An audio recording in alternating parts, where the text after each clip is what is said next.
All right, about one more minute and we'll get going here.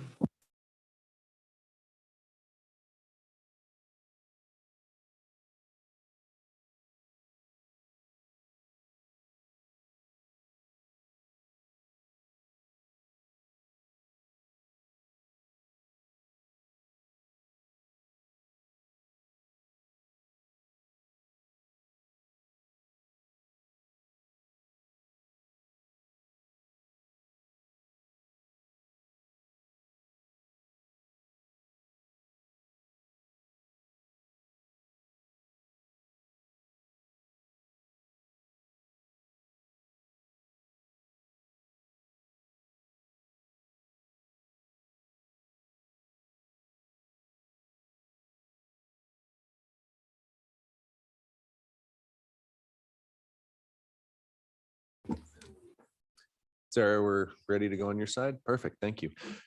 Well, good evening, everybody, and welcome. Thanks for joining us tonight. I will call to order the regularly scheduled meeting of Tuesday, January 10th, 2023.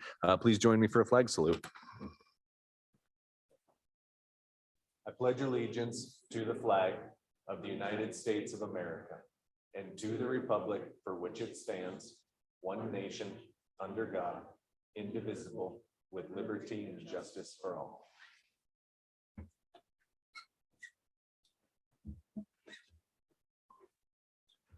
The Assembly of the City and Borough of Sitka would like to respectfully acknowledge the traditional first people of Sitka. With gratitude, we proceed on Tlingit Ani.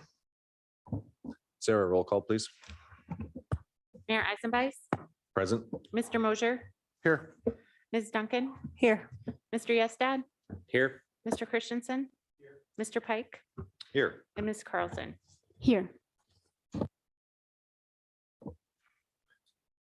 Any correspondence or agenda changes this evening? There are no ceremonial matters that'll bring us to special reports. Is anyone here for government to government this evening? I will have a school board in just a second. Perfect, thank you. Municipal boards, commissions, committees? Municipal departments? And school district. Welcome.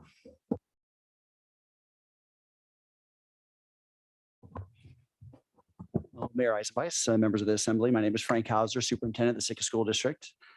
It's great to have an opportunity to speak to all of you today and to update you on the happenings around the district. We've had a great year so far. The first semester is finishing up this week. One of the major things that we've done this year, the first semester, is to implement a district-wide software application so parents and guardians can monitor their students' academic progress. This is called Canvas, and it's free to us from the state. It also provides us with the ability to offer remote learning. So in the unlikely event that we have to close school because of, let's say, snow days, for example, we'd be able to switch to remote learning so students wouldn't get behind and we wouldn't have to take or adjust any of our calendar. Implementing one district-wide application like Canvas was a parent request from our community-wide strategic planning, and it's a tool to support the vital partnership between families and schools in students' learning. We have an extremely small district office with just a handful of staff, and we've done this major technology upgrade and completely redone our website without even having an IT director. And I really just want to take this opportunity to recognize and thank Cindy Duncan for her tireless work this year helping with technology. At the December school board meeting, I shared with the board and community data from the new AK-STAR statewide testing and the Alaska Science Assessment. AK-STAR replaced the PEAKS test as a statewide summative assessment, and last year was the first year our students took the Alaska STAR. So the results we have now are from last year near the end of the pandemic, and they are students' first time taking the assessment. The Sitka School District's district-wide results for AK-STAR and the Alaska Science Assessment were above state averages by double digits. In English language arts, we showed approximately 41% advanced and proficient, with another 29% approaching proficient. In math, we showed approximately 38 advanced and proficient, with another 25% approaching proficient. In our grade level comparisons, our district was above the state at all grade levels. The data will help us identify strengths and needs and inform how we're supporting student instruction. One of the things we'll be able to do next year when we have some comparison data is to see the results of intervention strategies we've implemented this year, like the addition of tutoring we're offering. Remember that when you hear a percentage of students is quote unquote not proficient, that includes two categories: students who need support and students who are already approaching proficient. So there's an important level of detail there. In terms of national testing, it's a misperception that Sitka participates in a national head-to-head test with other districts.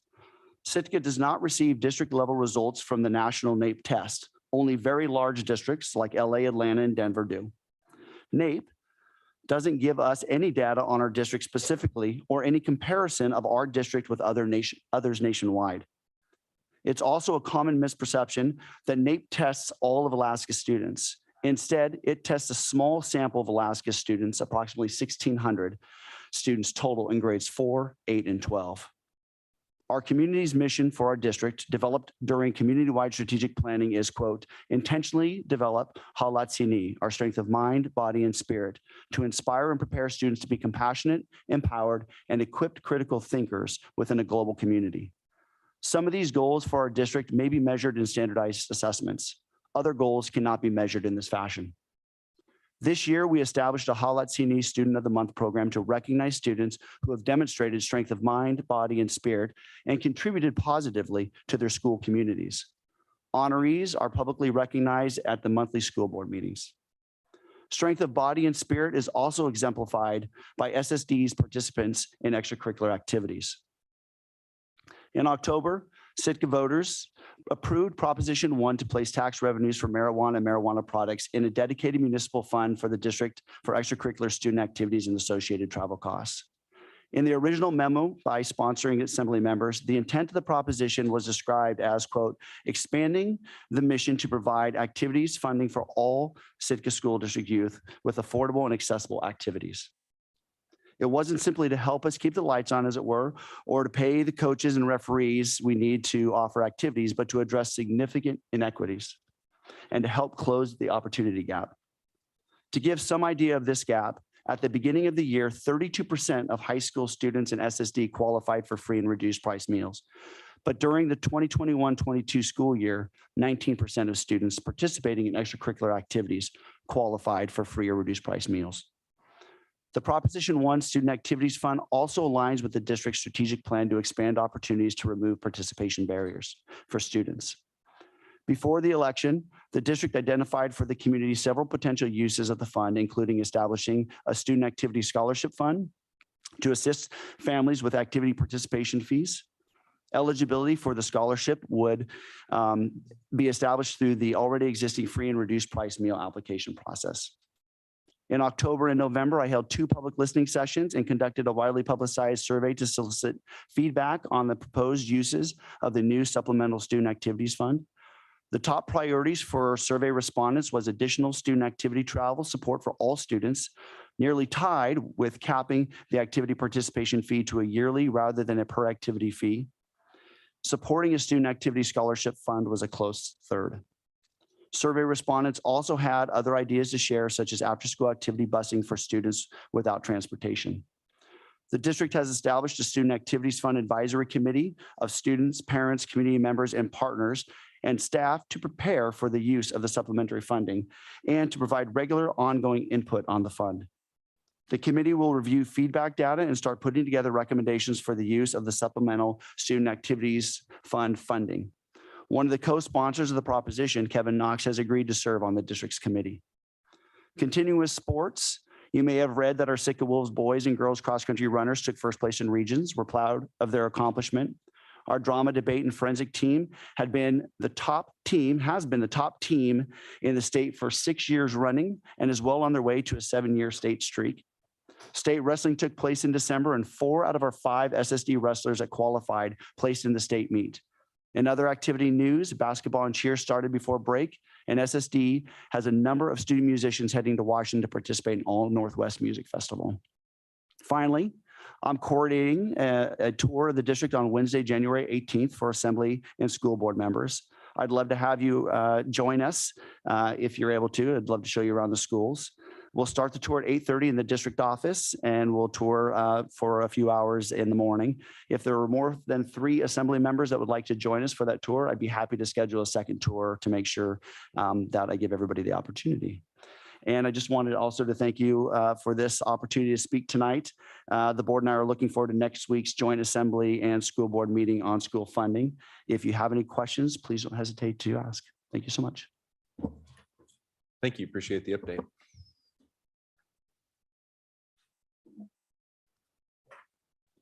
That would bring us to persons to be heard. This is public participation for any item off of tonight's agenda, not to exceed 3 minutes for any individual.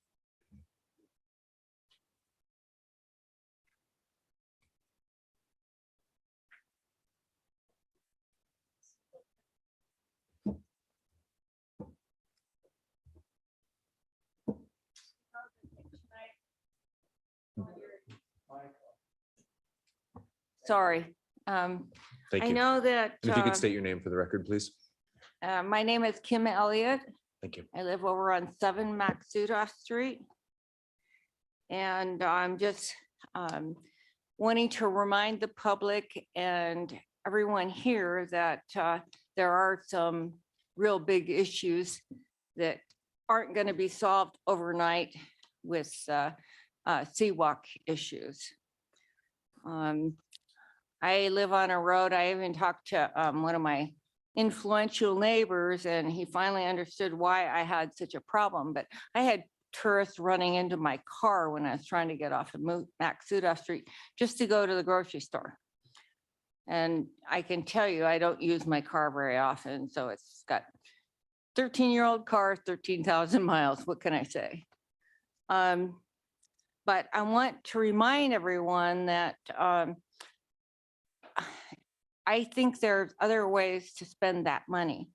And I would like to see it happen where they improve the, I have a tendency to say outhouses because I grew up on an island, but I'm just saying the public bathrooms that are already there could be improved instead of putting those ugly things at the end of the streets, or else they could take them to the high school and let some students paint them or something. I don't know, but I just know that it's not a pleasant environment for those of us that are local, and they're taking away a huge amount of parking places. That Seawalk will take away over 20 parking places, including the number up to the Maxuda Street to the church.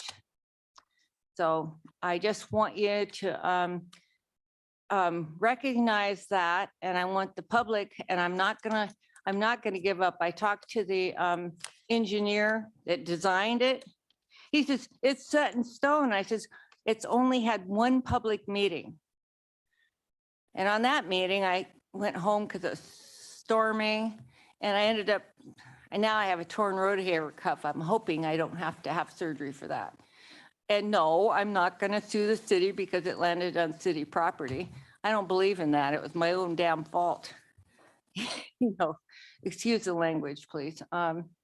But I'm just saying, I want you to think about the people. There's not that many of us that live downtown, but there is a number of us that do. And those of us that do have paid our dues for having a huge amount of traffic, and now there's going to be more, and they're not going to move where they're landing at. So just my 2 cents worth. Thank you for your time.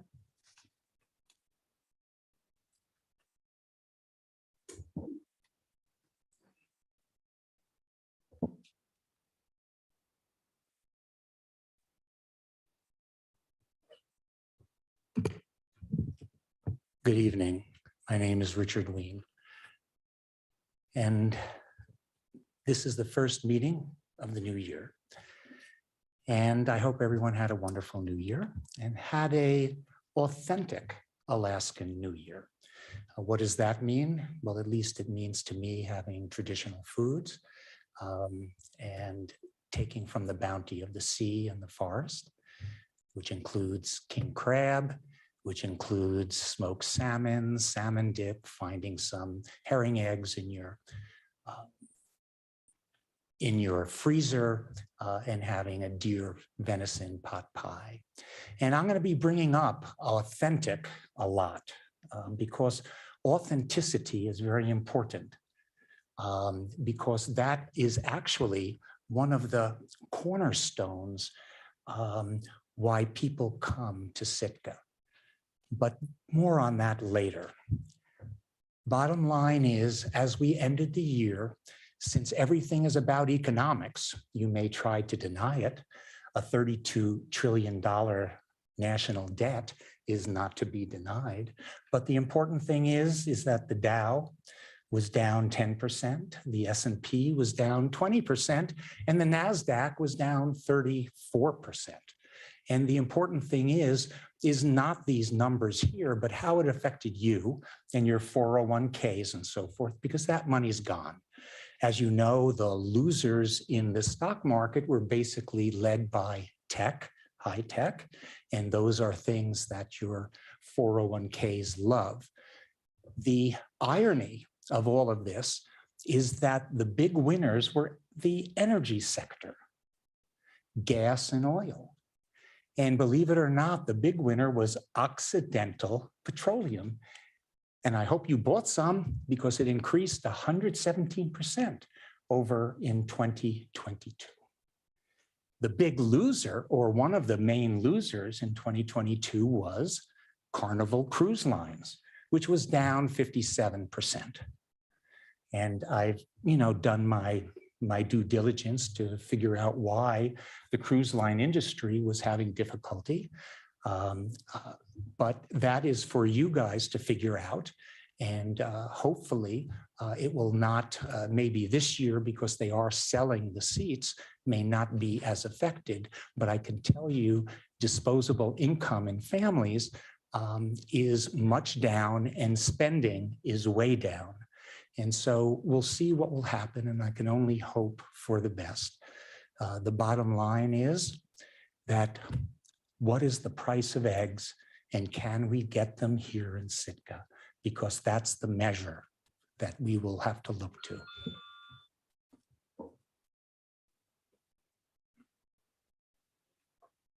Anyone else this evening for persons to be heard? Any item off of tonight's agenda?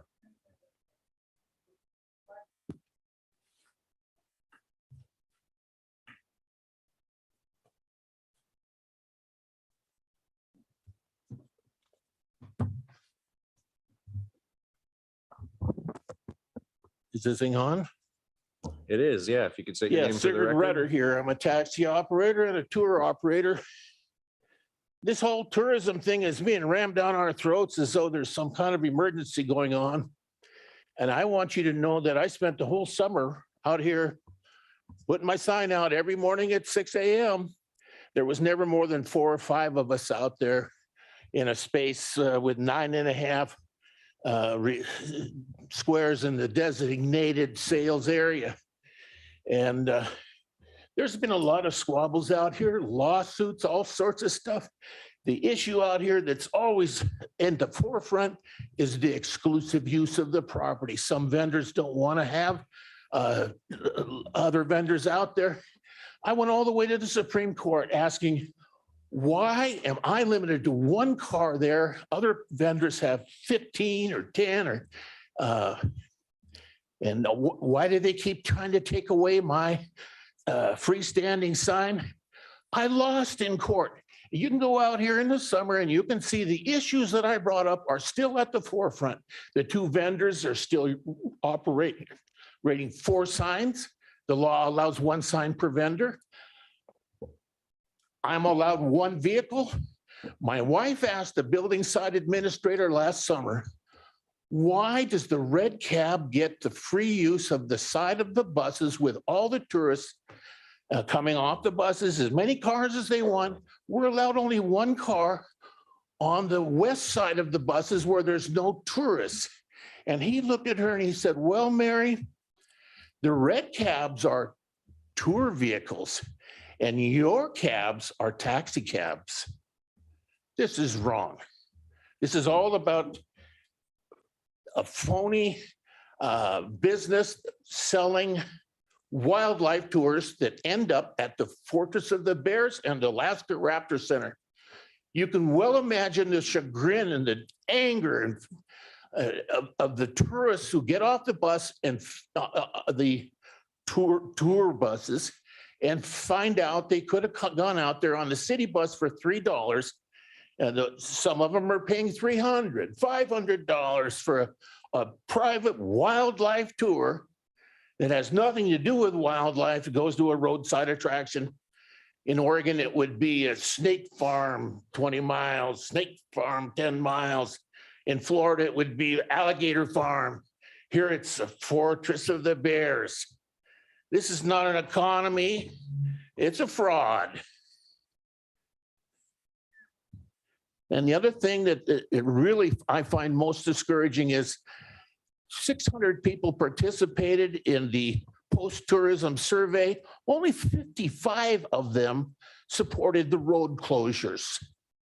What's up with that? That's less than 10% of this town is in Sir, support. And thank here you for we your go comments again. this evening. You In guys are fairness to everybody, we are will have gonna to stop take you our, at 3 minutes. our Thank you for street your away. comments Well, this evening, sir.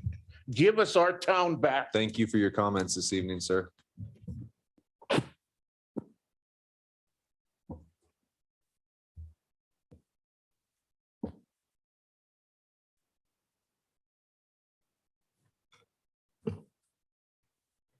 Carol Voisin, Sitka. I want to share with you, first I want to let you know I'm here as on my own. I am a commissioner on the Sustainability Commission. We had our meeting last night, so I'm speaking for myself, no one else, and definitely not the commission. In our meeting, we were determining the issues that we want to address as a commission. One of them that came up among 3 or 4 others was right-sizing tourism. And it had significant interest for at least 3 commissioners out of the 7.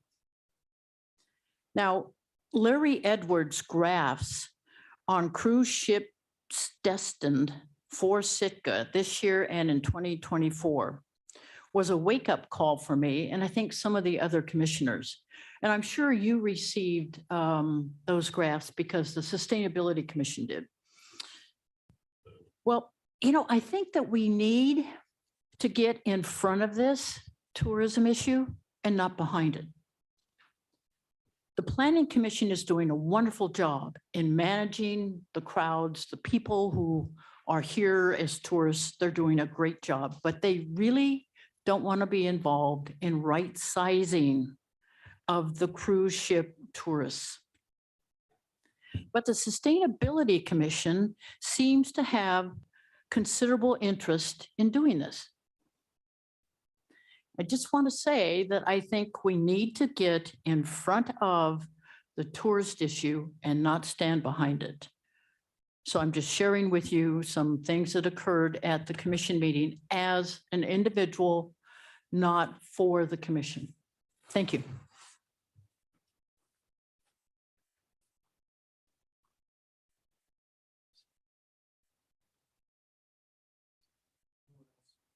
Anyone else for persons to be heard? Any item not on tonight's agenda?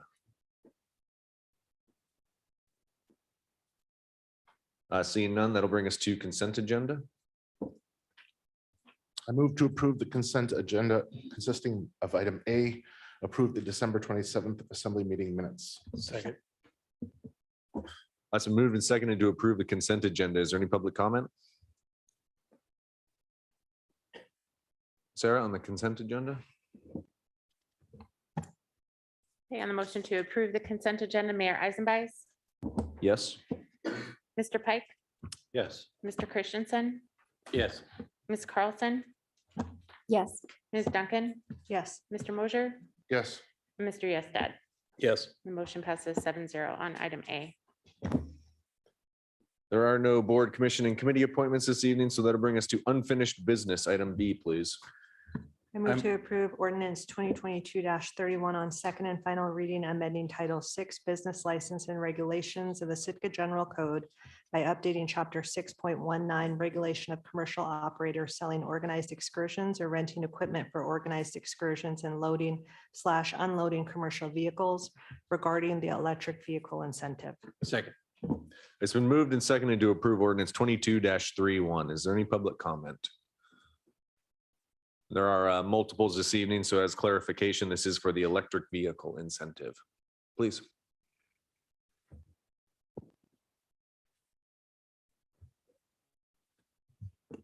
Good evening. My name is Richard Ween. This has to do with the electric vehicle incentive. I won't go over all the issues that I had raised last time, but the important thing here is in the memo, it had stated that the issues were pollution and noise. And to me, it is just by doing the incentive for electric vehicles is really unrealistic and will not really answer the questions. At the end of the day, it's just going to be a cost of doing business. The truth of the matter is that very inexpensive technology with decibel meters and with handheld probes to deal with pollution can definitely form a basis for charging vehicles who pollute and who make too much noise. You have to remember these vehicles have incredible issues related to our road and its wear.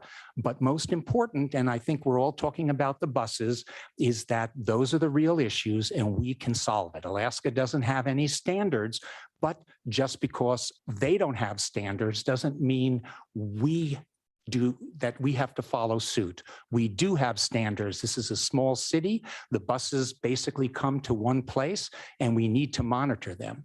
And really, if you do not do that, there is no reason for anyone to make individual vehicle choices or fleet choices based upon this minuscule incentive. And so if you want to do something, deal with your memo, noise and pollution, and take it from there. I think the incentive is not going to go anywhere. If people want to buy electric vehicles, they will purchase them, and it has nothing to do with $250 based on the costs of current vehicles and especially electric vehicles. So go right to the problem. Let's take care of the issue. At the end of the day, this is actually just virtue signaling. And, it's nice to, I'll say, pretend, but the issue is not being answered by this ordinance. Thank you.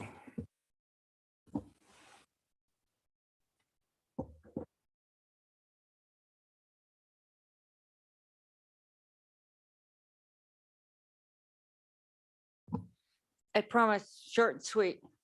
I just want to say. We will have to have you state your name for the record again. I'm sorry. Thank you. Kim Elliott, Sitka, 7 Maxudoff Street. I take my dog for a walk almost every day past the Centennial Hall and down the part of the Seawalk that I think is viable. And I walk by all those buses and I almost get asphyxiated. I agree that there needs to be a change in the transportation system as far as the bus emissions or vehicle emissions. I think it's very, very important.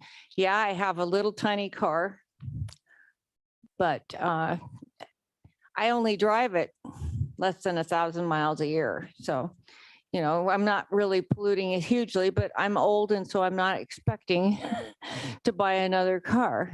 But if I did, I would buy an electric car. So I just want to say that I support less vehicle emissions. And, I'm not crazy about the tourist stuff, but I'll talk about that later. Thank you very much.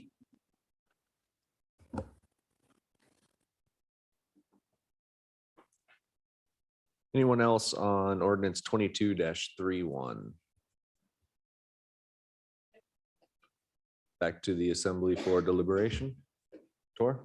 Yeah, I was just saying, the idea behind this was not to fix all the problems. It was to take a little nibble out of them. And while I fully agree that this is not a huge thing, I think that it may grow to be at some point. It's for a tiny step, but if it does push somebody over the line to change, that's a good thing. It would reduce, every little bit helps. And I have to admit that I like the idea of involved in the tourism business buying their fuel from us and not from the fuel dock, from the gas station. So again, this is a small thing, but as we find our various ways to try and control the negative impact of tourism, I think that this will grow to be a little bigger thing.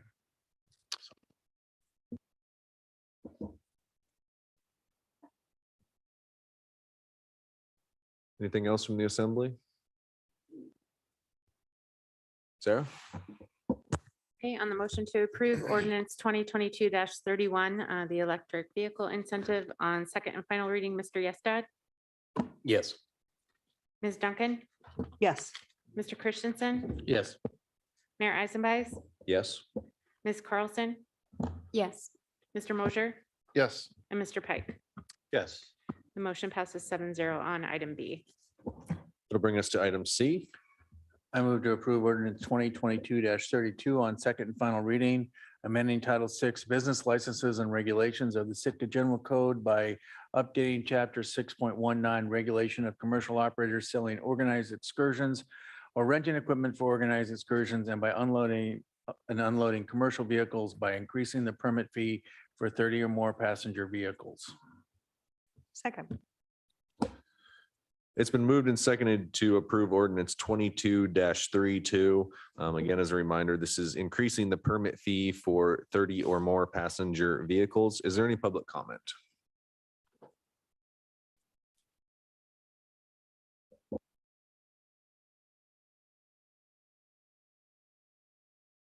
Good evening. This is Richard Ween, and this concerns increasing the permit fee. And I understand the reason why this was done to help make it more equitable among the fee users. But the bottom line is it was a poorly written memo, and their analysis was pretty unbelievable. I mentioned it last time. If you have if you're charging a bus greater than 30, $2,000, and there is, through the city's own numbers, 180 days for the season, that's $11 a day. I do believe that how'd you come up with that number? Did it just come from the sky? Bottom line is you have to include lots of other issues, and that includes wear and tear on the infrastructure, what its overall impact is throughout the city. I don't believe there probably has been any fiscal analysis as to where this fee came from. And I also think that you need to, again, charge for emissions. I think that will be one of the things that will help improve how things go. And again, I don't know where you got $2,000 from. There's no fiscal basis. And my guess is driving down the highway on the Pennsylvania Turnpike, this is many, many, many years ago, it'll have a truck go by and it says, this vehicle paid $8,000 last year in road weight taxes, and that's just based on the weight, has nothing to do with emissions. Each of the individual states controls emissions. So the bottom line is, I don't know where you got this number. I think it's $11 a day, which is really quite a bargain if you're moving more than 30 people. And if you have 34 seats in your bus, just take out the back two, and you got, less than the 30. And so bottom line is, again, I don't know where this is coming from, except that it probably should be more. And again, to the point, related charges to admission, related to weight, related to other factors, which other places within the United States take into consideration when charging large vehicle taxes. So $11 a day, I guess it's going to be. So I think you can do better.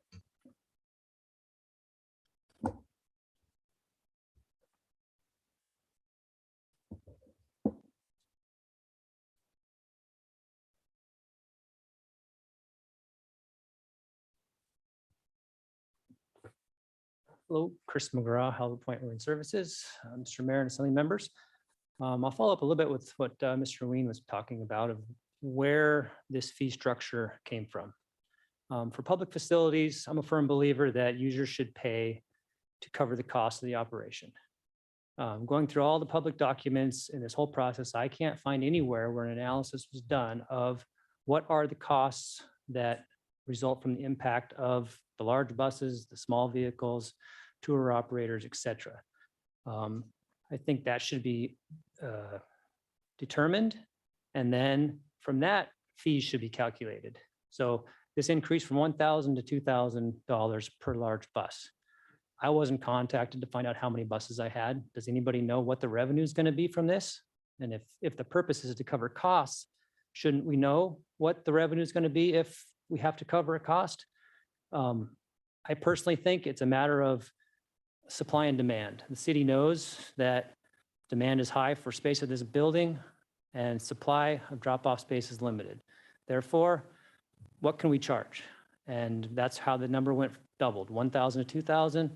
The big buses are big targets. They bring the most people and we'll charge them the most. So I think leave it at $1,000. That's already more than anybody was anticipating this year. We've had to set our prices to the cruise lines. The other two operators that are going to be impacted by this fee also have already set their pricing. So we're not going to be able to increase prices to recoup these fees. So keep it at the 1,000, do an actual financial analysis to determine what it costs. And then if fees have to be adjusted, adjust the fees. I'm happy to pay to, for the impact that I have dropping people off here. But that's what I would ask and appreciate your time. Thank you.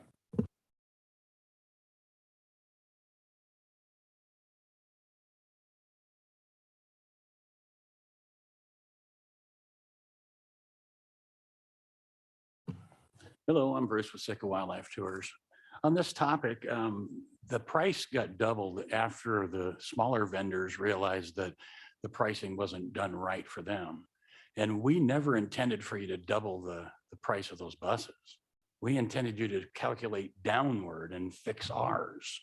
Instead, you went the other way and you made them tortured as bad as we are. And these are the same people delivering customers to downtown merchants. It just didn't seem right that 2 years ago we were paying them to bring people here and now we're penalizing them for bringing people here.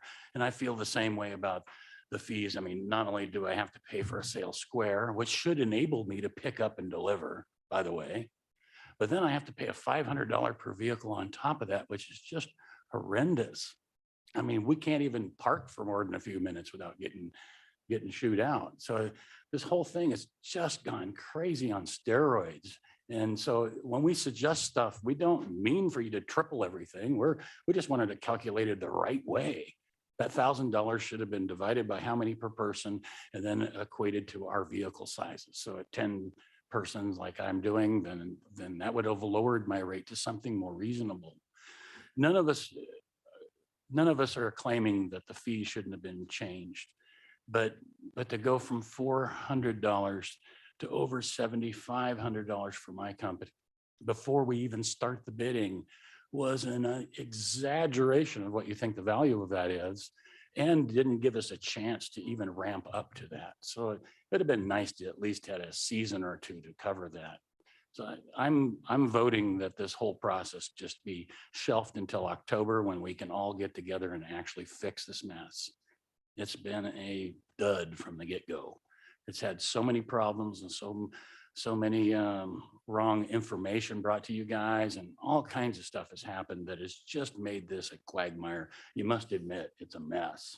Why not just raise the fees down here for sales square, including drop off and pickup, to $2,000 for this coming season, and drop the rest of the mess so we can just get our lives back on?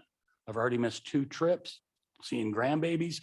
I've done all kinds of stuff waiting for all this craziness to happen so I can be here and be part of it.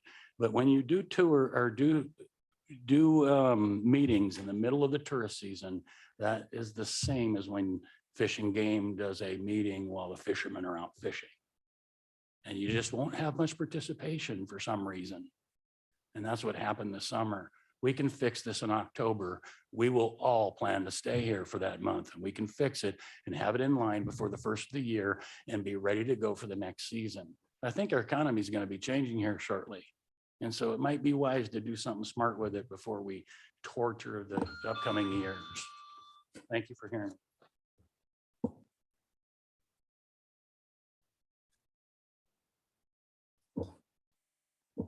Ma'am, I'm sorry, you already spoke on this issue? No. Thank you. No, I try not to do that. I'm trying to pay attention to everybody and keep it all straight at the I same time. So we understand, and I appreciate you. appreciate your paying attention. I just want to say that If you could state your name probably for the not record very as well. many of you walk by the Centennial Hall every day or the Crescent Harbor every day or any of those things, but I do almost every day. And I see the congestion. They've already told me that we can't haul our skiff out of the haul out that used to be behind Centennial Hall because it's no longer a haul out. And it's like, oh, I didn't know that. I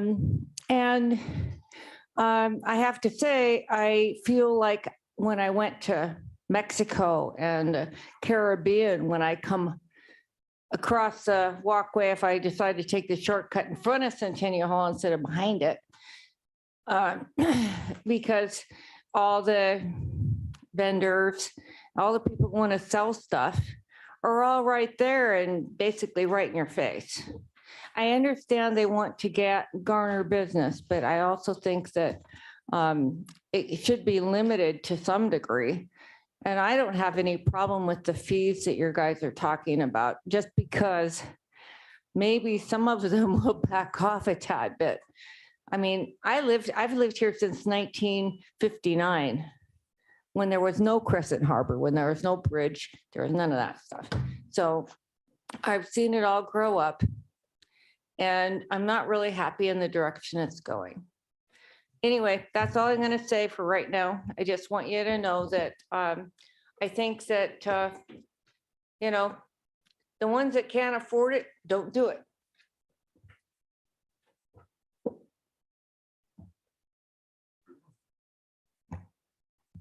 Any other public comment on ordinance 22-32, increasing the permit fee for 30 or more passenger vehicles?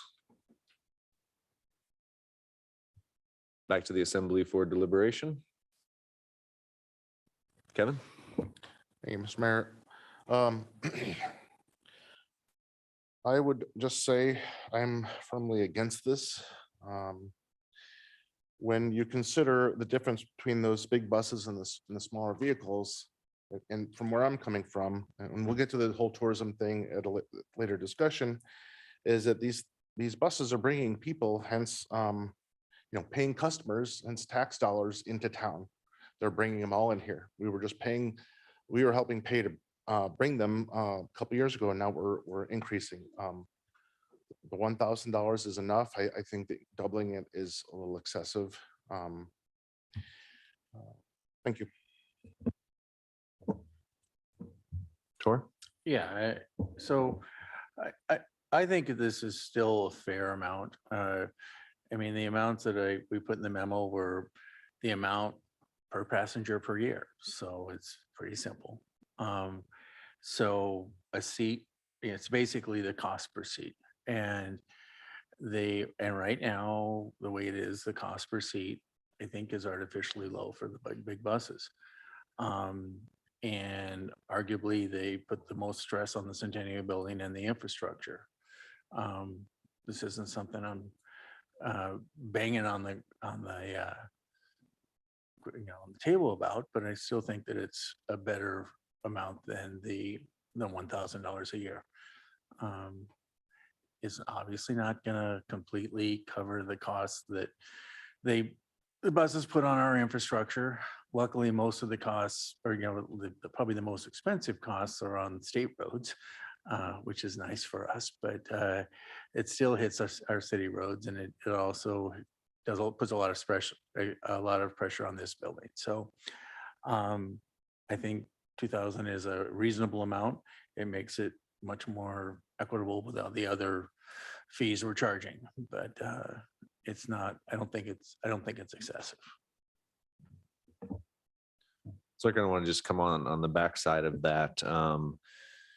I think this evening we had a very fair and honest offer from one of the largest providers of buses downtown, where the offer was show me the costs and I'll pay them, which could end up being much more than $2,000. It could end up being much less than that. So I just wanted to acknowledge that offer out there, and not necessarily an offer, but kind of more of a challenge to us as a body to actually find out the real costs associated with the busing, as opposed to throwing out guesses and estimates, and then distribute that cost amongst the user groups. And I think that's a very fair way to do it. And I thank an operator for being willing to step up to the table and say, I will pay my costs. I will pay my fair share. I don't believe that the burden should be on the taxpayer. So that's the direction I want to head in this one. I was a no vote last time. I will continue to be a no vote on this. For the same reasons that I had last time, but in addition to an offer where I think we just need to do a little bit more homework and come with a more fleshed out business plan to where the operators can see the true costs of their impacts, and potentially offer up an amount that mitigates those. Crystal? Yeah, so I was not at the last meeting. I was able to watch and see the discussion that had taken place. And as I read the memo, I thought it was a fair representation of this is not equitable across the different sizes. So what I just heard from Mr. Mosher is I would leave it as is.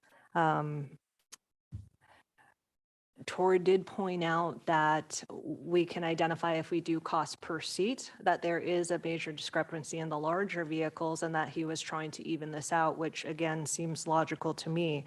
So if we leave it as is that because we have a different indicator that shows it is equitable and that this wasn't something that we identified to be addressed? Because I want to treat them fairly. I also will recognize that the larger vehicles really allowed us to operate, and it was operating with a lot of negative feedback of people lines trying to get on buses. So I don't want to shut down and not have these larger vehicles operating. They were super important this last year, and what we see for this coming season is the projection of we're going to continue to be a hot spot for people to want to visit. So these are some of the thoughts that I was having and just trying to figure out if the sponsors proposed cost per seat and it looked inequitable, and this was just trying to bring that into alignment. I certainly heard the feedback that said, we thought you would lower it to be in line, not raise it to be in line. I think that's a fair point to bring up. So if I didn't hear that discussed at the last meeting, so I just wanted to put that out there to the body to see if people had thoughts on that. Again, because as I read it, I thought cost per seat for this season, knowing that this is almost like the tourism plan last year, where we wanted to try it on for size, and then we wanted to tweak it based off of what we saw didn't work well and could be improved. I feel like we're kind of going into that with this as well, not trying to make errors. And I think if I was to weigh in on this one, I would probably lower them to be in alignment, but that's not what has been proposed. But I do see the inequity across the memo as far as the rates that we're charging for different vehicle size. So I do think that needs to be addressed. I'm just not sure how to do it. So I wanted to put that feedback out there so that we could have this further discussion. And then I'll go ahead and weigh back in as I start to collect more thoughts on this. Tim? Sure. Equity is always a tricky thing, because equity comes in all sorts of different guises. And I think people have different opinions what that actually looks like. And I think we're kind of there on this one. So do we increase the larger ones to match the lower ones? Or do we lower what's not on the table is to lower everybody down below where they were based upon what the bigger one was? And I think, sure, I think any plan that I've seen at any point, people gather as much information as possible and they make their best assumptions on it, or they make their best guesses and they try to be equitable. And I think that's what this looks like for me. And I was very glad to hear from one of the speakers that they're planning to be here for the review that we've talked about. after this season's over with this particular plan. So, sure. Could we have done more? But, I've also seen plans die for, a process that goes on and on and on, it's researching, never coming to a conclusion. So, I think we're moving forward with something. I am in favor of making the seat prices equitable. And this is what we have on the table at the moment. So I will be in support of this.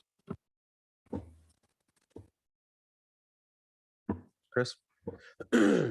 Yeah, that was the being equitable was something that I believe is important. But I'm not totally sure this is the way I want to go about it. I do think these big buses are really important for the way the cruise industry works in this town. I think they provide a great service for the businesses that operate on this end of the road. But I do want to see them covering costs on this end as well, at Harrigan.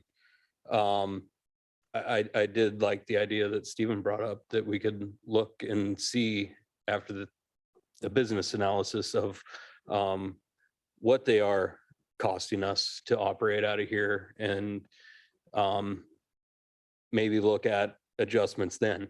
But right now, I think they're just too important for the way our cruise industry operates here and provides a much needed service for our businesses here. So at the moment, I would just like to leave it as it is.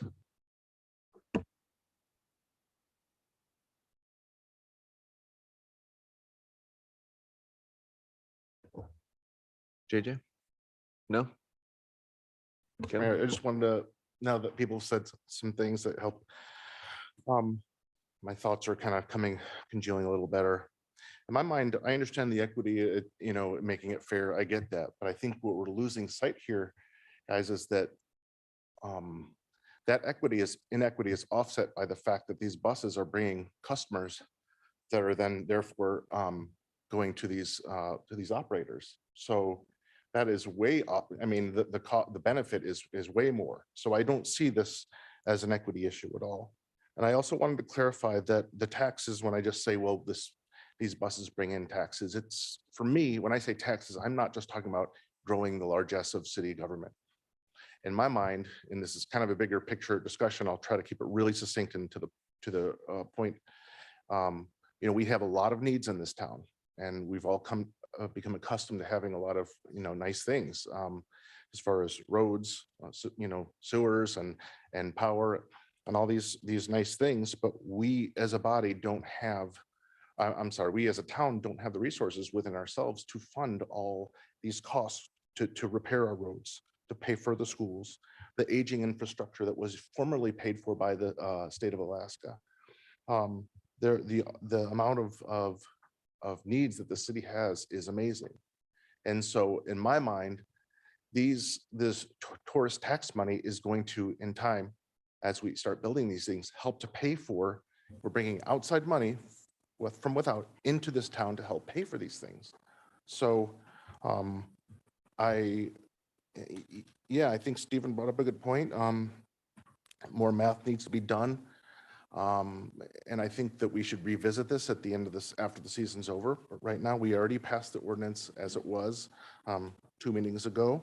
I understand what Troy's trying to do, and I appreciate that. But like I said, I'll just say one more time, these buses are bringing customers into town that will serve many of these businesses here.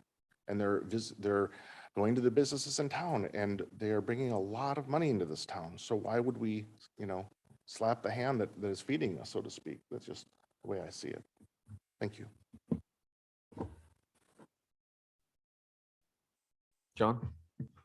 I just want to add a quick couple points here is first, these fees were not created in a vacuum. We made the best decision we could in our calculations, given the information that we had. We knew certain things. We know what the operators do out front because there's cameras and we can count vehicles and we know how many buses show up. And something I want to clarify is this is kind of like sales tax. We don't charge a business sales tax. Sales tax is collected and remitted from the business and it comes from the customer. And we've heard multiple times to, stop letting the citizens subsidize the tourists. So this I see as a kind of a form of a sales tax. We're not charging the business. I would expect that these fees, and that's why we try to give as much advance notice as possible, is these would be passed on to the tourist, to the traveler, and then remitted to the city. One of the operators came up and talked about how the tour companies already know what that number was from the first draft of this. And that's because I'm sure that information was passed on to those cruise companies and they added that fee on top of whatever the tourist is being charged coming here. But as far as the equity on smaller vehicles versus larger vehicles, that's very hard as well. It's not a linear scale. Like Mr. Mosier said, some people are doing different things. One company might just be dropping folks off. Another company might be selling an excursion that costs a certain amount. So it's not really a one-to-one scale of what they're doing here. And there's a lot more that we don't know about. People that sell excursions in other places and use Centennial Hall as the pickup and drop off point. They might not have a square out front. So we're trying to collect as much of that wear and tear and use on the facility as possible. And the overall goal was to try to keep the pass-through cost to the passenger, to the tourists, as low as possible to not make them turn away from what their new ticket cost might be. Some of these are as low as 11 cents per passenger if we start looking at estimated counts. So definitely lower than $1. I mean, we weren't even getting close to hitting the $1 pass-through point for many of them. So again, it's not an exact science. It's not linear across number of seats, but we did our best with the information we had at the time. JJ? I think we can do both. I think we can keep the numbers here with the 250, 500, 750, and then 200 to keep that the price per seat, or sorry, 2,000 with that price per seat comparable between those that scale, and look at operational expenses at the end of the season. I think that is a great way to do something now and edit it once we get that more information.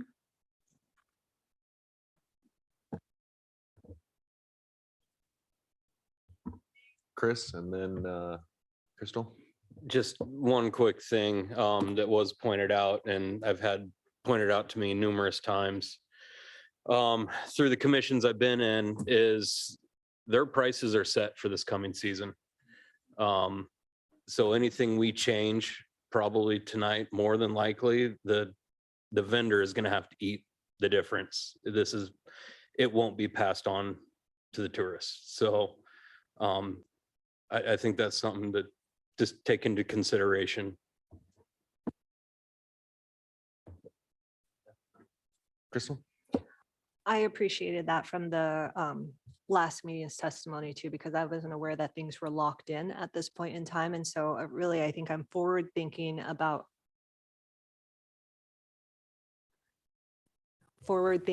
this upcoming season and negotiating at that point in time. So I do want them to be equitable. I'm good with using seat cost per seat, only because, John, it's been a couple of meetings and this is absolutely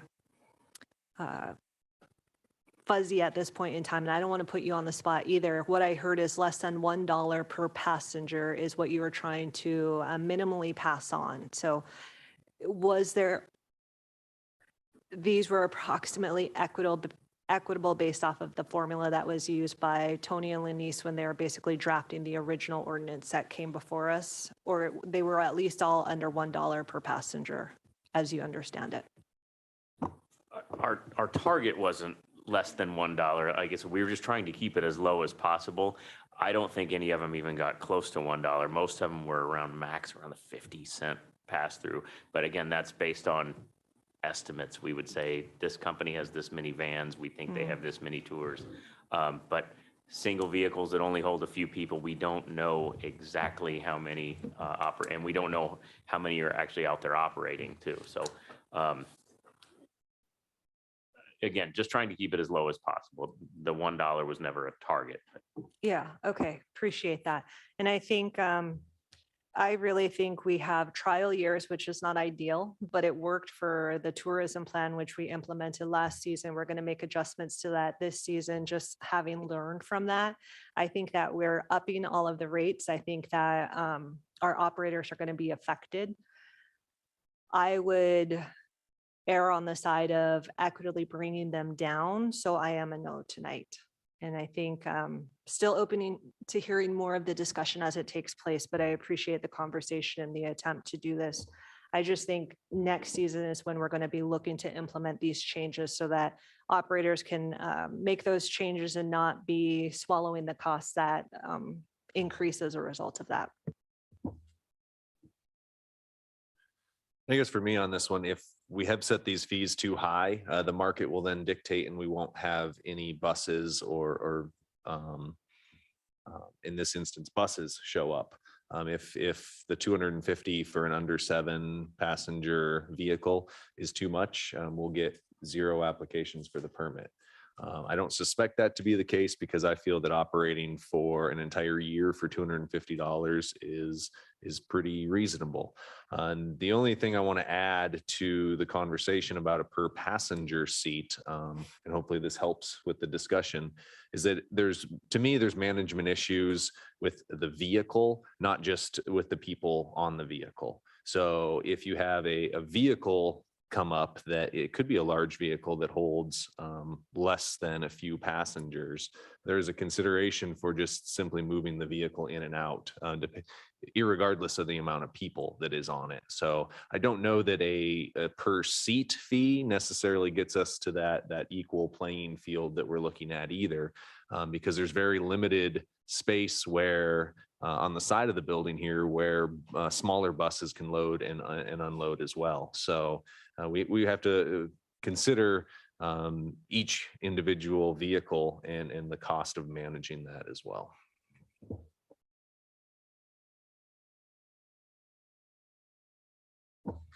Further comments from the assembly?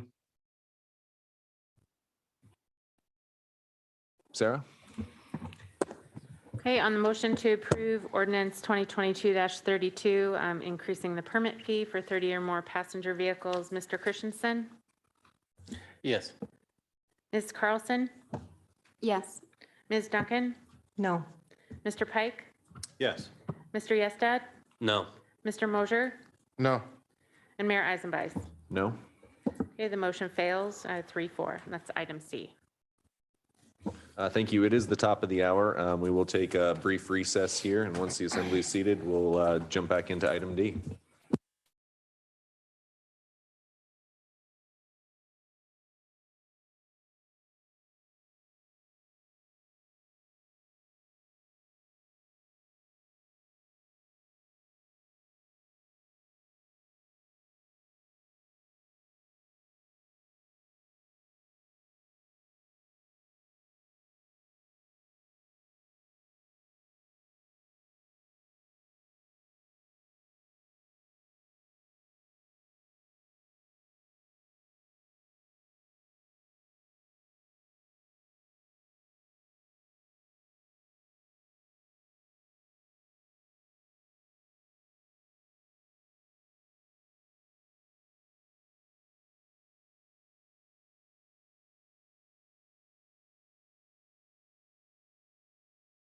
Pretty much have to Testing. just like put my mouth right on it. Yeah, you have to, yeah, so if you want to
All right, the assembly is seated. We'll get going in just a minute here.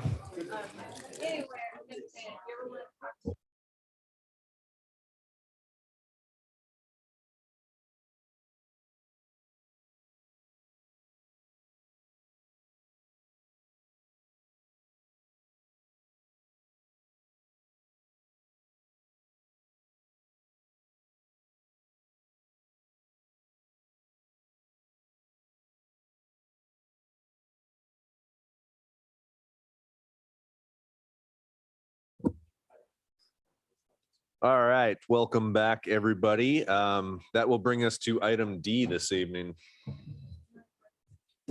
I move to approve ordinance 2022-33 on second and final reading, amending the Title VI Business Licenses and Regulations of the Sitka General Code by updating Chapter 6.19 Regulation of Commercial Operators Selling Organized Excursions or Renting Equipment for Organized Excursions and Loading/Unloading Commercial Vehicles regarding the term of the permit. Second.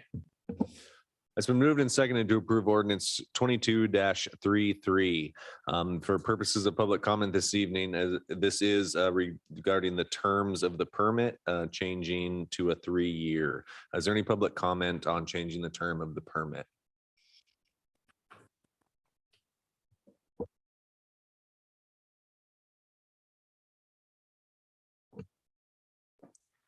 This is Richard Ween. In relation to changing the length of the permits, it's to create a staggered system, 3 to 1 years. And it was thought that this would be in the basis of fairness and allow people to bid for and obtain permits which would allow a little more certainty in how things work. I think it's a bit dizzy because the fact is that you're going to eliminate the 1 and 2 year and everything will be 3 year. And it's kind of funny that if there are no penalties, then everybody might try to get the 3 year when they're uncertain of what will be going on. The important thing here is, and this is my notion, is that when this first came out, it was for 10 spaces. And we had heard testimony previously that there used to be 20 slots where people could set up their wares for sale. The bottom line is that the city, it behooves the city to be an equal opportunity employer in that there should be 1 spot more than is needed. I don't know. I didn't see in the memo. Well, yes, there was how many people purchased slots. And actually, there weren't as many as you might think, but they need to have the ability for expansion of vendors. No one in this city should be boxed out if at all possible. So again, they're talking about having staggered. How many slots are there going to be that are going to be staggered? And there's a lot of little information that's missing in this ordinance, which could, in essence, change the whole thing. And so make more slots, reduce the competition so everybody gets a shot and go from there. Thank you.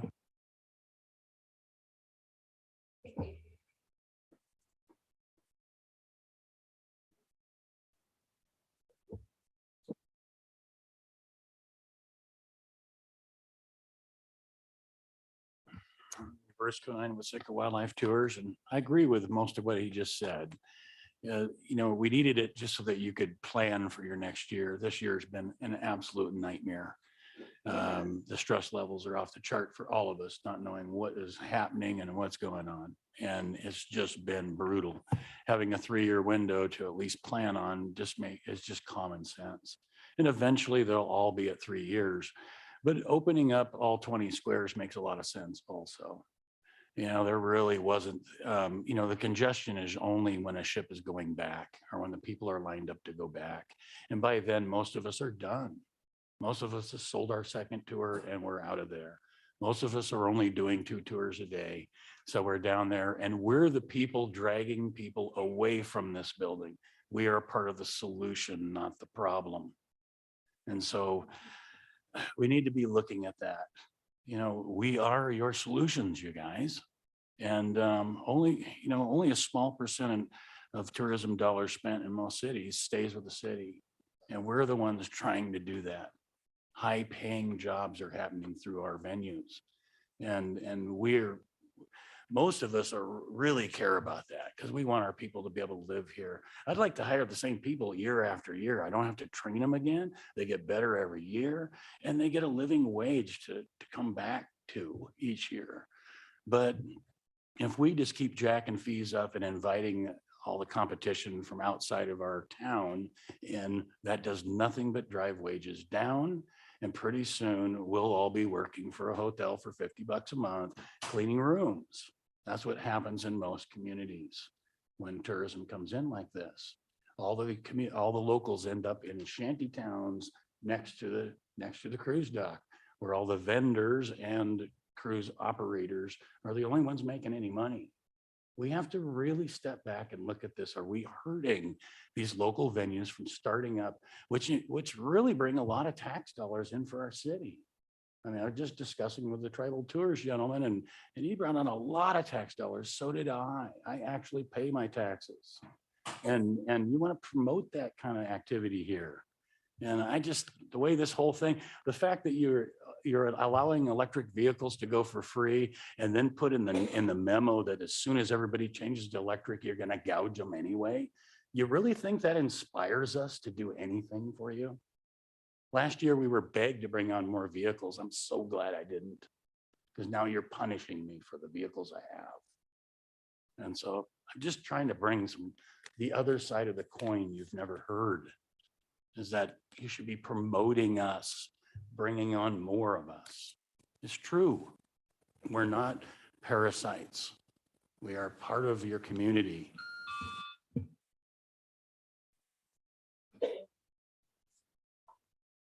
Is there any other public comment on ordinance 22-33 regarding the length of the permit?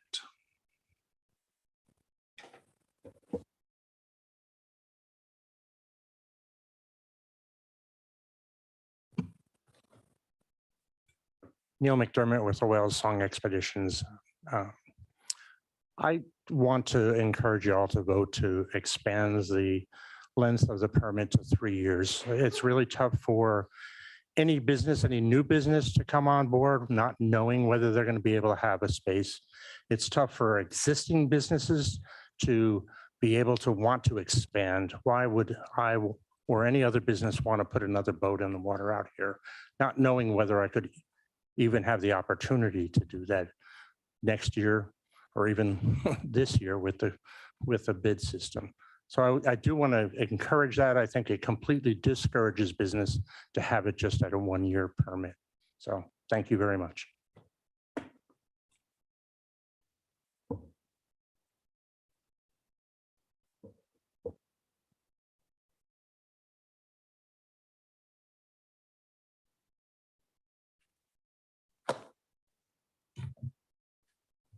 Hi, my name's Harry License. I'm from Tribal Tours.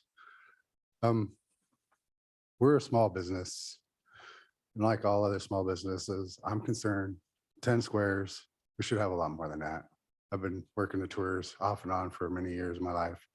My sister, my aunt, everyone through Tribal Tours. There's always been more than 10 blocks. You're bringing it down creates a fighting bid, and the larger out-of-towners are going to come in and outbid, buy the squares up, and they're going to push us locals out of the way. We don't want to get out of the way. We would like to be here. I agree with Bruce and all them. We've been bringing you guys in. I checked out my numbers. I bring almost $75,000 to $80,000 in tax revenue just in this last year, just through tours. Doesn't count for my dance show. Doesn't count for our little native shop. That's just through the tours. What we sell when we do the shuttle runs, we pay for the taxes on all that. We pay for the stops and goes when we go to the Rap Center, Forks of the Bear. We pay for the tickets. So the tourists just pay us out, right? We go there, we pay for everything else.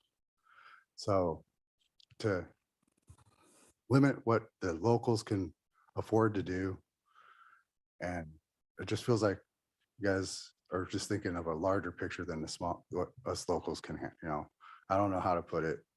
I'm new at this kind of stuff, so I'm trying to wrap my head around it. But we're going to lose lots of local businesses to larger businesses that can come in and just bid out people right away. I don't mind a 3-year, 1-year, 2-year thing. I mean, we're all going to have to do what we got to do, but there should be enough for everyone to go around. And so I'd just like you guys to think about that, because if we can keep the money here, it benefits all of us. If we let the money go out of town, it doesn't do any of us any good. We all end up, town will get worse and worse because we don't have the money to pay for it, and you're going to make us pay for it to help it out. I mean, just like the dam and everything else, we end up having to pay more and more every year for that dam. And it costs the town more and more. This is another thing that's going to happen for us here. This is going to push us all small local businesses out, and we're going to pay in the end because the money is disappearing. So that's what I got. Thank you.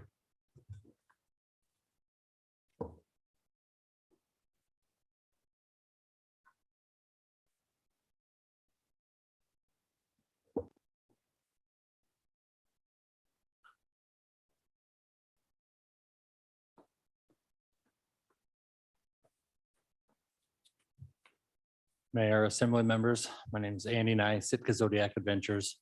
And just one last plug for before you vote on this, that I would ask that you please, especially if you're on the fence on this, the 3 years is a very big move for us, for the stability for our businesses. You've heard it here many times. I just want to echo that, to know that we can actually have a spot for 3 years. I'm one of the ones in the back with my trailer. And to know that I can have a spot for 2 or 3 years is huge, to be able to do my business. If you thought your store was moving next year or the next year, you weren't going to have a store, you wouldn't sleep very good at night, and you'd be worrying about what you're going to be able to do with that. So we're just asking for a little stability. So please keep that in mind when you vote.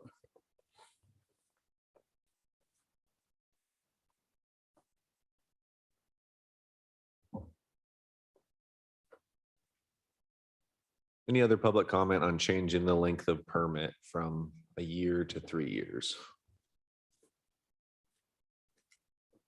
Back to the assembly for deliberation. Tor? Yeah, I just say this was brought forward because we were asked to. That's the main reason this was brought forward, that when we passed the main ordinance, there was a lot of people didn't like the 1 year. So brought it forward to see if the rest of the assembly was up with that. I know that I'm sure Chris will talk more about the staggered, but I think the staggered is good because now we have permits coming up every year. Once 3 years are by, every year there'll be some coming up. Very intentionally did not put the number of permits in the ordinance because I know that city staff is looking at trying to figure out how to do more squares. And I think that there is an upper limit. There's no way we can always just have one more than we have, than they need, because without starting to put a bunch of fill into the sound to make more space. So, but this is, I think it's reasonable. I know that it makes it easier to, or at least more, to plan, and hopefully to make it a little easier to get loans and things, because you'll be able to get it for at least a few years. And if someone, this is intentionally trying to set it up in such a way that if a person decides they're not going to do it for 3 years, they just don't pay it, and then they'll forfeit their permit and it'll go back up for auction. So it's not locking anybody in, but it is giving them stability for a few years. So I think it's reasonable. Chris? Yeah, pretty much I can just echo Tor there is, we were trying to give stability for the businesses. The staggered was kind of my idea, and it was mainly so there was always a chance of new businesses being able to get a square every year. Whether that's the best route to take, I don't know. That's up for debate, but that was just kind of my initial idea with it, was to always have availability every year and an opportunity for new business to potentially get in. So, yeah. Crystal? Okay. So I was not at the last meeting, so I may speak to this like this was a first reading. I have a lot of questions. I went through and I reviewed, and I think I was able to come up to speed with a common understanding about a lot of the questions already. What I really like about this ordinance is the 3-year permits that will help businesses who are trying to secure funding. I'm fully supportive of that. I know we also discussed at the table barriers to entry. So if we did it on a 3-year, all of a sudden you have to wait 2 more years to pass before you can bid again. And that was keeping people out of there. By staggering it, we basically address that. So I'm also super supportive and on board for that idea. But I noticed that we're having with each of these items conversations about, just like with the tourism plan where we wanted to test it and then finesse it the next year after the growing period and the learning period. I would hate to lock people into a 3-year commitment and then make a big adjustment. So for example, if the market says that's too high of a number, we lower the bid and then they say, well, I had to minimally bid at this point in time to get my 3 years and now I'm locked in. That would feel unfair to me as a business person. I also, as I read the ordinance, I was confused about, I guess I had concerns for Tony and for John as far as not adding a buffer. So I think we put a lot of discretion in their hands. And because we did that, I can see a lot of the, I don't have a prime location, or just so many things can be flung their way, and I don't want that to happen. And so even as we get into it, I feel like there's got to be a better way that we can buffer them, and I'm not seeing that. I see the locations are at their discretion, the awarding of the contract. So the 3-2-1, it wasn't explicitly outlined that the highest bid amount gets the 3-year and you're locked into that one. And then the next one would, that was kind of left open to interpretation. And so I just worry that they will be, when those determinations are made and the assembly is not involved, that kind of removes us from the situation where we should be owning that burden. And so I guess maybe I'm just misunderstanding that, and maybe we can address that it's not as open to discussion so that they do have a form of protection there. I think that's what I'm worried about. I have a lot of notes here, so I apologize. The other thing was I know that we didn't want to put in slots, and I just heard it's because we're trying to add more. So maybe we do move it up to 14. In the plan, I happen to remember the figure 10, and I hope that's not me misremembering. But I think that allows us to say, well, there are 4 for 3 years. There's going to be 3 for 2 years. That allows them to bite into something that makes sense. Right now, it's not laid out, and so I have confusion over that, and I think that business owners would have confusion when it comes to that as well. So again, maybe I misread that, and you can go ahead and correct and put that on the record that actually here's how it will fairly work for people who are going through the bidding process. The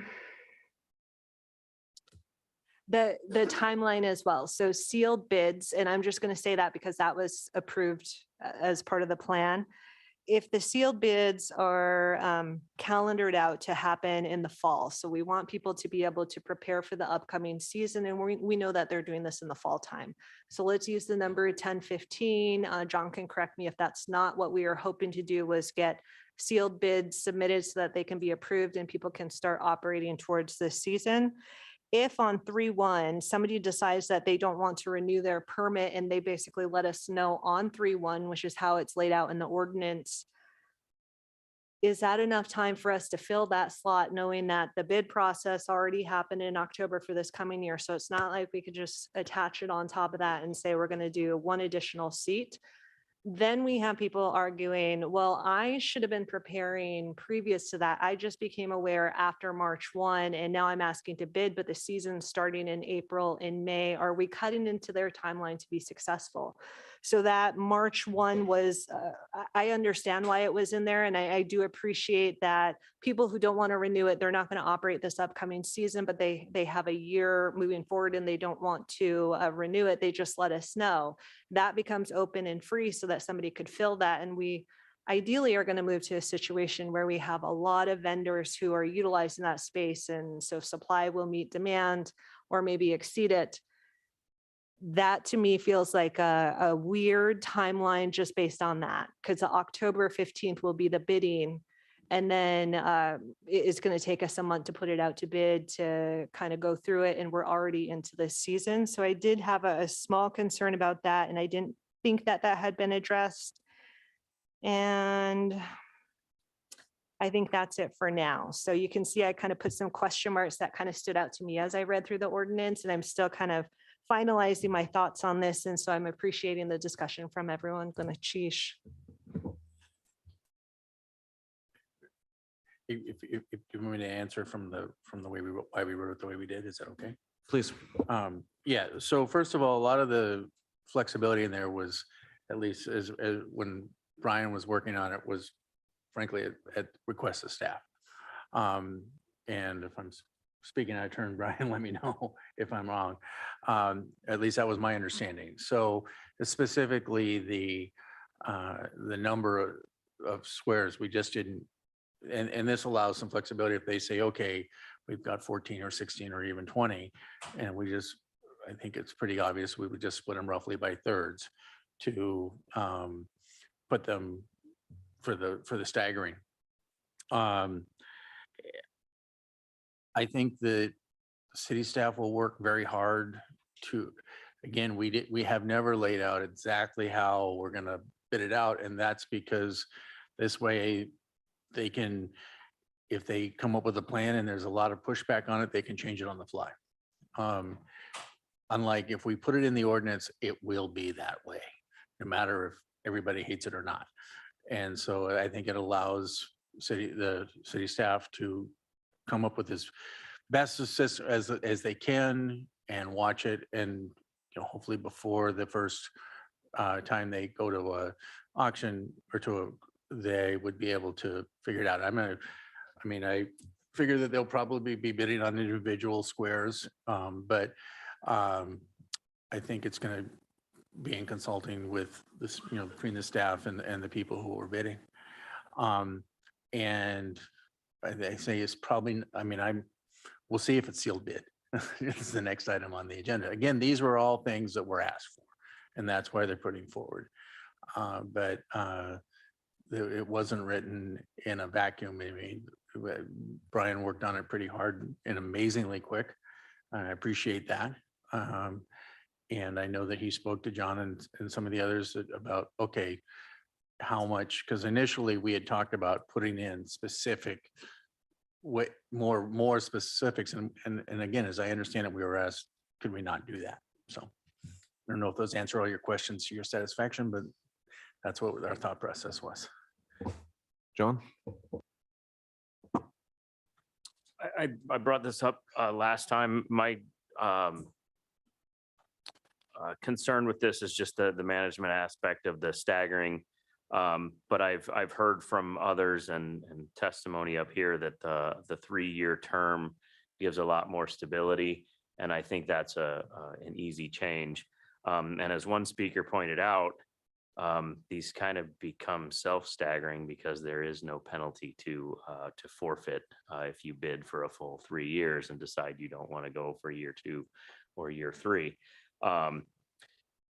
But I think this is partially a question for Brian, because the timeline's really tight here. We're starting to get into tourist season, and if this fails tonight, this is the process we're going to move forward with, and it's a 1-year term. But we've heard so much that people want the 3-year term, but attached to this 3-year term is the staggering piece.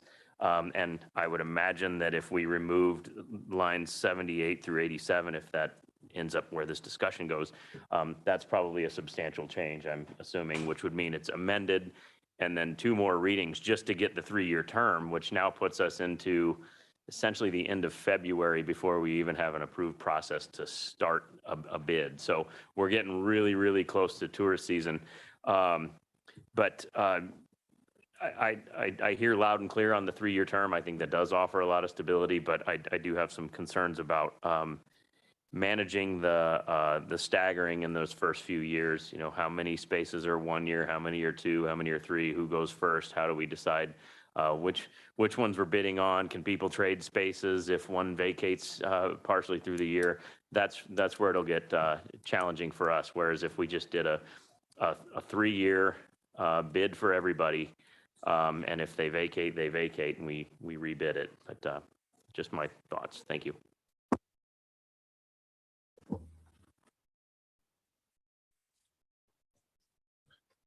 The only thing that I would add to this, Crystal, goes to one of your questions about if the market drops out after someone has bid for a 3-year space. I think there's also the opposite effect. If someone bids, the price could go through the roof and they're locked in at a 3-year price. So that is a consideration that individual business would have to make. You could potentially get 3 years at a rock bottom price compared to what it is from 3 years from now. I voted no, or I had intended to vote no last time on this. And I'll be voting no on this this time. And that's not because anything that was said up here tonight is wrong. Everything that was said by assembly members is absolutely correct. Stability to business, the length of term so that you can conduct operations. You know, it's all right. But the reason I'm going to be voting no is because I want this to act as a business incubator. I want this to act as a place where new business can come in and get a foothold and get started, and then potentially move on to bigger and better things. And if we don't have regular turnover, if we only have 3 permits a year turning over, that's very small opportunity for a new sightseeing trip to start or a new opportunity down here. And I also understand the flip side of that, if you're saying you want the new business to come in, well, you're saying you don't appreciate the one that's already put the time in. And that's not necessarily the case either. My no vote is simply in favor of new business being able to get started here. The term, the 1-year term, it has been working. It's what has happened in the past. I've heard 14, I've heard up to 20 years people have been operating out of this building with a 1-year term, and it's worked. So it's not as if we're giving a death sentence to any of the businesses, because it has worked in the past. But I'll agree, 3 years is much more stable. It allows for investment. It allows for growth. So nothing that was said by the assembly tonight is wrong on that. John, I think I understand your concerns. I think you and your staff are extremely capable. And while I had a concern previously about and I still have the concern about making decisions and then the passion being addressed towards you and your staff as opposed to the assembly. I think that you're all very capable people and good at the jobs that you do. So I believe that the solutions that you come up with on how to bid out spaces will be as fair as possible. And that, and I would hope that if any of the vendors have issues with that, please don't direct it at our staff, but come to the people who passed the ordinance. The staff is just carrying out the wishes of the assembly.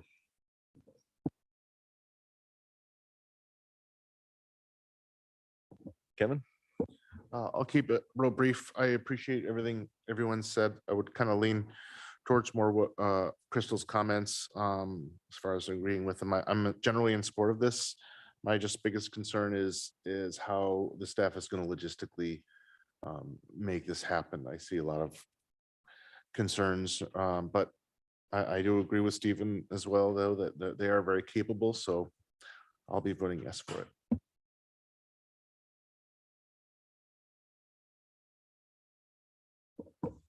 Further comments from the assembly? Sarah? Okay, on the motion to approve ordinance 2022-33 on second and final reading, regarding the term of permit. Ms. Carlson, Yes. Mr. Christensen, Yes. Mr. Yestad, Yes. Ms. Duncan, No. Mayor Eisenbeiß, No? Mr. Mosher, Yes. and Mr. Pike. Yes. Okay, the motion passes 5-2, that second and final reading. That would bring us to item E. Move to approve ordinance 2022-34 on second and final reading, amending Title 6 Business Licenses and Regulations of the Sitka General Code by updating Chapter 6.19 Regulation of Commercial Operators Selling Organized Excursions or Renting Equipment for Organized Excursions and Loading/Unloading Commercial Vehicles by changing from sealed bid to outcry auction. Second. It's been moved and seconded to approve ordinance 22-34. For public comment, as a reminder, this item does deal with changing from a sealed bid to an open outcry auction. Is there any public comment on the ordinance?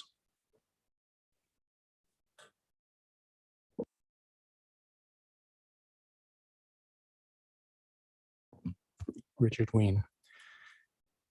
The difference between sealed bid and outcry is very important. And there are several reasons why you have sealed bids and several outcry. This one cries out for an outcry auction. And the reason is when you have sealed bids, it favors those individuals who have a lot of money. And when you put in the sealed bid, you will put in your maximum bid. And generally, people will overdo it in an effort to secure their bid. With an outcry bid, you do not have to start with a maximum. You can start with what the minimum is. And the important thing is that one, you can see who's bidding, which I think is very important. And sometimes the people bidding are just fronts for larger individuals. That's another topic at another day. But the important thing is that you can gauge what you are going to bid. And therefore, you get a second chance. If you put it in an envelope and you're a little hesitant, you don't get that second chance. And to me, if we're to make it an incubator, as opposed to an incubus, we need to allow it is you have to know how many squares there are going to be, because if there are lots of them, that affects the bids. If there are only 10 of them, that will also affect the bids, probably in a higher bidding ratio. So prior to anything, the bidding, meaning what you're going to buy, really needs to be explained. And so outcry is the better of the options. There were some people who said that this was anxiety producing and had other problems with an actual outcry. But I've learned most of the things I need to know in life from The Godfather. And I remember the line that says, "Tell Mikey it's only business." And outcry auctions happen all the time. And so there's nothing the matter with them. You bid what you can afford. And hopefully you will have that common sense. And again, there should be one more square than is needed, because that way people will be satisfied in their business and have that incubator notion. So please outcry bid, know the number of squares, and tell Mikey it's only business.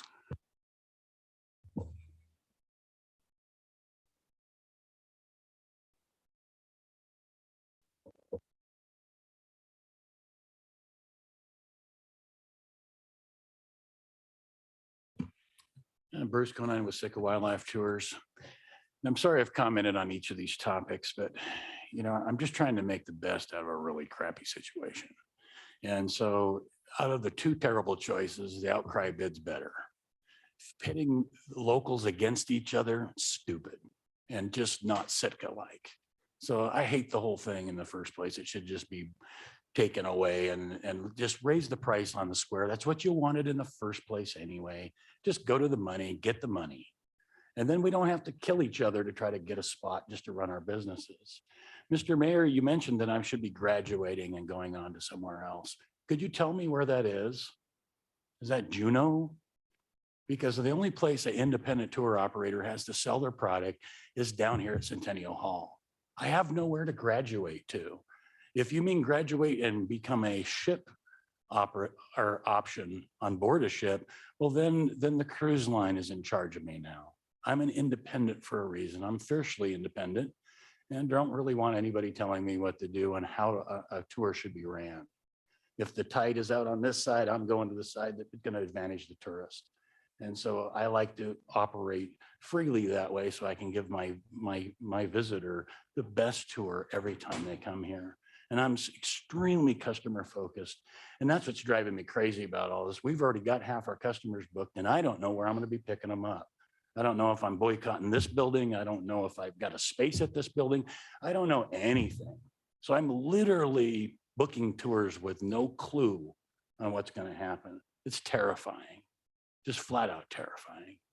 And it all started by just trying to grab as much money as you guys could from us, rather than looking at the money we generate in our tax revenues and the jobs we create for your kids and your grandkids. That is truly the most important part. Only 14% of cruise dollars stay in the community. Think about that. And you're squishing that 14% right now. And you're looking at it as just a revenue generator beyond what it's already doing a great job if you actually looked at it. So please back away a little bit, put on your Sitka hat again. And these are your friends and your family that are here. These are people that are going to employ your kids and your grandkids. That's truly what's important out of this whole thing. Our city isn't dying. We're okay. And the more our businesses thrive because of what you guys do to generate that, the more tax revenues come, the better it is. And the more of those dollars stay here in this community. That's the important part. It truly is. There's a documentary I watched last night. I encourage you to watch it. It's called The Last Tourist. It explains exactly what's coming. And it will show you what you could do to maybe help and do what I'm talking about. I'm looking at big picture, not just money. Thank you, sir. Thank you.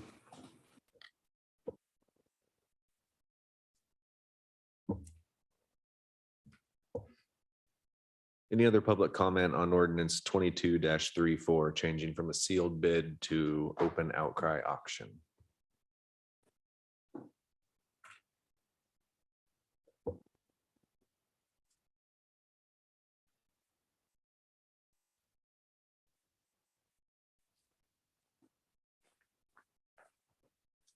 Once again, Andy Nye, Sitka Zodiac Adventures. Just want to put one more plug on this one for the open outcry, like we talked about last time. Without the open outcry, we don't know who we're bidding against. And the main thing, we don't know how many we're bidding against. And that's more terrifying than anything. Not knowing if we'd get a spot. We talked about that stability before. Imagine not having any idea if you're going for a spot, you could be bidding against anybody, everybody, and so many people. We don't even know how many spots are out there, let alone how many we're bidding against. So an open outcry allows us to understand what's going on out there. And so just please think about that when you're voting.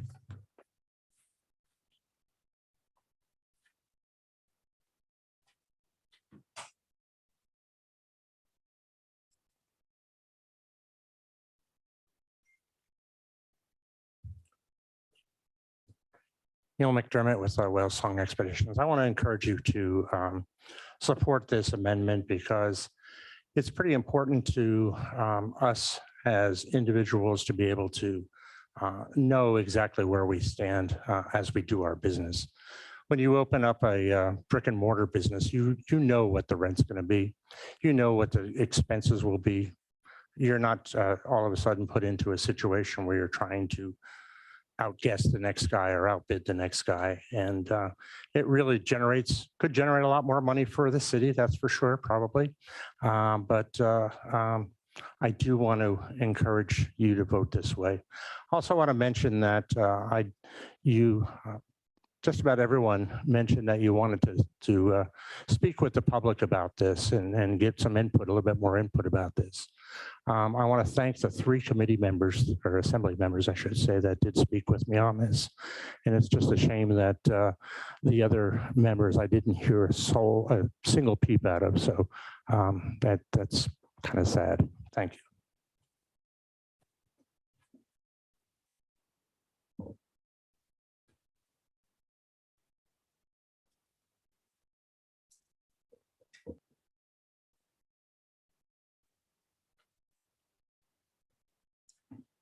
Jaron Sumwong, local operator.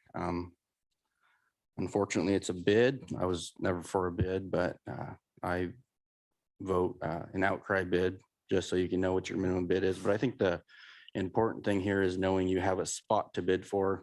Last year, there was, I believe, 13 spots. Last I heard, you were cutting it down to 10, but opening as many squares on the side of the building, I think, is important.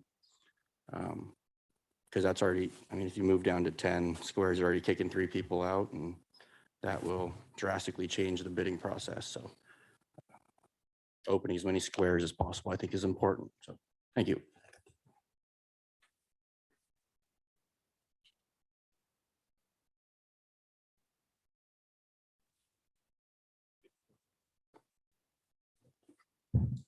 Good evening, Don Cluding, citizen, a retired city employee, manager at Hagen Centennial Hall. I'm glad I'm retired, actually.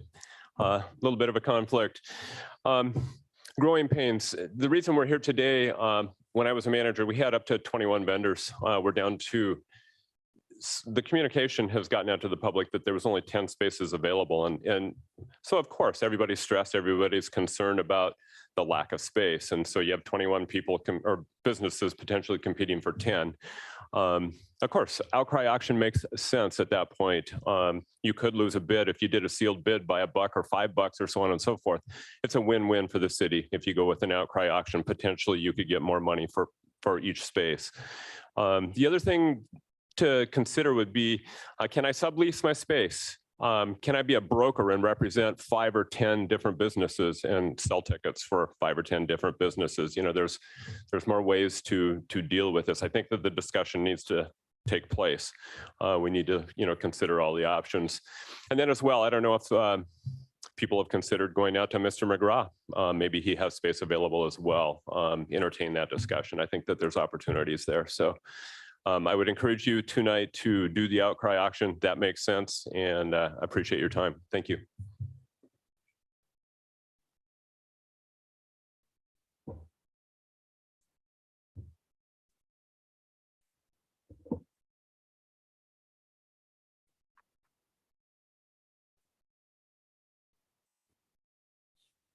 Hair license, travel tours. I like the outcry bid. I'm not going to say I don't. The only thing I don't like about the whole process is the 10 squares. Limiting us to 10 squares does mean that out of the 14 businesses, the local businesses that were out there last year, 4 of them will definitely be out. And then the bigger businesses can vote out the other couple. So having more squares, I mean, you guys are going to make money either way at $2,500 a square. So if we were able to put up a couple more squares to support local businesses, I mean, that's my biggest concern. Still keeping the money here in town instead of taking it away. Giving a chance for the bigger businesses from out of town to take our spots, and then we lose money. You guys lose money because their money goes away. So outcry bid, love the ideal. I mean, give us a chance to fight, know who we're going against. Definitely need to know that kind of stuff. But more squares, more people from town. That's all I'm asking. Thank you.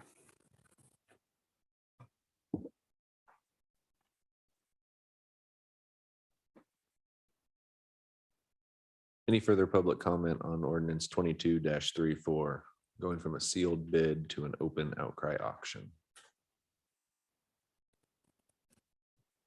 Seeing none, we'll bring it back to the assembly for deliberation.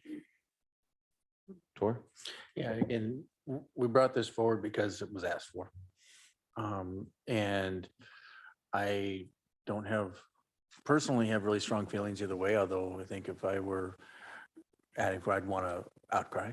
But I think we've heard I know one of my goals putting this forward was to hear people, if we had 50-50 people who are going to be bidding, saying, well, no, we like the sealed bid, that would be very different, but that's not what I'm hearing.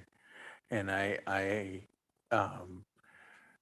think this makes sense. And, they're a little bit more hectic to run, but I think it's more transparent. And I know that when we open the sealed bids, those are all, everybody sees every one, but at the same time, it's real-time transparent, I guess I would say.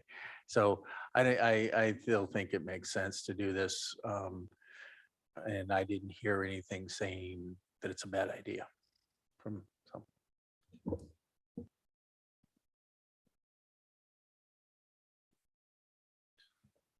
So tonight, previously I had voted no on changing to an outcry auction, and I had some concerns that I voiced.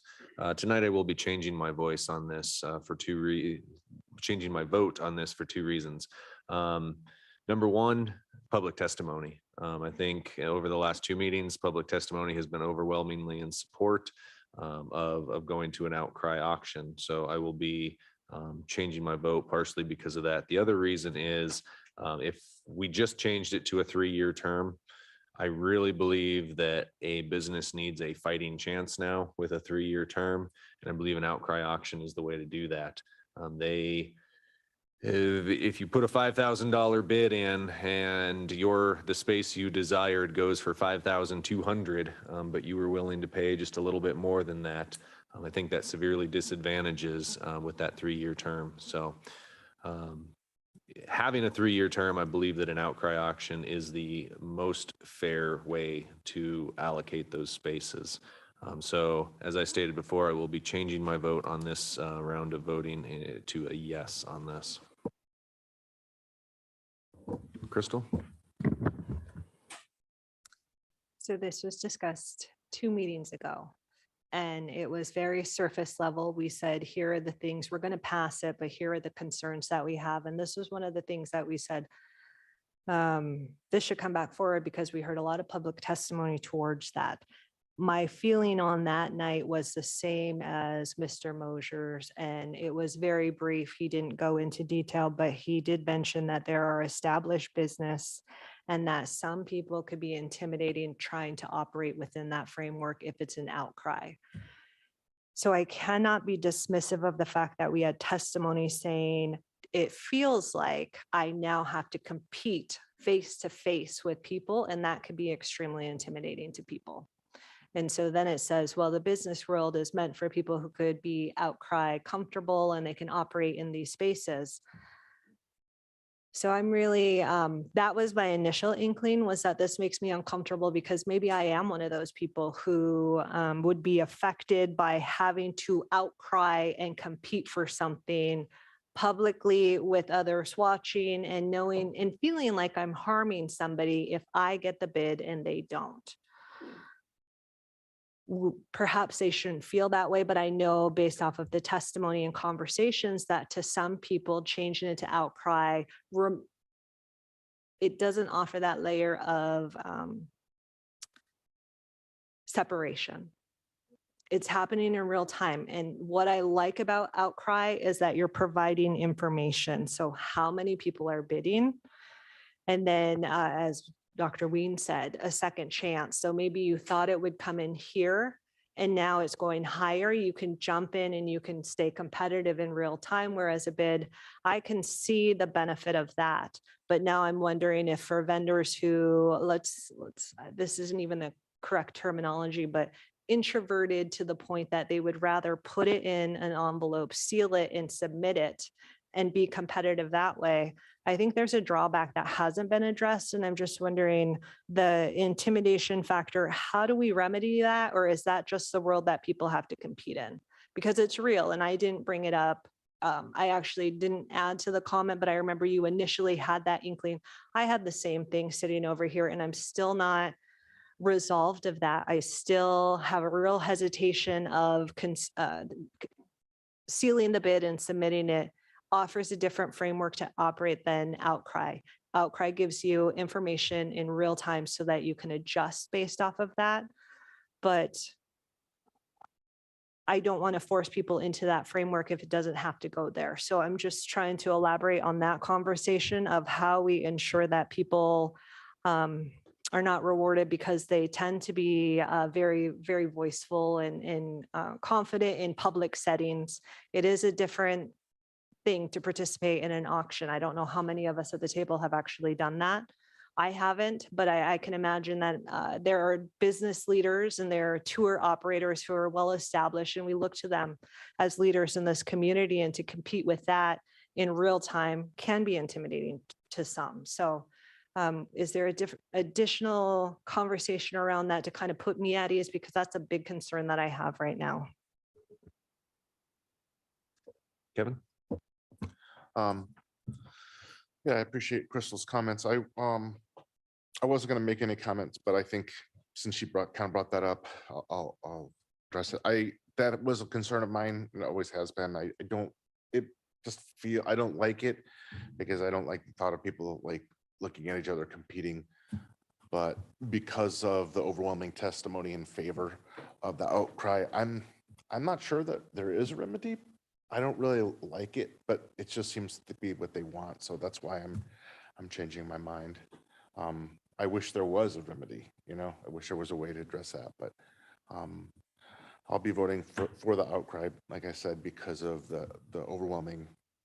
In fact, I haven't had one person tell me since that last meeting that they wanted a sealed bid, so.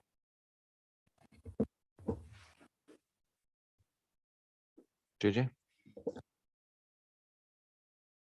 Just to add this conversation, my time in architecture and construction, there was always a pre-bid meeting before any type of sealed bid. And that was when anyone could come to the table, ask questions, get as familiar with the process as possible, and get comfortable. I would encourage, if this is a bid or an auction, to have our employees here at Centennial Hall or whoever is operating this to do that, so that everyone can come and feel like they're comfortable with the process, no matter what it is. A pre-bid, pre-auction meeting could help with that.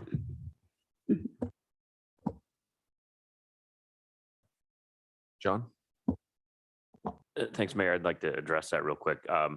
Under the previous year's process, last year we did get all the interested parties together, and Tony held a meeting here and explained what the permit process would look like. And that's the plan this year too. We'll get everybody together and give them all the details before the bidding begins. So as far as the number who are competing, they will know that as best they can. Right, that will give an indication of how many people are interested in, and I'm going to throw this out there. Let's say it is 10. So there are 10 slots that you're competing for, and here are the players in the room. If they choose to show up, Right. There's no requirement that they'll show up for the pre-bid, but they'll have an idea on who's interested, but there's no Okay. requirement for them to be at the pre-bid session. Right, because I was mostly worried about them not having that information, even though there was disclosure that they all know each other and that they operate. There may be some new vendors into the situation. I was just worried about that information not being available, but it sounds like in that pre-meeting that happens annually, they have a choice to show up. They don't have to, but that will give you a good indication of who's trying to compete for the upcoming bids. This is a tough one.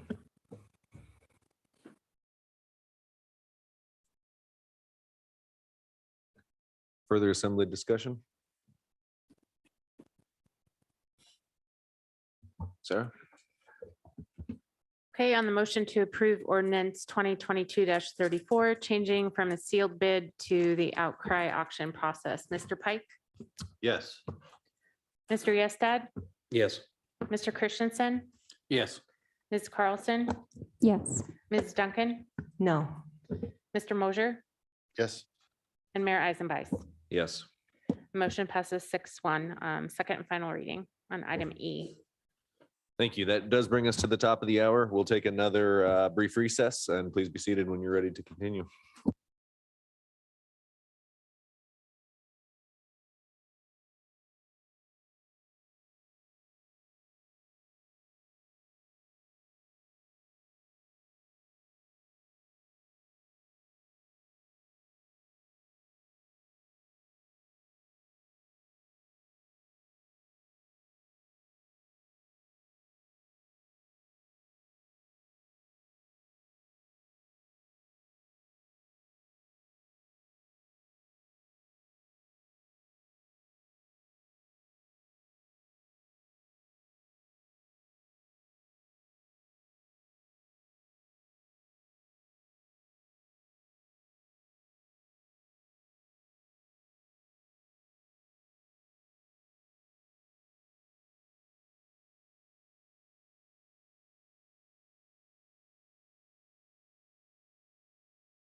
All right, the assembly is seated. We'll get going here.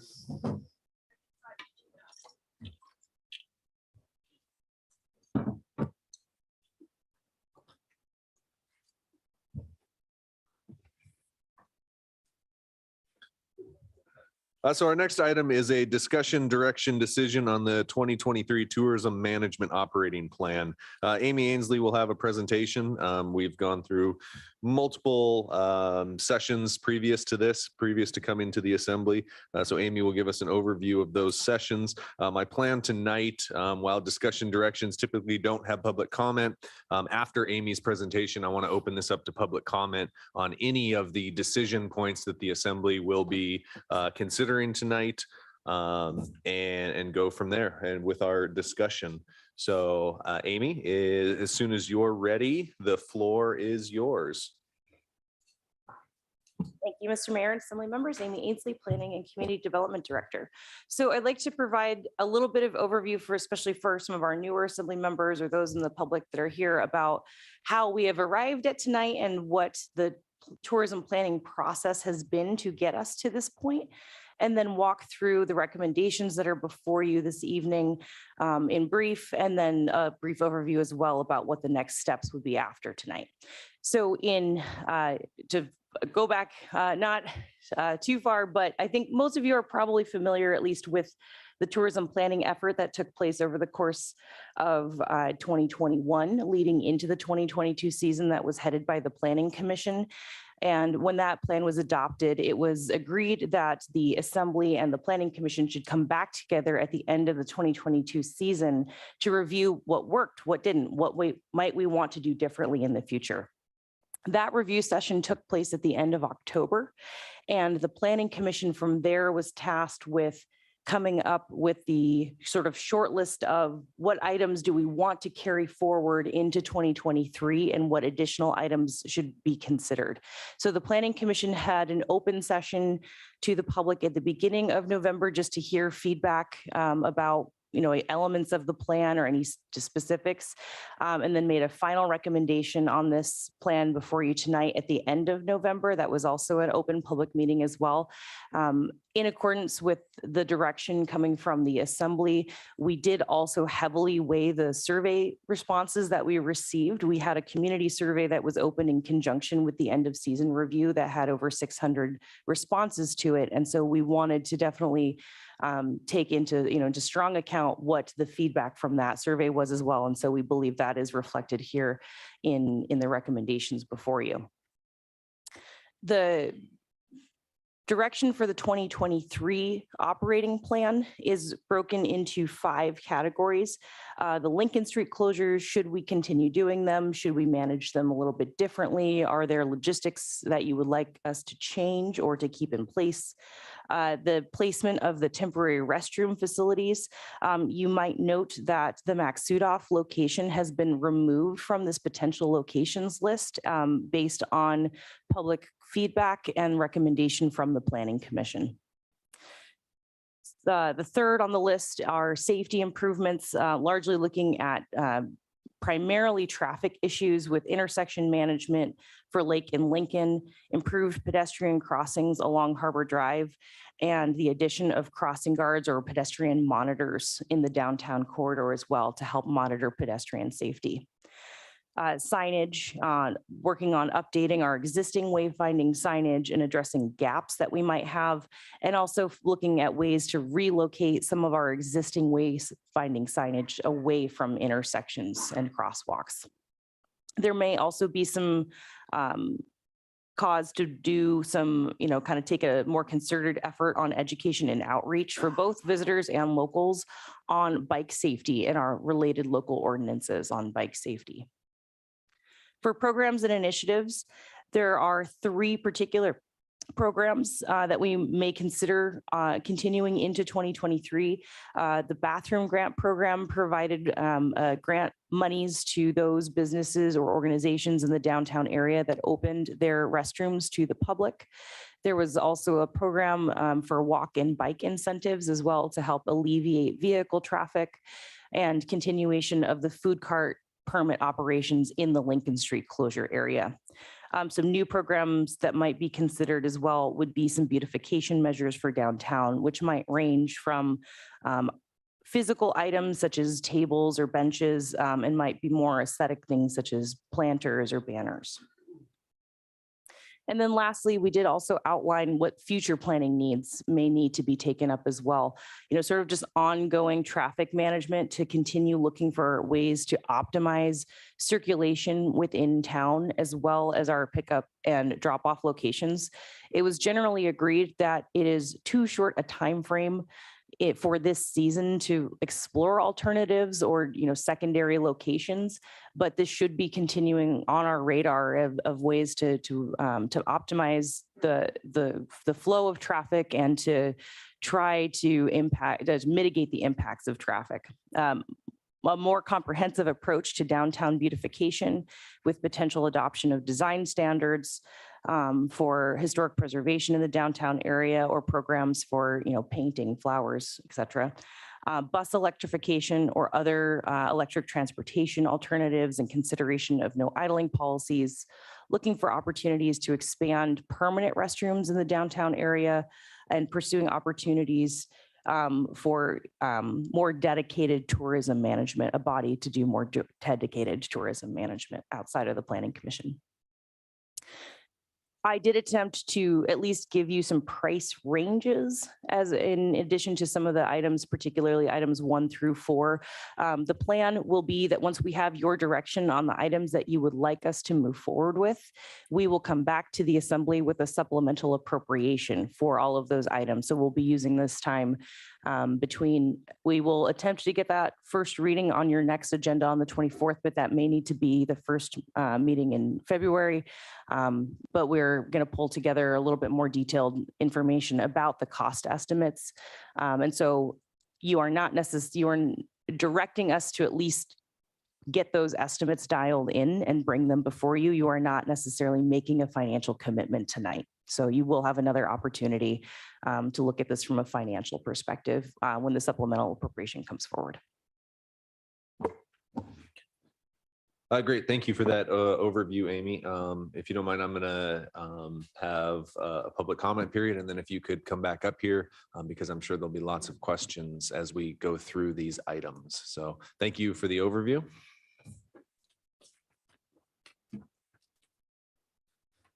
And at this point, I'd like to open it up to public comment on our 2023 tourism management operating plan. If you have any thoughts about any of the ideas or any other thoughts on tourism operation plans for the upcoming season.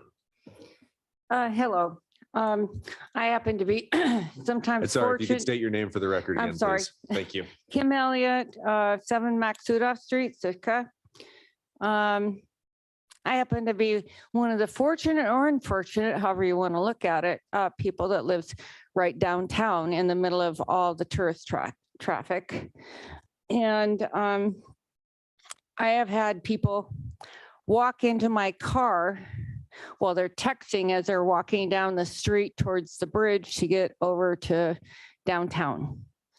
I've helped a lot of them, or tried to direct them to wherever they might want to go, because I'm not anti-tourist. I'm just anti not being safe and being kind of stupid, which anyway, I just want to say that I saw the plan and they want to do a sea walk and all that other stuff, which I don't understand why it's not included in the tourism plan, to be honest with you. And I'll speak to that if you need me to, 100 persons to be heard at the end of the meeting. But I have had so many instances of people wandering around, wondering where they're going. So I think that your plans to increase signage and assist the people in finding where they want to go. But most of them want to go straight downtown. I don't know if you got the message from my sister, Claudia Michaelis says. My comments are related to them and my pop, Al Wilson, senior citizen that doesn't come out much. But we all are in the same page, and a great many of my neighbors are, because they've all run into the same problems I have with trying to even go to the grocery store from my street with the traffic and the problems that are there. I'm kind of concerned about whether or not downtown is going to become another Juneau or Ketchikan, but I found out, and you might want to take a look. I tried to send you a link forward, but I don't know if it came. Juneau is looking at limiting the number of tourists that can be handled in town at one time. And I think that you should be aware of that. The Sitka, I think, needs to really recognize that our town, we have 8,700 and some people, and it's been the same steady pace for years. Except when the cruise ships come into town, and then our population almost doubles. And it's not fun, it's miserable, especially if you live downtown, which I happen to be one of the ones that everyone says, oh, you're so lucky where you live. And I'm saying, no. Thank you, ma'am.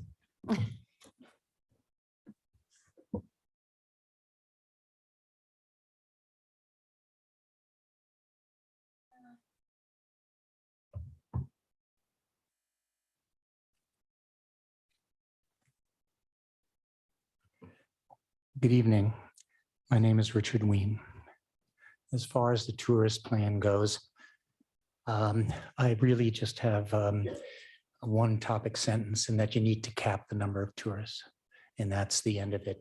If you don't do it, if you don't self-limit this, I know that the economy is going to do it, but we have time to focus on a better type of tourism, and one that is more, I'll say, authentic. I like the word authentic because that is one of the words, or the tourists who come here, they say that Sitka is a more authentic Alaskan town. Now, why are they saying that? Because they've already seen Juneau and Ketchikan? I think I have a part of the answer for it. It's not because we have a McDonald's. I feel that a lot of these things within the tourist plan are self-inflicted wounds. We don't need to go through it. I've been throughout this country and a good portion of the world, and I know what authentic means. And it means that your city is not roped off with cattle fences, and you have outside toilets. That's authentic, maybe, but this ain't Disneyland. And one of the important parts of authenticism is that the locals get to intermingle and come in their natural habitat. That's authentic. I've been to a lot of beautiful towns, and part of it is the free movement of the people who live there, because there's always such wonderful interactions between the locals and those people who wish to come and share this with us. I do not believe that if we continue on this way, that anything good will come of it. I followed a lot of the money that's coming into Sitka. I've seen how businesses are moving and so forth, and it is not moving in the way that Sitka will ever have anything that it really cherishes. So we need to, I'll say, nip it in the bud, need to cap it, and then circle around and make the plan, which I have some very clear ideas on what to do. Bottom line is, if you continue this way with day trippers may work for a little while, but all of a sudden you're going to find it's going to be choked off. And let me tell you something, there are going to be alternative drop-off points and other developments within this city, which is going to be potentially problematic for downtown. And so you have to think that if you're going to be taxing people and charging them, they're going to look for an alternative. Cap it, cap it, cap it. And you've heard it here first.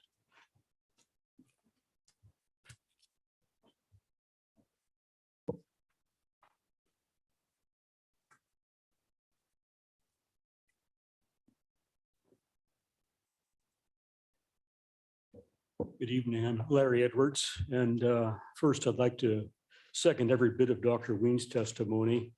I'm here to testify on item 5 on the packet info there, future planning needs, and actually the very bottom item of that section.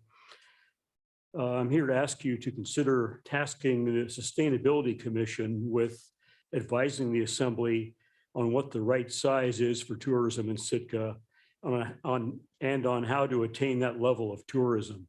This is a sustainability issue, and sustainability commissioners have the requisite expertise to give this advice.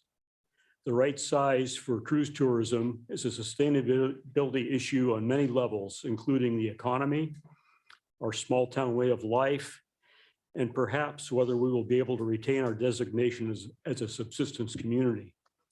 The cruise tourism issue is urgent because if the extraordinary level of visitation of last year becomes more than a one-year spike, the window of opportunity for Sitka to seek a right size for the industry at a lower level is likely to be foreclosed as local businesses make investments to serve the extreme visitation.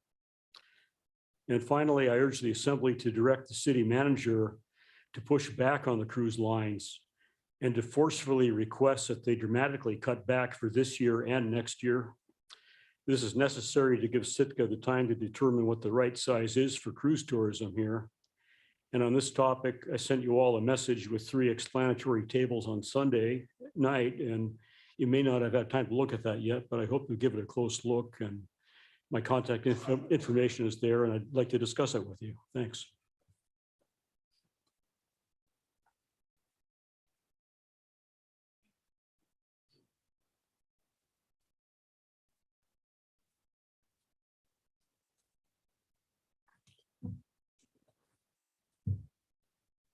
Guess I'm still hot. Good evening, Mayor and Assembly, Mr. Administrator, Mr. Attorney, Madam Clerk. I'm Hugh Bevan. And my testimony relates to traffic management. Last summer, I took some opportunities to come downtown and just watch the vehicle and pedestrian movements between the roundabout and O'Connell Bridge. And it occurs to me that the system is approaching design capacity. And that problem is amplified by the closure of Lincoln Street, where we take one of the arterial streets out of the system. I'm not down on closing Lincoln Street. I think it worked pretty well last year, but the change to the traffic system may not be as workable if our passenger load continues to increase. The other thing is I've noticed is that traffic's increasing from the rapid development on Japonski Island, and that's all feeding right into the same system. The intersection is designed to operate with 4 quadrants, and when one of them is taken away, it almost felt to me like the intersection is starting to become unstable. And I don't mean the Sitka drivers. I'm not talking about the Sitka drivers. I'm talking about the operation of the traffic. So in November, I was here for a similar meeting and heard Chris McGraw lay out an idea to reconfigure the Baranoff School playground to include a satellite cruise bus transfer facility. And I found that interesting. So I met with Chris and learned what the details were and the fact that he had jointly developed this plan with Principal Jill DeCrone from Baranoff Elementary School. And once I understood what the idea was, I personally thought it was a home run. So from there, I met with the principal at the school, and it was brought back memories of other times I was in the principal's office. But she explained the plan to me, and her understanding was exactly the same as Chris's. And she was a solid supporter of this idea. The plan reconfigures the playground, moves the shelter closer to the school where it's easier to manage, and provides new playground equipment, substantial new parking for the staff and visitors, and it's all that's paid by the cruise terminal. They also create a cruise bus transfer facility, which spreads out traffic, pedestrian traffic, and pulls traffic, vehicular traffic, out of the area of concern. I have a suggestion for the assembly that in the very near future, you hold a work session and invite Chris and Principal LeCrone to come and lay it out in their own words. They both Thank you, expressed sir. willingness to do that. Thank you, sir. In fairness to everybody, we will have to cut you off at 3 minutes. Thank you. Thank you.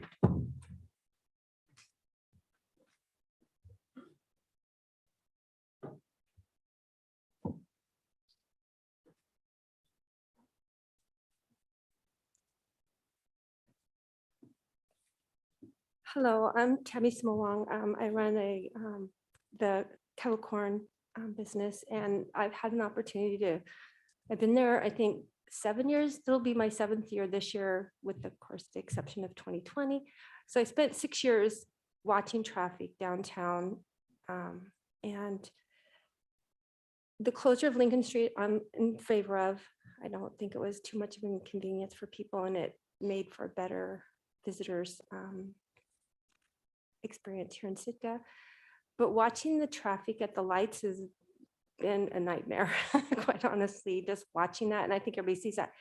I think a plan that might help is the crosswalks, that each one going whichever direction goes, all traffic is stopped. Then one lane can go, all pedestrians stop. So, because it's a left-hand stop, turns that stop the traffic. And then the other cars can go across back and forth. And it seems like that might be helpful, and that just the lights, all green for all traffic. And then the last thing is the bathroom over there on the side. She was talking about the beautification of bathrooms or downtown, and that bathroom is a mess. It's got a leaky toilet that's all over the floor. It's not really the toilet, it comes from the wall. So those bathrooms just need to be cleaned up and look a little nicer. And anyways, that's all I have to say. Thank you.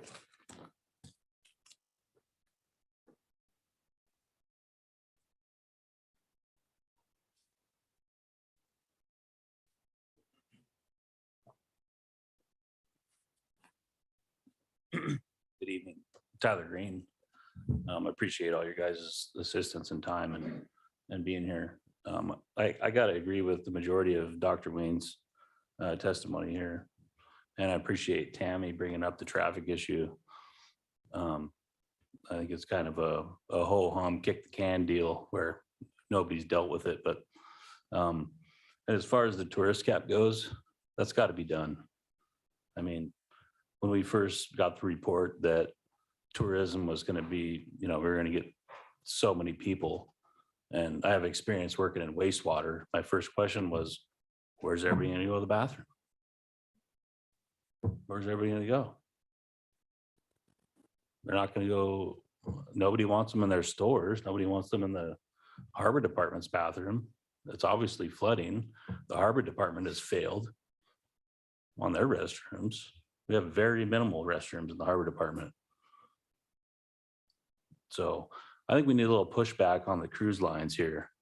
I mean, we're not a toy. We're not Catch Cam. We're not Juno. We're not a toy. There needs to be a cap. I realize the tax money is very lucrative. I understand that, but there's got to be a cap. Thank you.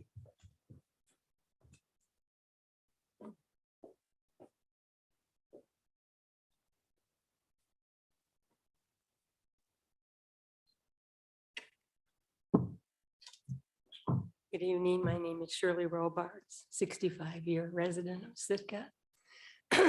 Last year was a disaster. We're on the corner, so we saw it all.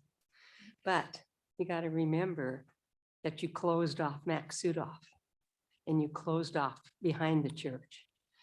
I think personally, and I have pictures to prove it, I took pictures when there was the big boats in and the road was closed. And I took it at 10 in the morning, at 1 o'clock in the afternoon, at 3 o'clock, all empty the streets down on this end of town, on my end of town. So, and I'm really happy that Max Sudoff was taken off the closing it up, because when you come off the island, 400 cars, they're going to go shopping instead of going straight home. So I think it'll help the businesses that are downtown that are not tourist orientated.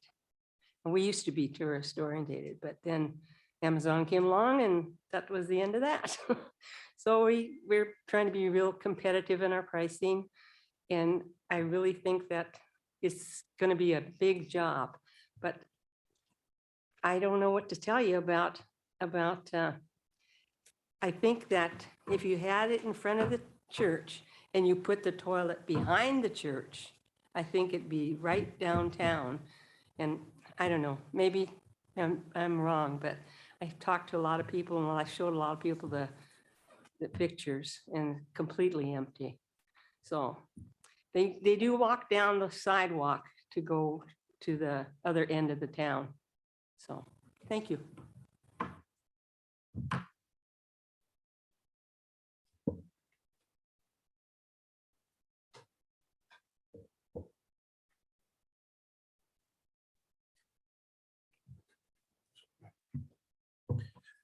Good evening, Assembly members and citizens of Sitka. My name is Alec Cunningham, and I'm here to make some recommendations on how we can address our tourism flow and how it affects residents. I'll be the first to admit I'm no civil engineer, but I'd like to share some things I've seen from other places. This brings me to my first point of the intersection of Lincoln Street and Lake Street. Many of you remember how difficult it was last year when folks were trying to turn and were held up due to pedestrians crossing. In turn, stopping traffic due to the nature of traffic lanes. I personally see two improvements. One, we reroute the traffic lanes so that the turn lanes on Lake Street and Harbor Drive are standalone lanes, and through traffic uses the outside lanes. This is a much more common practice in larger, more densely populated areas. I personally find this option a better long-term solution, but I believe it would require adjustment to the intersection overall, which would be costly and wouldn't necessarily be any safer for pedestrians.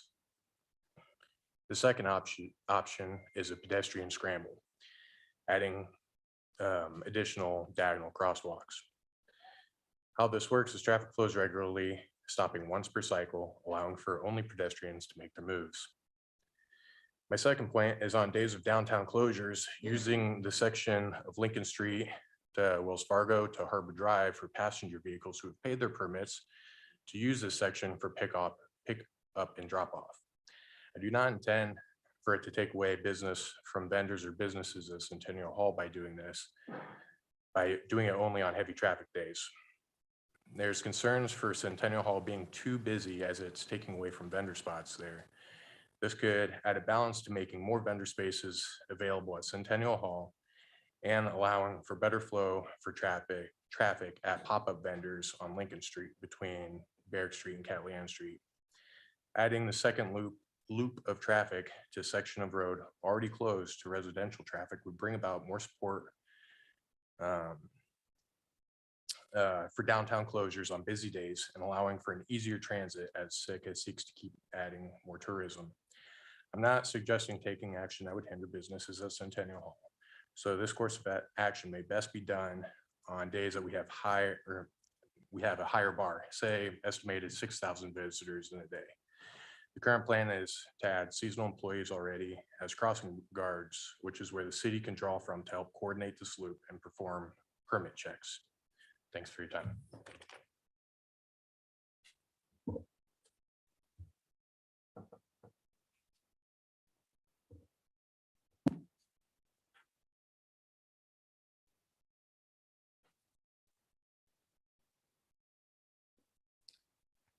Good evening, Mayor and Assembly members. I'm Rachel Roy, and I'm with the Sitka Chamber. I just had a couple comments that I wanted to share, and also to commend the Planning Commission and Planning Department staff on this plan. It definitely has, you can tell that they took the comments from the community and business members, and you can see it reflected here. In my time with the chamber and prior to that, working for the Sitka Tribe of Alaska in the tourism department, I've worked on various plans and tourism planning and been involved. One of the programs that we were heavily involved from its inception was the wayfinding project, which was a piece of the branding. It was branding and wayfinding. So Sitka's brand and then creating the wayfinding. And that was done with a committee of community visitor related businesses and interested parties and assembly. And also then it was executed with the planning department. I mean, anyways, I would like to see that we bring that back up. And there was a phase 2 that was never really done.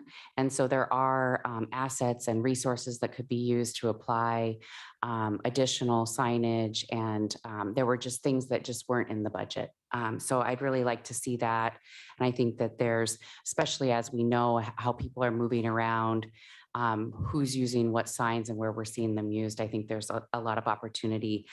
We were really also constricted. We didn't go into Catleon Street and we were limited on what we did on any of the outer areas.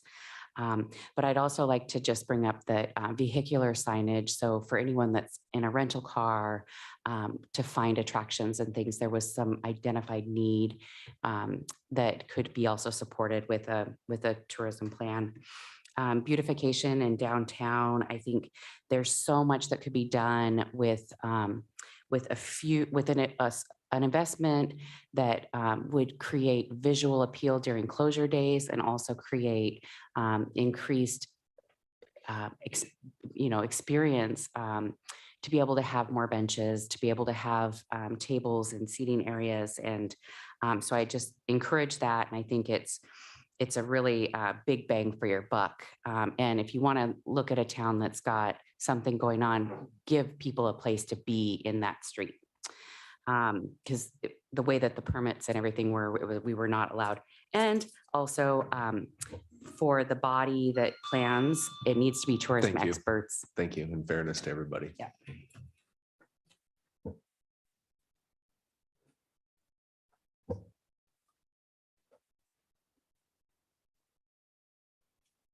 Any further comment on our 2023 tourism management operating plan and or anything relating to tourism in this upcoming cycle?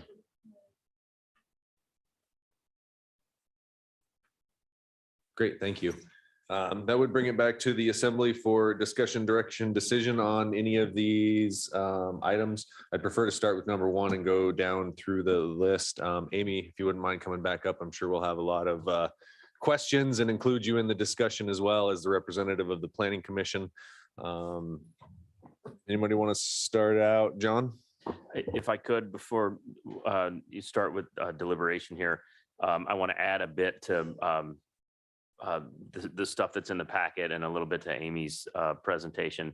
I think an easy way to maybe start this would be kind of like we do with the budget every year when we kind of present just here's the general fund, this is how it was last year, kind of start with the status quo. If you let us know what changes from the status quo you'd be looking at besides the ones that Amy's already recommended in here, that would be very helpful to keep the conversation dialed in. Also, the appropriation that we passed last year, since we're going fiscal years, there's a lot that may already be covered going into this first half of tourism season 2. But I'm kind of getting ahead of myself here when we bring that appropriation forward later. But since the traffic issues came up a lot, I want to give you guys some information. I spent, over 2 hours in a room with DOT yesterday, and we talked a lot about this. The Lake Lincoln intersection, that road is a state right of way. Crossing guards are not as simple as you think they are. They have to be essentially police officers to be able to provide that service. We can't have, like a school crossing guard with a stop sign that walks out in the road. You can't interfere with signals. You can't change signals. We can't add crosswalks where we want to. There's a lot of traffic engineering that has to go in with changes at the intersection. But what we did get from DOT is they hear us loud and clear on the issues. I think we made a lot of progress with getting some, I'll call it flagging opportunities in front of Harrigan Hall to get buses moving through a lot better. And Amy, correct me if I'm wrong, it sounds like they've already got sketched out the plan for a left-hand turn signal, and they believe they can have that in place before this season begins to help with some of that congestion too. And with the new system on the lights, they're able to adjust the timing for the lights. They're able to adjust the timing for the pedestrian crossing areas. So a lot of efforts have already happened on that traffic piece that we hope to have working before this season gets here. So, thanks. Great. Thank you, John, for the DOT update. That was going to be one of my main questions was how did that meeting go? And it sounds like it went better than anticipated. And I'm glad to hear that DOT is at the table as that is their intersection and they control it. Tori, you want to start this one out? Sure. And I think there's some things that fall into multiple points on here. But I think one of the things that we need to be aware of is that they're not working on Sawmill Creek this year. I think that amplified the traffic issues dramatically, especially because I know we asked them not to send people down Jeff Davis and they turned right around and exactly did that. So hopefully that will, not having that will make a difference as well. As far as, item one, the Lincoln Street closures, I think we had a majority of people were supportive of the idea. And I think we learned a lot last year by, raising the number and realizing that we couldn't get real-time passenger numbers from the cruise ships. So we had to use the capacity. And even with raising the amounts, considering the kind of ships that are coming this year, or I can say it is this year, we're going to probably be stopping, quite a bit. Unfortunately, we don't have any way to say we're full. So I think that, again, we're in the process of, okay, how do we deal with it? And honestly, I think it went pretty well as far as closing it. I mean, I know I went down there a number of times and it kind of changed the vibe some too, which was kind of cool. And so lacking a better way to manage these people, I don't see a way to do it. And I'll kind of repeat what I said last year during the meetings, the ungodly number of meetings I had to go to. I walked into the planning sessions thinking, no way, no how do we shut down Lincoln Street. But after a number of meetings, it just became obvious that we didn't have too many other really viable alternatives. And so I think they have a good idea, a good plan here as far as the Lincoln Street closures. And again, allowing John to say if the boats are not showing up really full okay, we'll raise it. He can raise it again if he needs to, if the boats aren't showing up that full, which is nice to be able to change on the fly like that. Kevin? Thank you, Mr. Mayor. I appreciate everyone's comments. It's been a long night, but I appreciate everyone speaking, and I'm glad that the mayor allowed public testimony. I think that's very important, especially on this issue. As far as the logistics, that was going to be my question too. I've actually talked to John before. I've been asking him about the DOT. The left-hand turn is a big issue. Yeah, I agree that not having Sawmill Creek construction will help substantially. If DOT can get a left-hand turn signal, that would be great too. I know there's bigger questions as far as tourism, but for right now, as far as logistics, I think traffic is a major issue. But I am very relieved to know about the DOT left-hand turn signal. I actually work right downtown at the Sitka building. And so I got a front row seat of all those. And it did seem, because I would take a break and walk down to the other end, that for some reason, the tourists seemed to be more busy on the other side by Harry Race and everything. For whatever reason, it was less congested. I understand why the planning commission has recommended a closure. I was not in favor of this I don't like the idea, and honestly, I would prefer if we didn't close it, but I am okay with keeping it closed as long as we give the administrator and staff the discretion to adjust as necessary, because we want to keep the road closed as little as possible. I would be okay if we kept the side of, the other side of Lincoln closed. Closed by Harry Race, that side of the church, and then the other side open, but I don't know if that will open up a whole other can of worms of other businesses having issues. So I'm okay with giving staff the discretion to manage this. As far as a cap, I know that's a concern. People are concerned. Some people are concerned. But I just want to remind the public and there's people in town who've been around longer than me. I've been here 30 years now. It used to be pretty busy here. We actually used to have a police officer, I remember, at that intersection before there was a light. And when it was really busy in the summer. But so I know it's possible, it's probably hard, but then tourism died down for quite a while, and it's been a real effort to get them back. And it's very easy to shut down an industry and business. It's super easy, but it's very hard to bring it to fruition.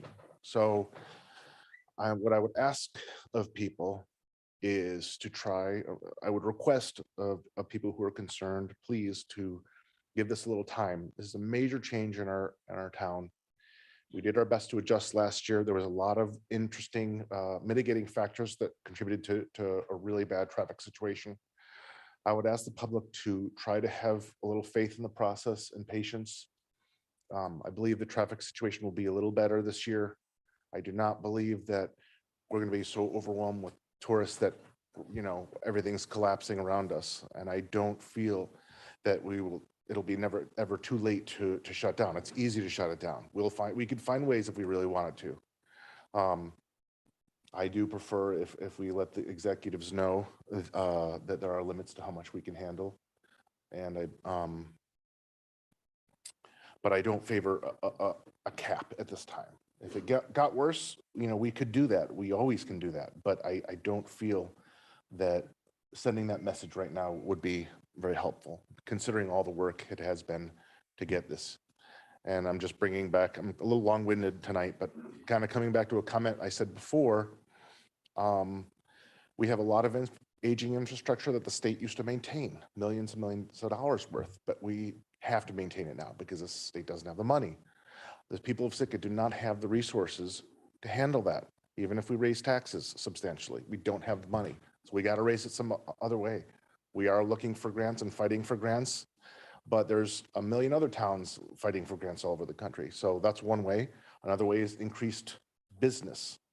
I'm not saying that we should just let everything get out of control and just to let tourism just get to a point that's untenable. What I'm saying is we're early in the process. It seems a little scary, but we have time, and I'm asking that people have patience.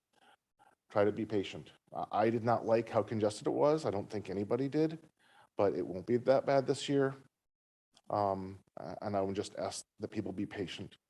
I have other comments as far as some of these other things, but I think I've said enough for now. So on the first item on the Lincoln Street closures, I'm not going to speak whether we should close it or not. But Amy, a couple questions on the concepts actions that you have outlined here. Does that what is being proposed here? Does that align with the results of the survey that was taken at the end of the business or at the end of the visitor season? Correct. Pardon me. The majority of respondents on the survey favored the full closure of Lincoln Street. Okay, and then 5,000 passengers. How many days would that equate to throughout our season coming up here? Do you have that number off the top of your head? I don't, but I can find it. For Okay, you yeah, very I'm sorry, I quickly. don't That's either. no, that's I okay. have the map or the outline that you had given us, but that just popped up in my thoughts because I think it's important to know how many days that is. And then the 5,000 passengers. I know we went up from a smaller amount, which I had spoken out against the 2,000 or 3,000. I don't remember where it started. 5,000 seems like a reasonable level, but then it kind of does depend on how many days total that the street ends up getting closed. And it looks like it's going to be 53 days, 5,000 and above. So yes, correct. 53 days. And this was this is per the schedule that was issued by Cruise Line Agencies of Alaska in mid-October. Okay. So yeah, I'm impartial on the closure of Lincoln Street. I believe that a lot of respondents to a survey have come out in favor of. I saw initially the closure to be very well received. I saw lots of locals strolling downtown with their dog, and I think the novelty of it eventually wore off towards the end of the season. So I don't have a strong opinion one way or another. It sounds like 5,000 aligns with a good closure number, a good goal. And the other question I had on that, Amy, the 10 to 4 closure period, does that align with the arrival and departure times of the boats, or is that simply a number we used from last year? Approximately. There's quite a bit of variability in arrival and departure time, so it's hard to say, that it's completely consistent, but generally speaking, those are kind of the peak hours that we experience. 4 o'clock is definitely on the later side. We do see a lot of passengers returning to the ship at approximately 2:30, maybe a little bit closer to 3 o'clock. However, the street crew does need time to reopen the street. There are signs that have to be changed over or bagged. We sometimes will do street sweeping. And so that buffer until 4 o'clock does help to help with the operations. The other element of that as well is that for the restroom that was on Lincoln Street, the stairs had to be folded in every day when the street reopened because the stairs encroached into the driving lane. And so there's quite a bit of turnover work that has to happen between the reopening of the street. And if you start that any earlier, you are trying to do that in the midst of a fairly substantial crowd. Perfect. Thank you. I think that that answers the second part of my question without having to answer or ask it, because I as well felt 4 o'clock was a little bit late, but utilizing that time for the street crews to come in and do their work, I really don't think they could start that process at 2 in order to get the streets open by 3. So thank you for that clarification there. We can also emphasize as well that, if there's an opportunity to tighten that time frame, that's a preference of the assembly as well.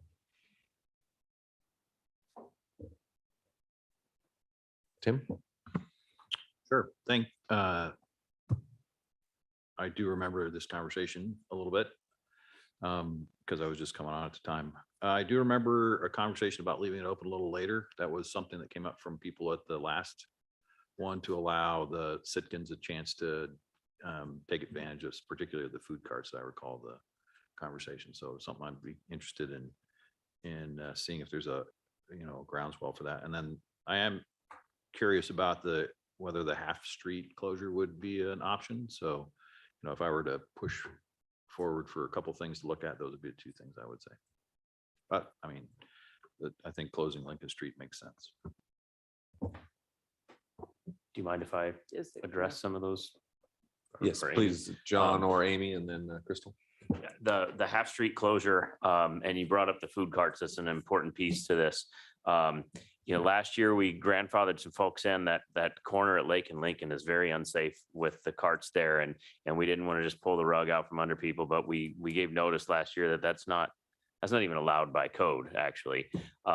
So we've moved the food carts to another area. But if you notice, now the carts have moved to private property in that area that would be open during half closure. So it could potentially create some difficulties as more people are using those food carts and they start to spill into the roadway. That's just something we'd have to be aware of. But the partial closure is also a consideration. The other concern that was raised with the partial closure is that with St. Michael's being one of the main attractions downtown and, you know, the desire for pictures in front of the church, you would have to close the street after the crosswalk that goes in front of the church, which is one of the most congested areas and where we've had pedestrian safety incidents. And so you don't, in terms of, you know, creating pedestrian safety, you're retaining one of the highest conflict spaces. And so there's still a really pressing safety concern with having that part of the street open. There's not really a way to close the street before that, because then you essentially kind of trap the traffic there. So the half closure is really challenging from a safety perspective. I believe your other question was on the later extended hours. The Planning Commission didn't feel that there was quite enough information from business owners about how that would be run, how often it would happen. And so there was a kind of consensus from the Planning Commission's part that, you know, if business owners are interested in those extended hours, that it would be good to plan those out as, you know, maybe once monthly events or something like that, as opposed to us trying to kind of decide for the businesses what times would work best for them. So we kind of left that as a opportunity for business owners to pursue if they felt that would be beneficial.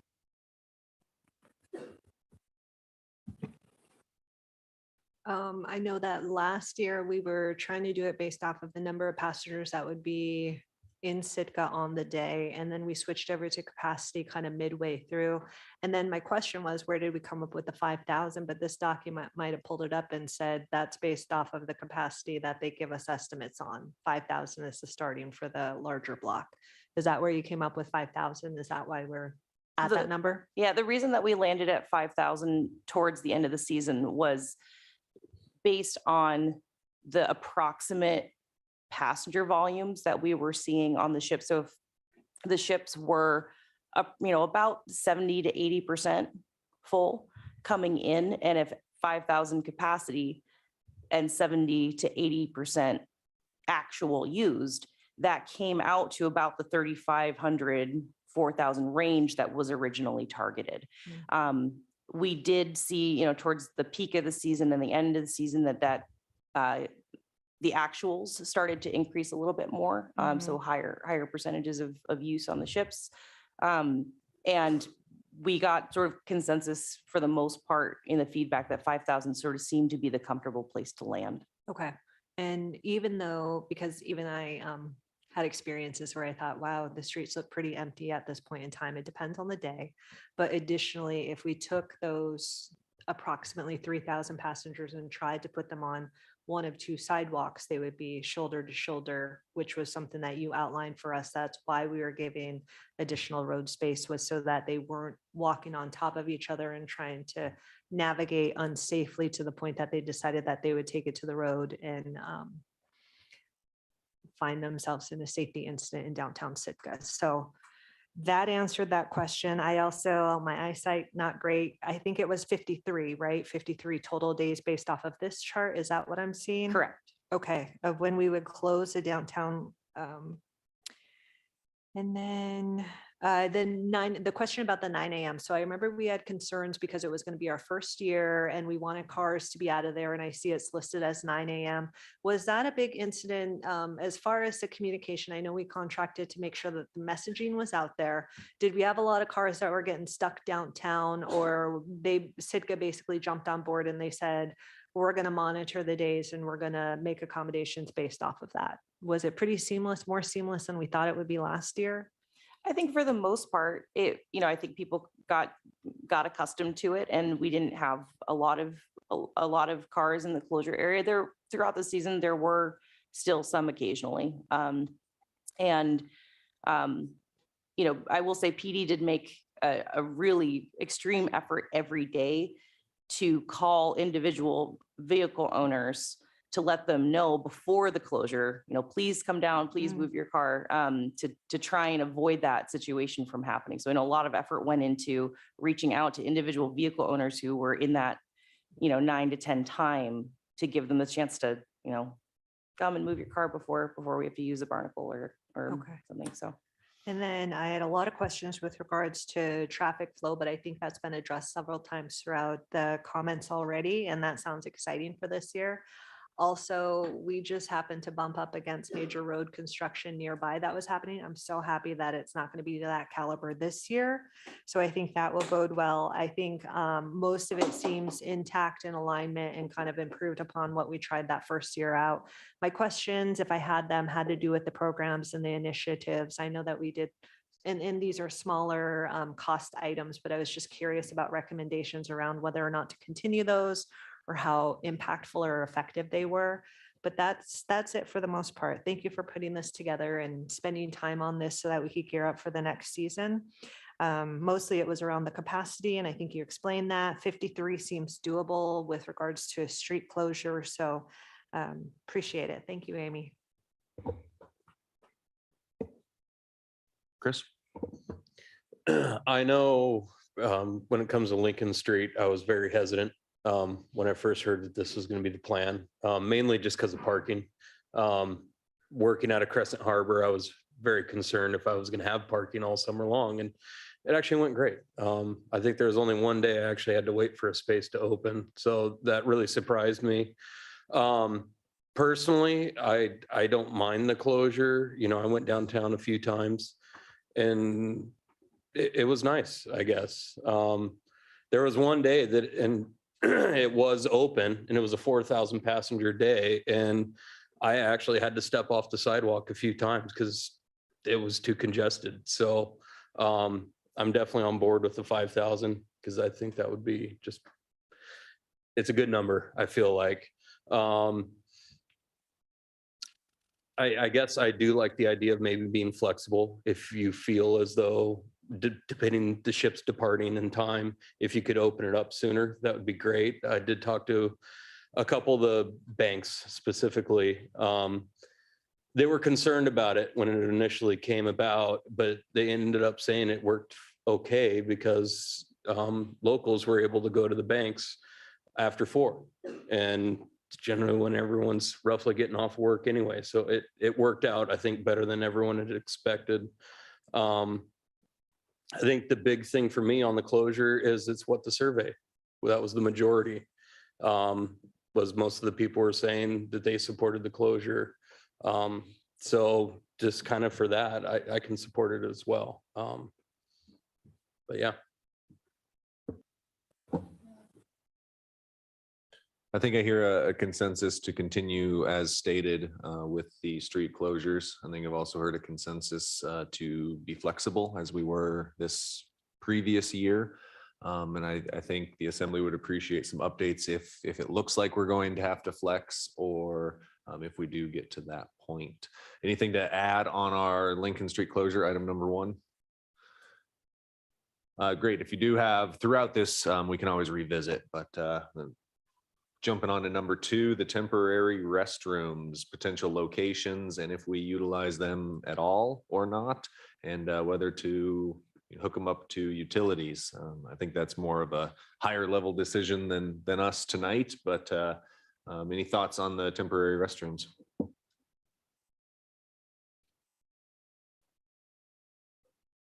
I could start this one out then. Personally, I think the street by Wells Fargo, Max Sudoff, correct? I think those ones worked well. I think that was a great location, and those were able to be open on days that the street were not closed. Personally, from watching it, the one on Lincoln Street that was only open on closed street days, I didn't prefer that one. I saw people trying to use it when they couldn't. I think it overflowed right into the road, kind of in a funky way. I think that one can be moved. I don't necessarily have a location for you, but with it only being able to be utilized in this instance, 53 days out of the visitor season, something tells me there's a better spot than that for that particular restroom. I heard behind the church. I don't know if that's viable, but it sounds potentially interesting. If we just kind of eliminated that roundabouty there, which very few people utilize in that manner, and put a restroom there that was only open on closed days, again, that doesn't really get away from my point and concern of it only being open on days that are closed. But I think the Lincoln Street one did not suit, and I think Maxudoff is centrally located and can service both sides of town from one central location. I am very concerned, unless we've already had conversations with the private lots that are listed here, Wells Fargo, First National Bank, some other instances there. Unless we've had conversations with those people or they've brought it forward to us, I'm very concerned about any sort of decision like that right now without bringing them into the loop as well. Kevin? Mr. Mayor, just for a point of clarification, I think Amy had said in their current plan is to get rid of the Matsudoff one. Is that correct, Amy? So the recommendation from the Planning Commission was to remove that from the list. And so just to be clear as well, we certainly wouldn't expect you guys to determine tonight exactly which locations you would like, especially with the private lots there.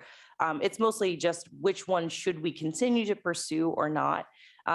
Some of these locations are more challenging than others for particular reasons, whether it's the ownership issue, for in the case of Totem Square, that is maintained and owned by the state, and private lots, obviously private parties need to decide if that's in their interest to do. And then other logistics as well of how close are they to a water source, to sewer. So we essentially would just like this to be a list of options that we as staff can operate from. It's helpful for us to know what your preferences are and what your top choices are. But it's, it's difficult to find just the right place for these units. And so we do need some flexibility. So I hope that we can kind of keep this as a options list as opposed to a decision on exact locations. Okay. Amy, a quick question. So where I actually thought the Matsudoff one was nice too, because it was just, you didn't have to move it or anything, but so the Planning Commission said they prefer not to have it there.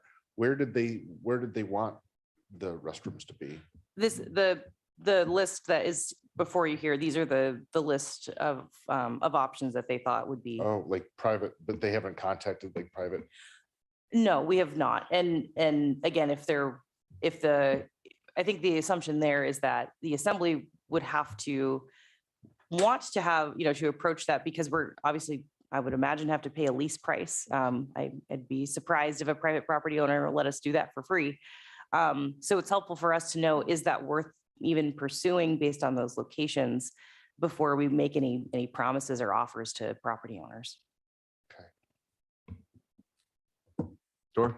Yeah, I don't personally have very strong feelings about where they go. I know some people do. Although I kind of think that the Maxudoff makes it's kind of the best of a list of bad options for various reasons.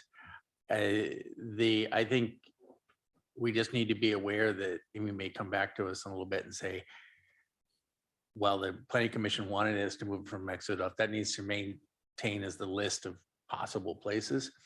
And, I realize that it's very nice when we have, especially when we have it closed.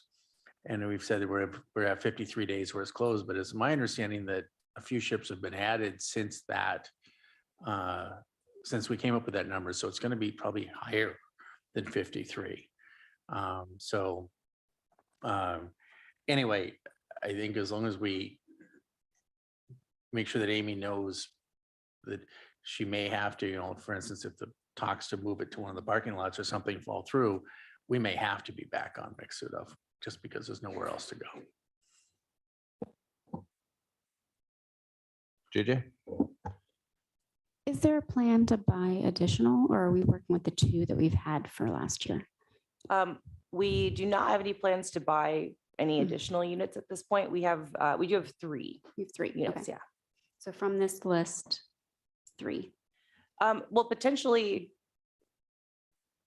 3 locations or 2. What we did this year is we placed one of the standard units next to the ADA and family unit at Maxudoff. So we put 2 units in one place. So it could be, 2 locations for the units. I think the idea at the time was that it would be better. It's kind of nice to not isolate the ADA and family unit away from the other one. So we wanted to kind of keep at least that with one of the standard units. So probably most likely 2 locations. Okay. And this one here that says private lot Cathedral Way, is that where like the old telephone gazebo was? Okay. Yeah. Thank you. Tim? I think I just have some sort of criteria. I think if they can be open all the days, that would be ideal. And I would prefer to invest in connecting them to the sewers. The one that is in the same location, that would be the Lincoln Street parking lane near Barrack Street. That was there last year. That's going to be, otherwise we're going to have potential to find other locations. So the question that you want from us is, are we in favor of having temporary restrooms and how many? And so I guess if I'm weighing in, as many as we have, and yes, we got so excited by Max Sudoff opening up because we heard a lot of concerns about it being closed for the summer. But that did seem like a prime location, but I'm going to leave it up to you. So to answer for direction, yes, temporary restrooms are needed, as many as you can operate. And based off, for me, it's based off of where you guys think it would best be situated. It looks like where it was last year is not on the list. And I'm guessing that's because of feedback, discussion, and a lot of looking into it. And so I'm okay with that. Kevin? Sorry, I provide more clear direction. So and going back to Matsuda, so the planning commission didn't want it because of like Crystal said, because of feedback. Was it all? It was also traffic. Like they thought, was it because they thought traffic would flow better during open days? It was primarily about the public feedback. Okay. We have received some public feedback about traffic impacts. Okay. But again, to try and characterize the planning commission's perspective of it, it was just that the public feedback was negative. You know, the assembly could direct me to add the Max Sudoff Street location back onto the potential list. And, you know, if other options fall through, then we revisit doing that. I guess for me, I would prefer to leave it in your guys' hands, in the planning commission's hands. I would agree that to use as many as we have, we do need them. It's helped a lot. I don't know what we would do if we didn't have those for people, because there's so many people. So yeah, I would prefer to make use of as many of those temporary bathrooms as we can. But I'm not set on Matsuda. If it just seemed like a nice location because you just set it there. But if we've received a lot of public comment not liking it, you know, if you want to try different places, that's okay with me. So. Chris? Are there identified locations that would be better for permanent hookup already identified here? Or, yeah, I guess that's kind of what I'm asking. Yeah, I think that the best location potentially would be the one listed as Harbor Way or Castle Hill. We would, again, have to get permission from the state to do it on state property. And this is also a state historic site as well. And so there is a substantial review process involved. But if we are able to utilize the state property, we can keep the unit free and clear of the alley and the driveway back there, so we don't interfere with pharmacy customer parking in the back there. But it's still sort of on that end of downtown, and there is sewer, power, water, and sewer close by. That's going to be easy to hook up relatively. Yeah, I guess that one kind of interests me. I see that there might be some hurdles, but I know, and I don't have enough experience with these, but I guess my biggest ask is try to limit taking away public parking as much as we can, because I do feel like we're right on the verge of having issues there. But yeah, I guess that's my 2 little bits for it.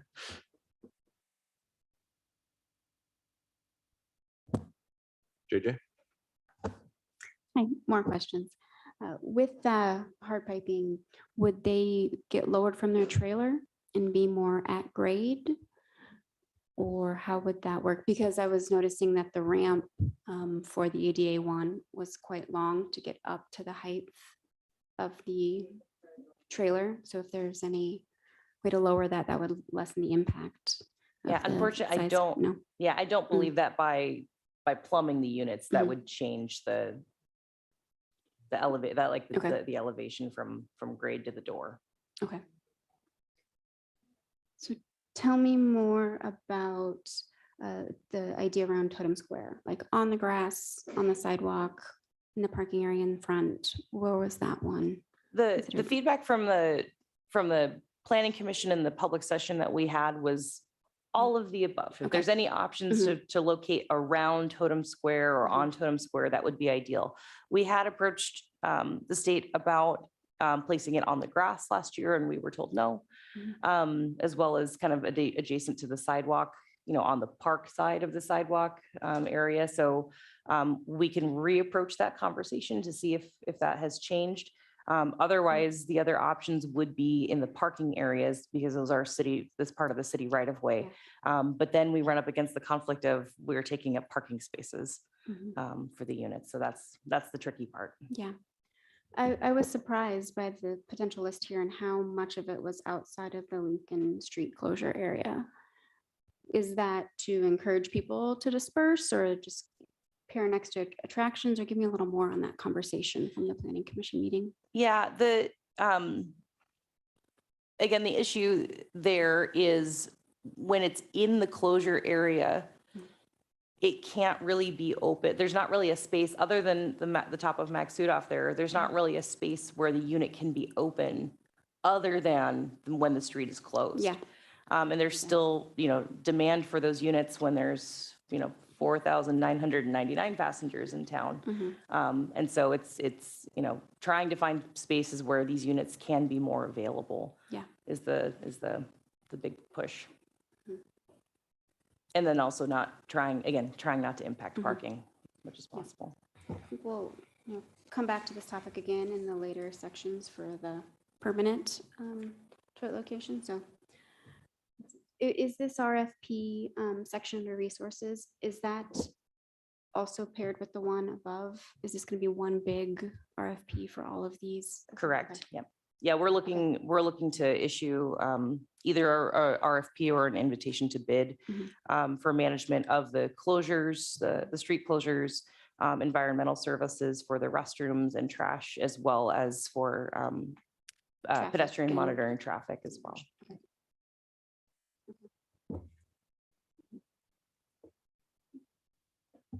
So it sounds as if we are in consensus to continue utilizing the temporary restrooms.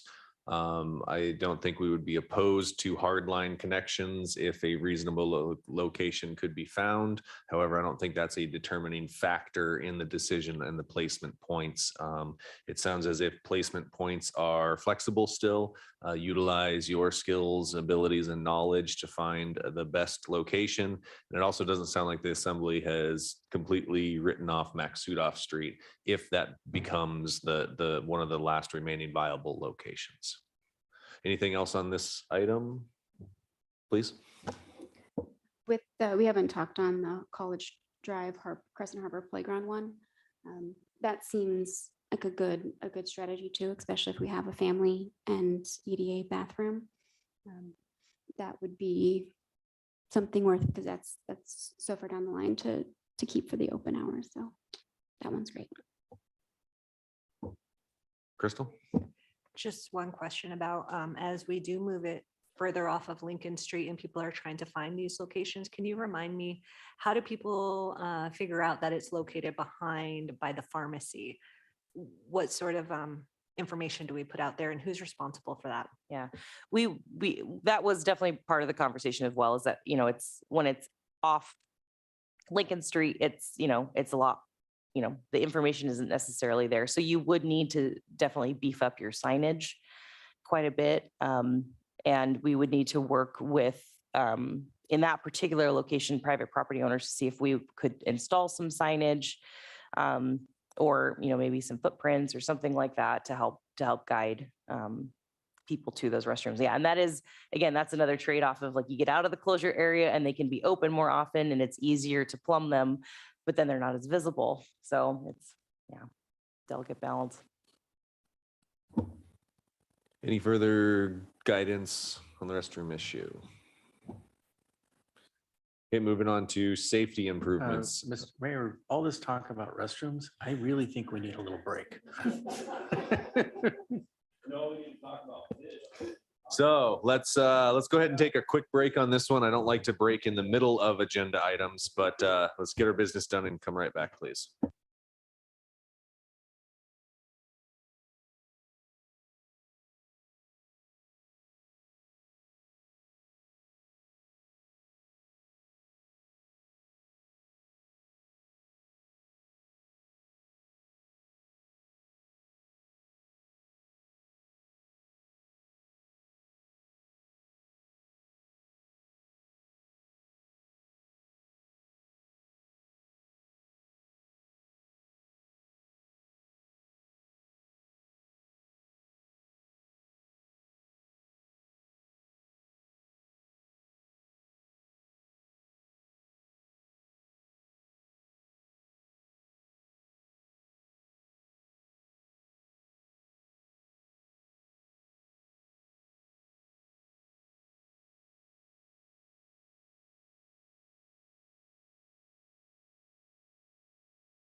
All right, the assembly is seated, so we'll get going here in just a second.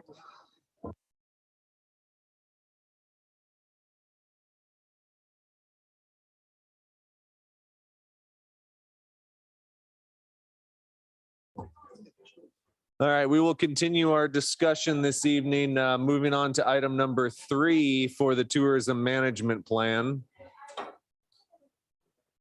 If we do want to get to fish items tonight before 11 o'clock, we do need to finish the item at hand. So on number 3 here, safety improvements.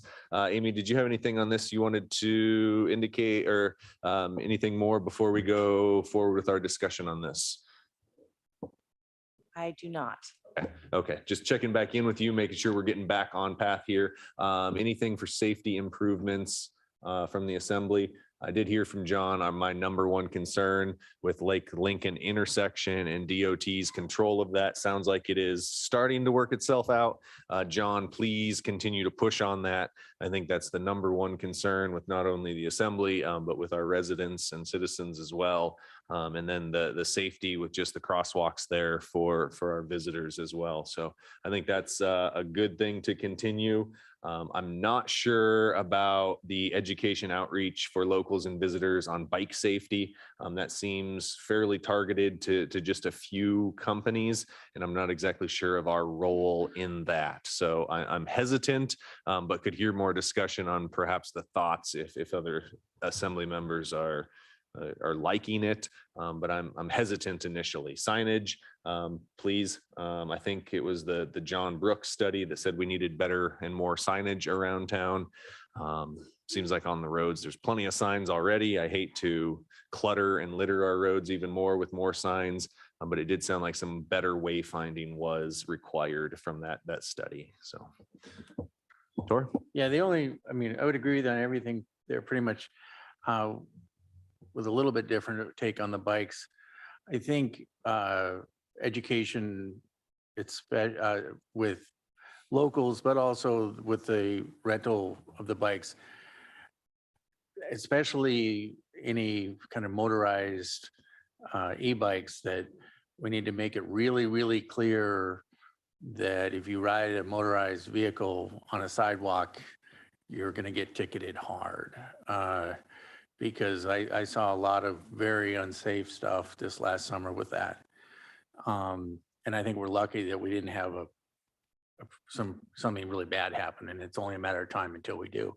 And I don't think it's a huge fix. It's just making sure that they know, don't go on sidewalks with, going 20 miles an hour. So I think a little bit of education there is appropriate. Kevin? Try to be succinct. Yeah, same thing. We need the left-hand turn. We need the intersection to be safe. The signage, yes, better signage, more signage as necessary is appropriate. I do think education outreach for the bike safety is important. I just don't know that we have time to start a new program right now with the time that we have. I think it should be something that could be considered for next year, because it would also require funding. Thank you. Crystal? Specifically to that one, did that come out of feedback on the survey? Did that come because people were saying, I saw a lot of unsafe behaviors? Did we have documented incidences that occurred on bikes and were concerned moving forward on how we could prevent that? It was a mixture of, we had a lot of comments in the survey about it. And it was also voiced at the Planning Commission's November meeting pretty strongly from the participants there. Okay. And I guess I just looked at the, in parentheses, through rental companies. So are we then paying rental companies to provide safety guidance to people who are renting bikes from them? Because that doesn't seem like our job, but how are you embedding these rental companies to provide the education and outreach? I wouldn't necessarily imagine that there would be a payment to the rental companies. I would envision that either there would be a contract or tasking a commission or potentially staff with doing a program and reaching out to the visitor, the industry, and those particularly that rent the equipment to make sure that they are aware of the information and to provide them with, any information about ticketing or what the, what the fines are for violating the local ordinances so that that can be passed on to their customers. Okay, so we find a way to summarize that information and then we pass it on to the appropriate stakeholders. Correct. Okay, and I saw it's just one, so it's less than 50,000, but I'm thinking that's minimal and it's one time at the beginning of the season. Is Yeah, that- and I would think that could, and that's obviously scalable, depending on how much you want to spend on it. I can't, I can't imagine it would be that upper range of 50,000. And it depends on exactly how intensive you want to make the program. Yeah, thanks for the clarification. JJ? On the middle topic here of signage, it says funding for wayfinding signage refresh project. Was that similar to what Rachel said about phase 2 of the previous? Okay, good. So it's just continuing that.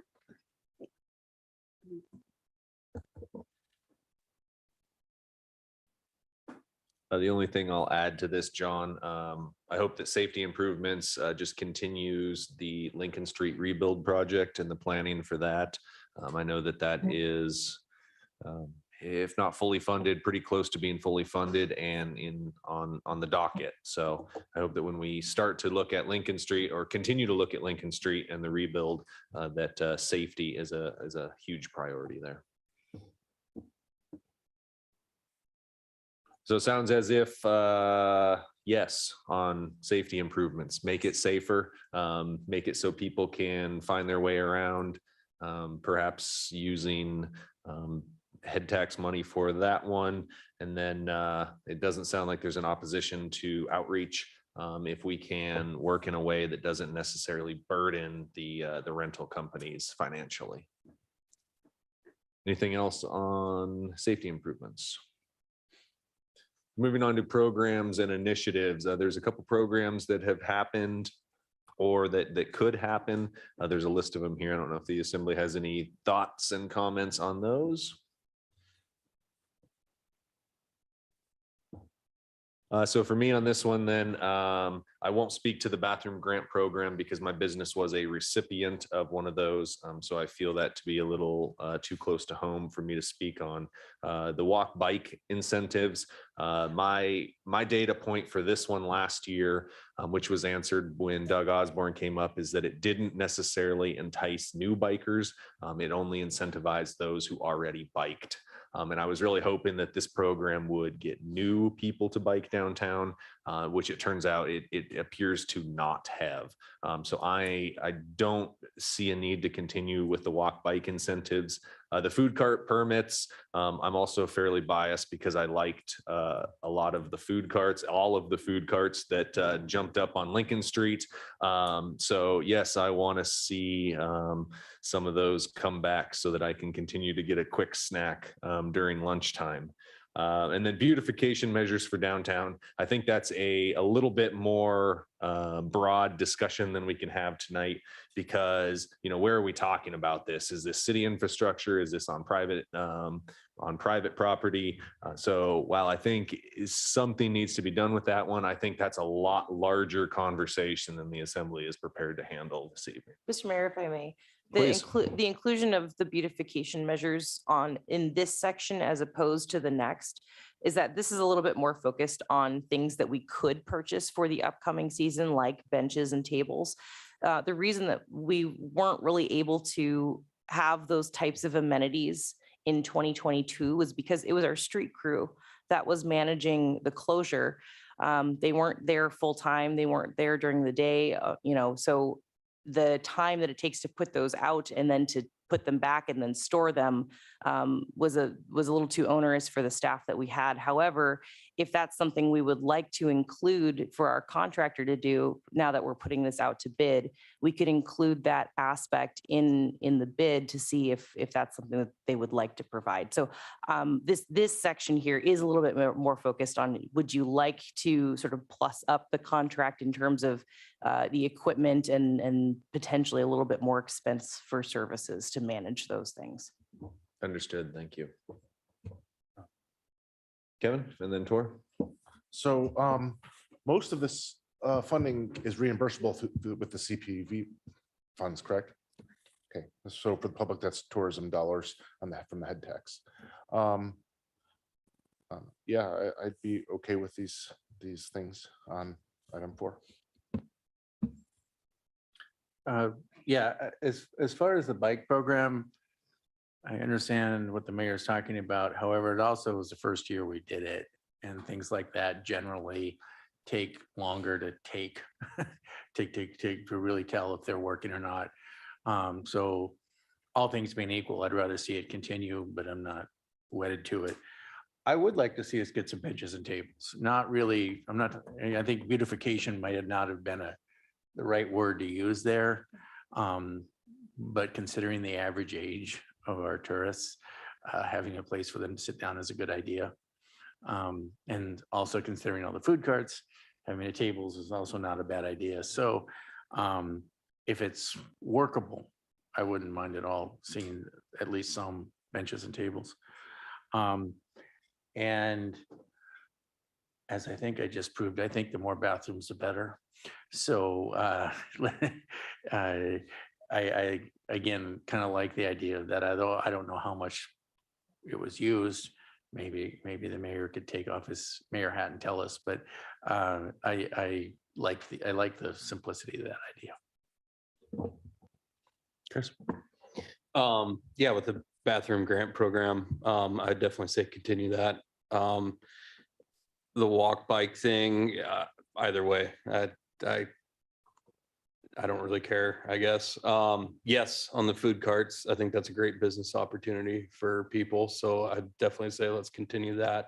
One of the things I did hear from a couple different businesses downtown was doing benches and tables. One complaint I heard from one business owner was people were bringing their food into their store and mishaps were happening with it. And they kind of asked for maybe people being able to eat outside. So I think benches and tables would kind of help direct people more towards that than inside storefronts. Crystal? Just to jump on that, would that be covered areas? Is there coverage for these benches, tables, or weather dependent? Okay, yeah. Also, can you refresh my memory, the grant program, how many participated in that? How many businesses made their restrooms accessible because of this? I believe about 6. And then also the incentive program for walking or biking. I'm supportive of continuing it, but how many people utilize that? I want to say that I want to say that we had approximately 350 participants, round and about.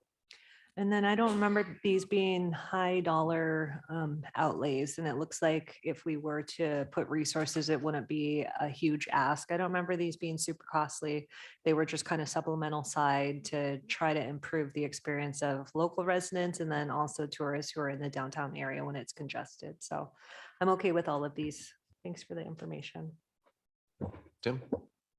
Yeah, I had questions about the beautification thing until I realized that you have another one in the next one when I was looking through it. So yeah, I'm in favor of these things. I have the same sort of concern about the bike one, but I could take it or leave it in terms of its impact. It didn't seem to change behaviors as much as it appeared to wanted to. So.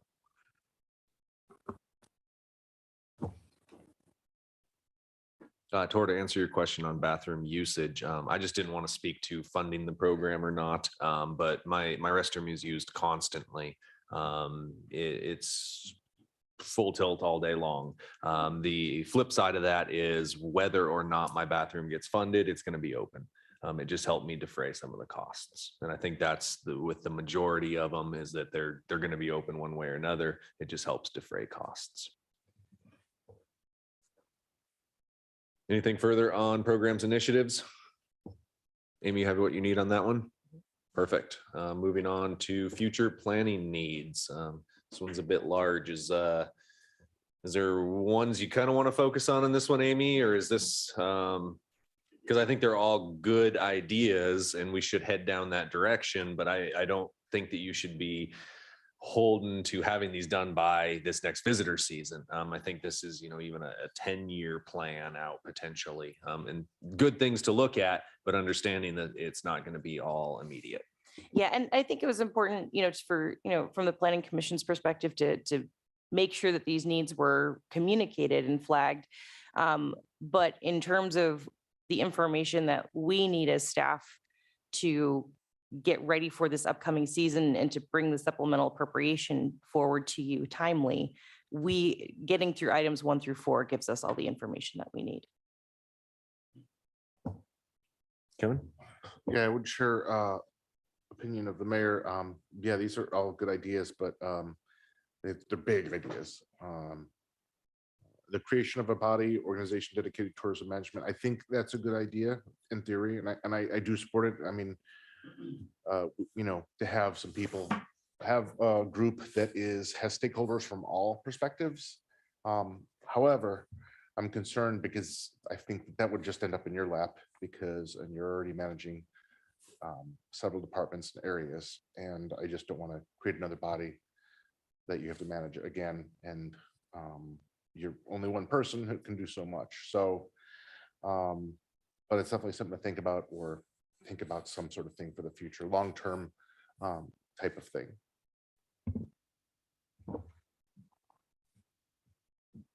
Crystal?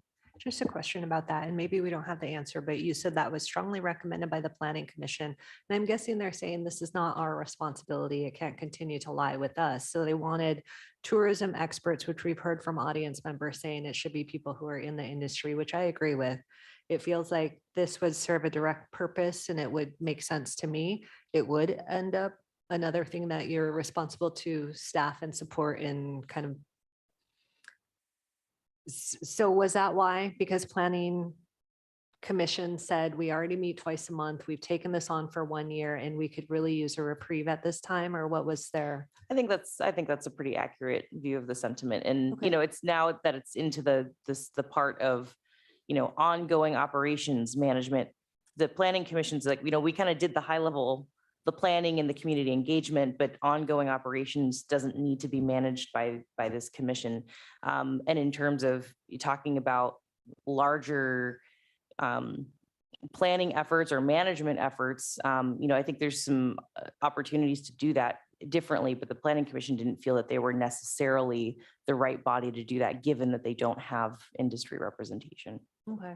And would this, I see it listed here, but would it be appropriate for the assembly to go through the route as if they were creating a commission? So a tourism commission, they would basically sponsor it, draft something, and then see if there was support to make that.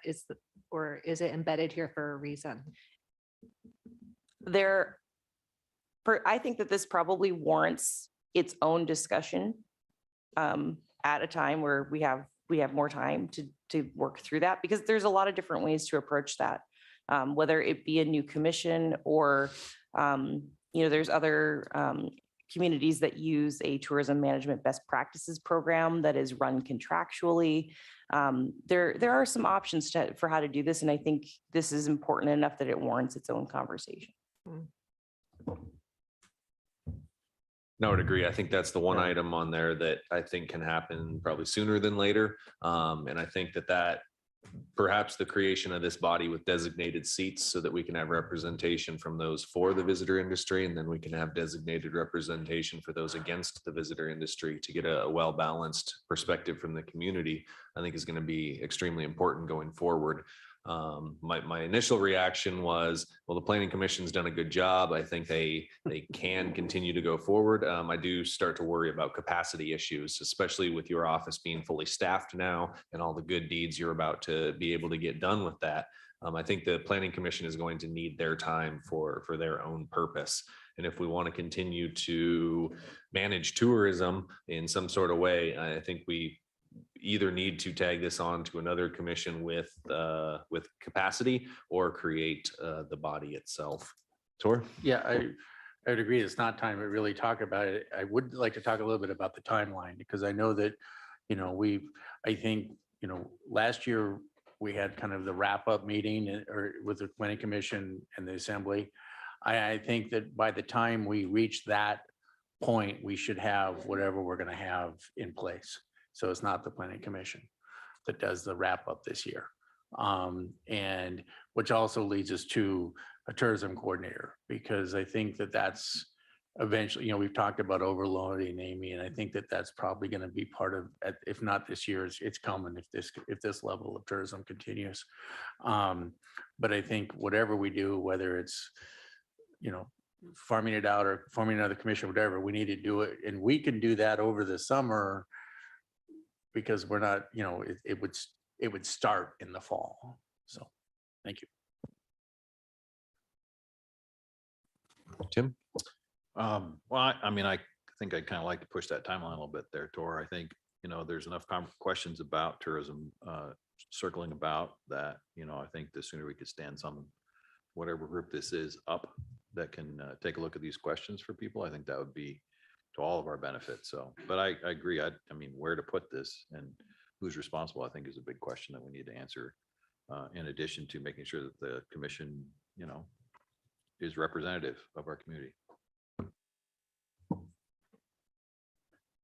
Kevin? Sorry, one final thought, just it's late and we're all tired. My final thought on that is, yeah, I wouldn't be against a commission per se, but I feel like I would prefer if we farmed it out in a way. I know some people don't like that term, but you know, either with a director or contracting out a group or agency that would gather input from people in the community on an ongoing basis or something. I just don't want to like tack another commission under Amy, because I just don't think she has capacity for it. And we want to keep her around, and we want to be as efficient as possible, but we can talk about all this maybe at a work session at some point.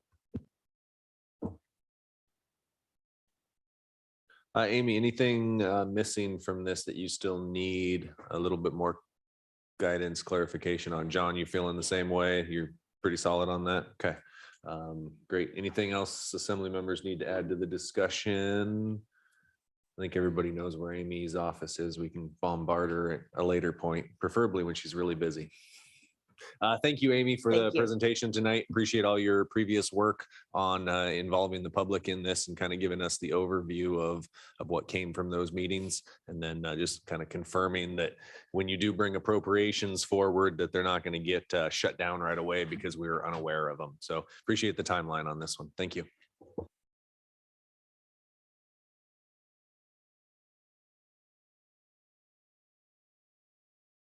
That would bring us to item G this evening. Tonight is a discussion direction decision on donating $25,000 to the Alaska Trollers Association Legal Defense Fund. This was co-sponsored by Tor Christensen and Kevin Mosier. My understanding is that you have a representative from ATA here.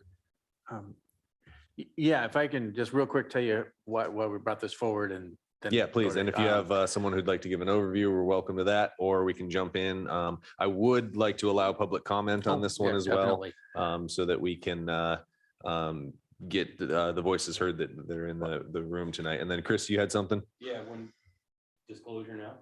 Sure, great.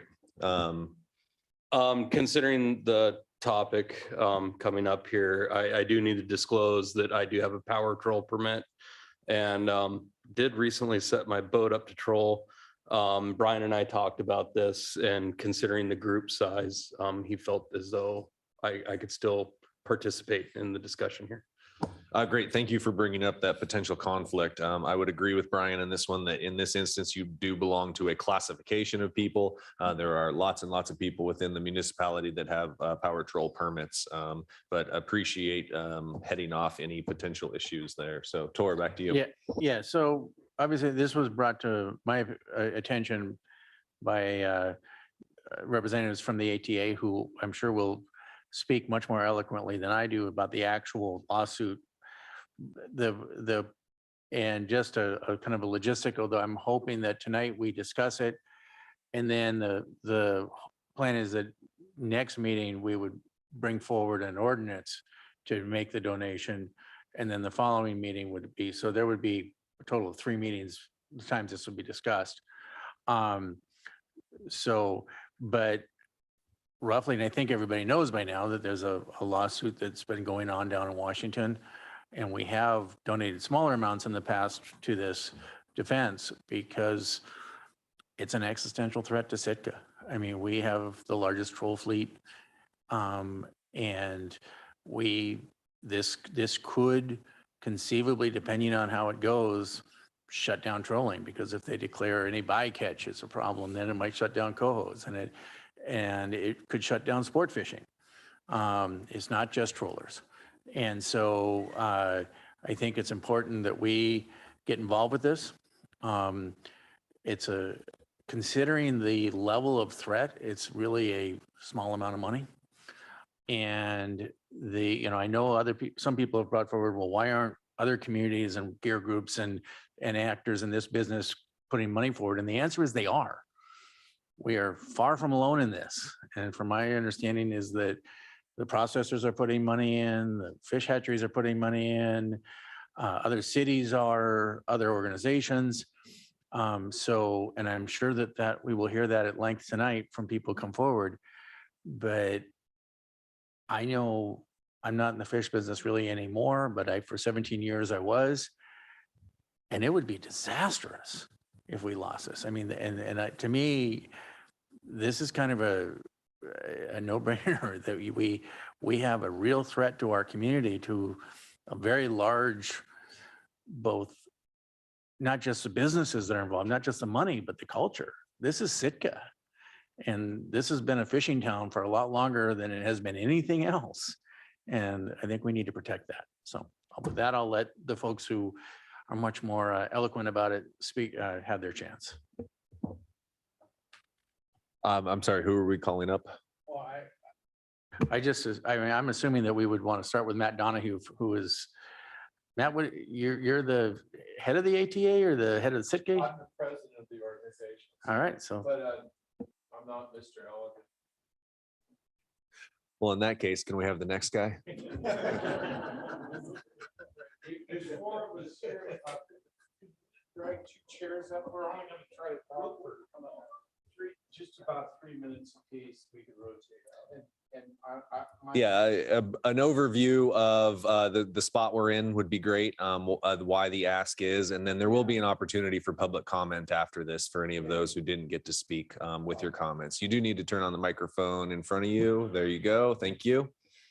I want to commend you guys. You guys are some dedicated public servants. And I'm sorry, and if you could identify yourselves for the record as well, that would be most my helpful. name's Matt Donahoe, and on my right is Jim Moore, and behind me is Jeff Harbour, and that lovely lady is Jackie Foss, and they're the ATA board members that live in Sitka. By the way, our response to the recommendation was called an R&R, was filed today, so I can send that to the city. It's quite eloquently written. It's excellent, actually. Based on membership, ATA is the largest and oldest commercial fishing organization in the region. At the table with me are the other three. We're here to ask the city and borough of Sitka for a special appropriation of $25,000 to the ATA legal fund. We're asking because the 500 hand and power troll fishing businesses that deliver salmon in Sitka each year are in a fight for survival.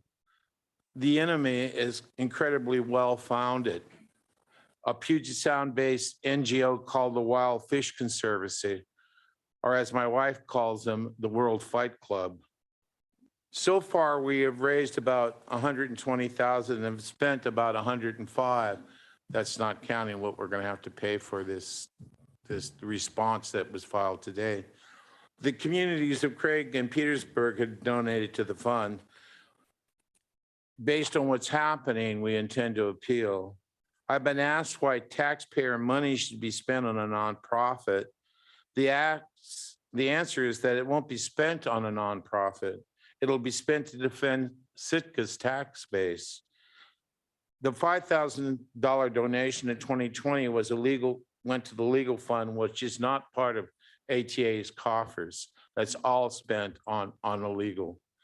We're also asking the assembly to publicly join with the National Marine Fisheries Service, the state of Alaska, and ATA in saying that the fewer than 400 Puget Sound Chinook caught by the Sitka by the Southeast Alaska troll fleet out of the hundreds of thousands of Puget Sound Chinook caught elsewhere are not a threat to the survival of the southern resident killer whales. 2.5 years ago, ATA was before this body, Jim and I, asking for a legal fund contribution, granting the request one, and he's still here, granting the request one insightful assembly member said, quote, 5,000 isn't going to be enough. Lawsuits are expensive. You should have asked for more. We didn't ask for more because who would believe that orcas swimming amongst salmon in the king salmon in the millions were starving for lack of king salmon? The last decade has seen the largest king salmon returns on record since in the Pacific Northwest, since the advent of the dams. Who would believe that these killer whales are starving because a small artisan fishery 1,000 miles away was catching 400 Puget Sound kings? Wouldn't they consider that a sport fishery catching 84,000 in Washington Straits of Juan de Fuca was more of a problem? That's if catching Puget Sound king salmon is a problem at all. Anyone claiming that southern resident killer whales are starving because Alaska trollers were taking food from the mouth of their babies would be laughed out of court. That's what we thought. Yet a judge is recommending that the historic Southeast Alaska troll fishery, which for 100 years has never closed, will shut down this winter. If that happens, the industry will die, and so will a large part of Southeast Alaska's economy. Eventually, these folks will come for the nets and the sports. Maybe that's why SEGO, Southeast Alaska Guides Organization, donated $10,000 to the fund. If that happens, Sitka will look like one of those seasonal tourist ghost towns with nobody here in the winter.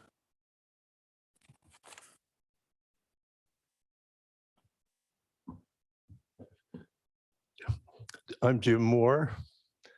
I've been trolling for over 50 years. I arrived in Sitka back in 1970, a refugee from the culture wars in California. And I found myself on the back deck of a trolling boat. And I found myself on the back deck of a trolling boat. I fell in love with the lifestyle, the independence of it. The every day is different.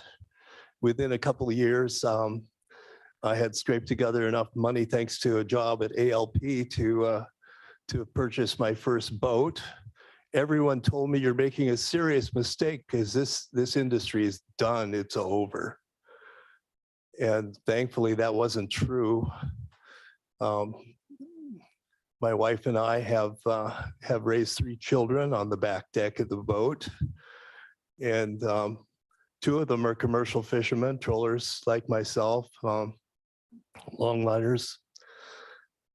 My daughter is a doctor, but she's a surgeon, and I think that she picked up her idea of vocation from gutting fish. But anyway, this fishery is very, very important, very critical to defend because of what's happened, with the Bolt decision, limited entry, all this kind of stuff. Alaska is sort of the last bastion of this hook and line artisan fishery that provides the kind of quality king salmon, all salmon, but king salmon is what it's all about, for trolling. That's our identity. We've struggled under the international treaty, the Pacific Salmon Treaty. Alaska has not come out very well. Our harvest ceiling has been reduced to where we're catching about 35% of the original rebuilding quota. The actual abundance of salmon, however, has not changed. It's fluctuated. So you could see that we could do better in the battle at treaty. So anyway, this is an entry fishery for young people, young families. It's the easiest to get into, and my own children did. You know, right out of high school, they got a trolling boat and paid their way through college and all of that. So what needs to be clear is this is not about this lawsuit. You know, it's terrible. Wake up one day and find out that somebody is trying to put you out of business.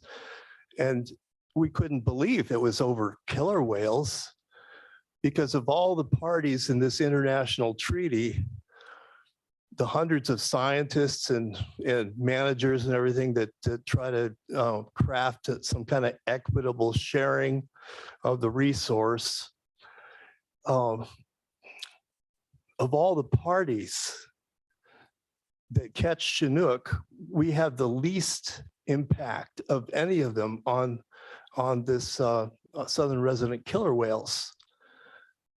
And so we find this pretty radical, little left to radical group whose agenda is to eliminate all ocean fishing and hatcheries, that's declared war on us. And they've sued National Marine Fisheries Service, and they won over a technicality, but in the media, they are proclaiming this tremendous victory for the whales. And, you know, our lawyer, you know, I haven't been, in all my years, I've seen ups and downs in our industry and threats. We faced a lot of threats, but for the first time in my 53 years of fishing, I am really scared about the future. This is an existential crisis, to be sure. And it's a huge uphill battle because we're fighting against a well-funded NGO. I mean, they have backing of like Weyerhaeuser and Field and Stream, Patagonia, and all this kind of stuff. And they've mounted this massive public relations campaign to put us out of business. They've attacked our MSC certification. They're claiming absolute falsehoods in all of their propaganda that is so far from reality, it's unbelievable. I didn't want to get carried away and go on too long like this, but we need your help. We're going to continue the battle because we absolutely have to. And I think we've got a big foe, but they are trying to, they don't have truth on their side. And so we have I think, a moral responsibility to fight this thing and to turn it around, because this group, they were alone in the lawsuit. They weren't joined by any of the other groups that usually join in on this kind of thing, because it's not about the killer whales. It's about putting us out of business. And the other groups recognize those people up there, they're not hurting anything as far as the killer whales. So it's their own particular agenda. They're also anti-hatchery. And we all know how important the regionals are for Alaska. But the last few years especially, it's been a continual battle at Board of Fish. They formed special committees to, and there are groups lobbying, usually from down south, against hatcheries. we've been able to hold the line there. But I think that's probably enough for now. I thank you for your diligence and your, you have so much on your plate, and it's so important to give attention to everything that comes across your desk. And I fear that this magistrate that has made this disastrous ruling, the unreasonable ruling, and you can read about it when you see the report from our lawyer. She didn't do due diligence, and the trade-off is just astounding. This group got legal standing based on a constituent claimed that he had the right to go out and see a killer whale. Somehow that gave them legal standing to put all of our industry, all the 1,500 families in fishing, plus the infrastructure, wreck the economy of Southeast. It's just unbelievable. So I think we're going to win this thing ultimately because it is so preposterous. But we have a big public relations battle to fight too, in addition to the legal battle. Thank you. Mr. Mayor, Assembly, my name is Jeff Farber. Most of you guys know me. I'm a local fisherman. I'm on the ATA board, as other folks before me said. First, I want to say thank you for adding this to your agenda and for your service on the Assembly. This was a really long night for you guys. Ask for your support in this, and I think the most important thing about it, as you heard, it's a good investment to Sitka. Commercial fishing is a mainstay of Sitka's economy. It's the largest private sector employer in the state. The troll fleet is the second largest fleet in Alaska and the largest in Southeast Alaska. Approximately a third of the troll fleet's based in Sitka. Approximately 60% of the winter Chinook troll fishery catch and approximately 40% of the total Southeast troll catch is landed in Sitka. Commercial salmon trolling is the only year-round fishing economy in Sitka. It sustains year-round employment in fishing, processing, marine trade, and support sectors. Trolling provides high-quality fish to markets during months when fresh salmon is not typically available. Including trolling, processing, and all related multiplier effects, the troll fleet has a total economic impact in Sitka of approximately $34 million annually and $85 million for the whole of Southeast annually, as measured in terms of total output. Other key aspects of the troll fishery include providing an entry-level opportunity due to its affordability when compared to other fisheries. As a result, there are troll permits housed in virtually every community in Southeast Alaska. It provides more jobs for Alaska residents than any other fishery. Roughly 1 of every 40 people in Southeast Alaska work on a troll boat. Maintaining access to this fishery is critical to the well-being and continued diversification in Sitka and the Southeast economy. This is truly an all hands on deck situation. We are working with processors, the hatcheries, several other organizations and communities and financial help. So clearly, this community will suffer severe economic hardships if the Southeast troll fishery is closed. Each troller is an independent small business in Sitka. Thanks. Hi, I'm Jackie Foss. So I am a troller and I live here year round in Sitka. Just a little background on the lawsuit. The southern resident killer whales are in trouble, and the overwhelming majority of the science puts that at the feet of it's due to habitat conditions like noise pollution. It's due to ship strikes. It's due to their environment being severely polluted due to the rapid urbanization immediately adjacent to their habitat. There was a study last year out of the University of British Columbia that identified that there is not a lack of salmon when king salmon are available. So there is a problem with the killer whales. It's not because of trollers in Southeast Alaska. So thank you for staff and everyone who worked so quickly to get this on your agenda. And thank you guys for staying so late. It's really challenging. So we've talked a little bit about numbers and the value of troll caught king salmon. So I just want to talk about how these same king salmon benefit my family and how families like mine benefit Sitka. Trolling has the lower financial barrier to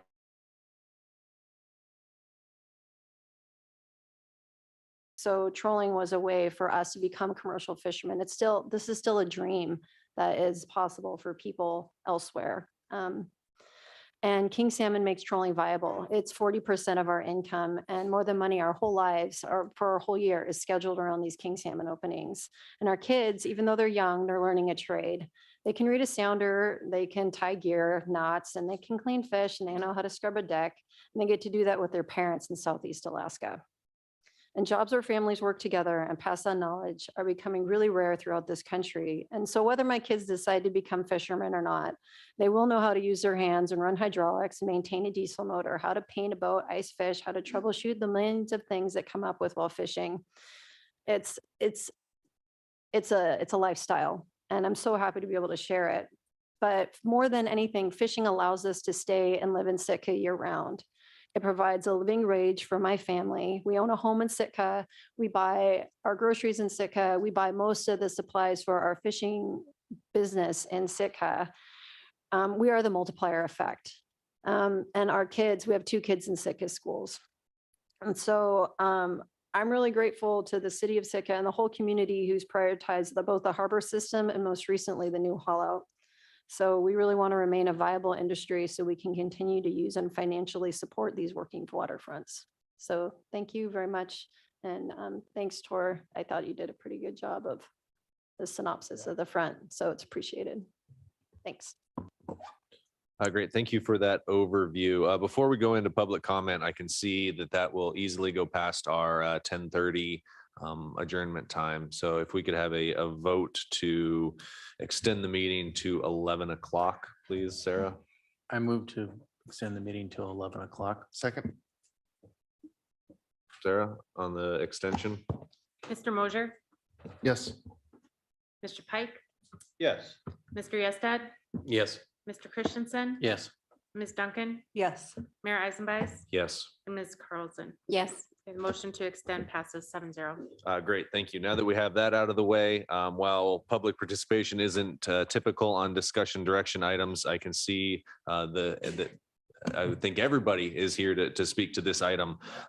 So we will allow public comment on this item as is typical. We will keep it at 3 minutes per agenda or per person to speak tonight.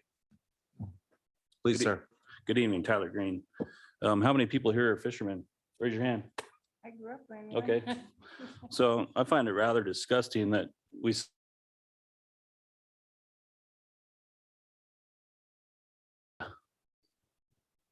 am I right or am I wrong here? Okay. I'm not going to ask and beg for $25,000. I'm going to ask for $100,000. $25,000 barely gets you in the door. Everybody's hired a lawyer here. Everybody knows what it costs, right? I have a small family. I have one daughter that's 4 years old. I buy all my fishing gear at LFS. I pay all my sales tax, and I troll and longline. And once again, salmon takes last place on the agenda. I'd like to recognize Amy Ainsley. Obviously, I think she left because she's got a lot of work to do and a lot of stuff gets pushed off on her plate. She does more work than she's asked to do. Underpaid, overworked. That's all I have. Thank you.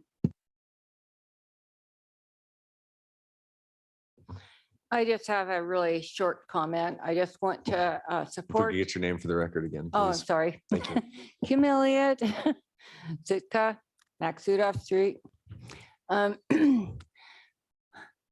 During your guys' past conversation, I had a lot of stuff I'd like to address, but I'll come back to the next meeting about that.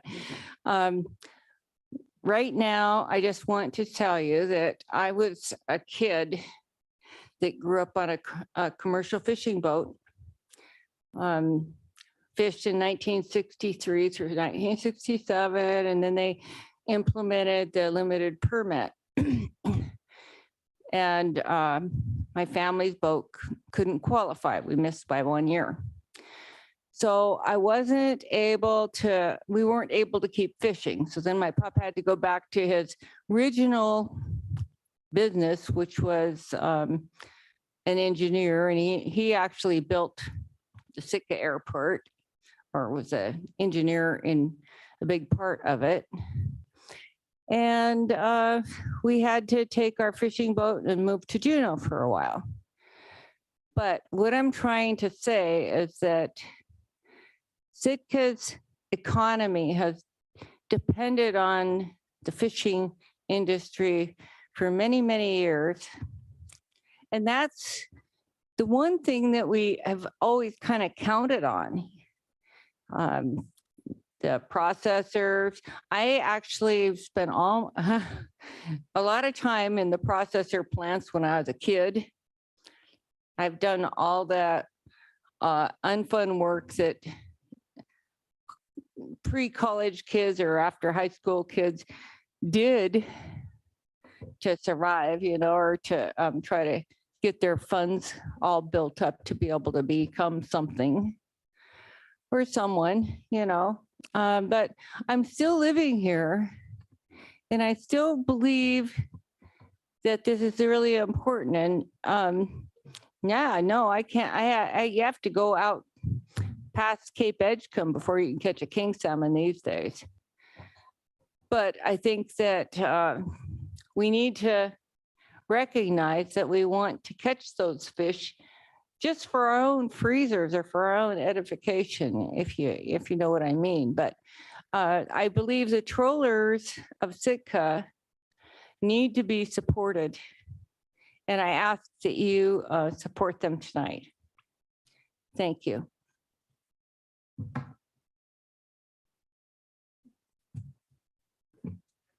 Richard Ween, I'll actually be very quick since this is a cry out.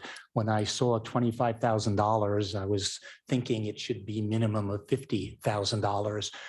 This whole situation is, I think, a sign of the times, and that I think we're going to see more of it. So I second Tyler Green's $100,000. We waste so much money in this city.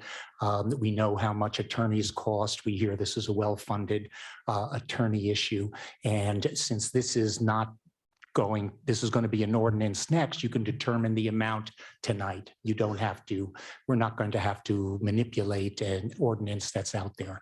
So I like round figures, and $100,000 for this is important. And it's time that we all talk about the fishing industry. It's time to put your money where the mouth is.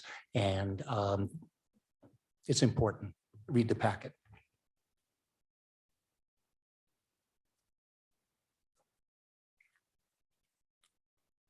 Hello, my name is Keegan Mars. I have a Surf Salmon Company, FV Shanty. I'm a commercial freezer troller. I've been operating for 9 years year round. As a freezer troller, I often don't get paid throughout the summer season, and often not throughout the entire next year. So my business has wholly survived on my ability to catch winter king salmon. And when we were talking about the cap on tourism, as Mr. Mosher mentioned, that there is an easy way to quash an industry. That is exactly what's going on right now with commercial salmon trolling and king salmon specifically. Whereas our industry is the best reciprocal dollar value product and the lowest carbon emission meat production in America. When we're going into a global recession and protein prices for pork and beef are going through the roof here. I'll go on and say the Northern Pacific Orca Alliance, based in Northern California, was not on board with the Wild Fish Conservancy's initial act, which shut us down to a 2-day second king opener in August of 2018, I believe. That same summer, so many king salmon returned to Puget Sound hatcheries that they were taken to the landfill as a biohazard. So the science is completely bogus. And it's seeming like the Wild Fish Conservancy is finding a way to go around not publishing their data for audit publicly. So I third the $100,000 prospect to defend not just Sitka, but Alaska and, well, the United States, as far as being able to eat wild Alaskan king salmon. Thank you.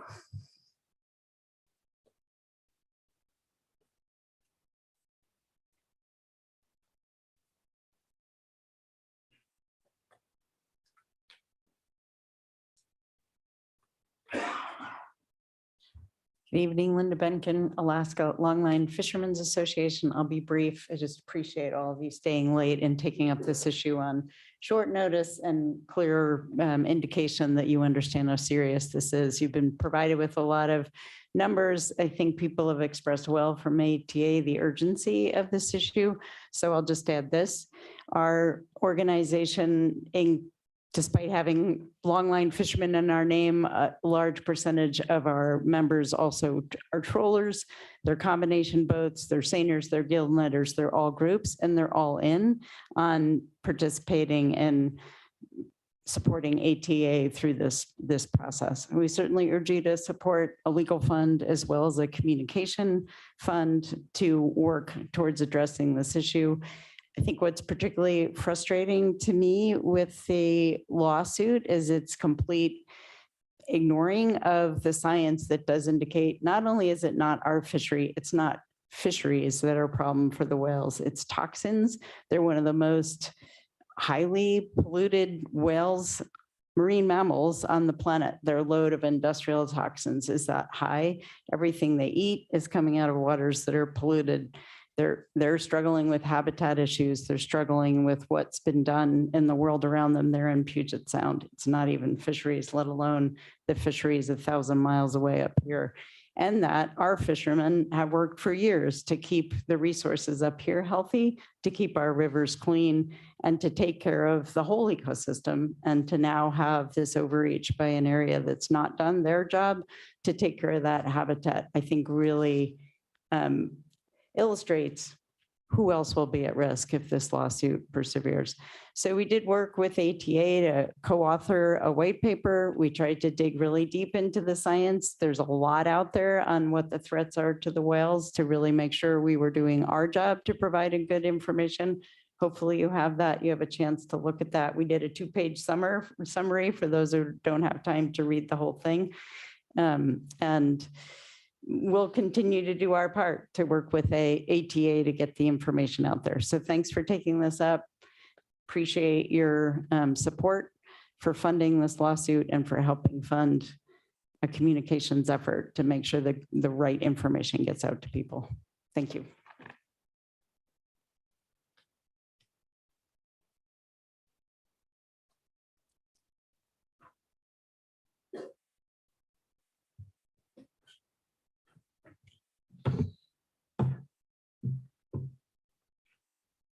Mr. Mayor, Assembly members, my name is Eric Jordan, staff. Thank you for your dedication and your service. My name is Eric Jordan. I've been a salmon trawler since March of 1950. I have run my own trawler since 1973. And I've continually advocated for king salmon and the salmon troll fishery as an elected and appointed representative since 1976. I've been a king salmon conservationist since my dad, Skip Jordan, made me read Roderick L. Haig Brown's Return to the River in 1960. Books like this classic have influenced me to lead a life dedicated to conservation, ethical harvesting, and fisheries activism to better understand these salmon creatures, their ecosystems, and to help sustain them and those of us dependent on them, whether it's us fishermen, the trees, the bears, eagles, and orcid. Harvesting king salmon is personal for trollers. Trollers entice each one to bite our lures, and we harvest them one at a time. My father, my grandchildren, and every person who crews with me, which is a lot thanks to the crew program that you've helped fund, learns respect for these creatures who offer themselves to sustain our bodies with their bodies and provide us with the healthiest food on earth. Trollers are conservationists, and as we strive to do things the right way for king salmon because we rely on them and they depend on us to help sustain their lives and habitat. Singling out Southeast Alaska trawlers, as this suit does, will not preserve king salmon and killer whales. It will only risk losing one of the king's strongest advocates. Sitka is the largest salmon troll port left in the world. We need you to show the world the support Sitka has for king salmon and Southeast trollers by unanimously supporting the resolution and funding to help defend them. Thank you.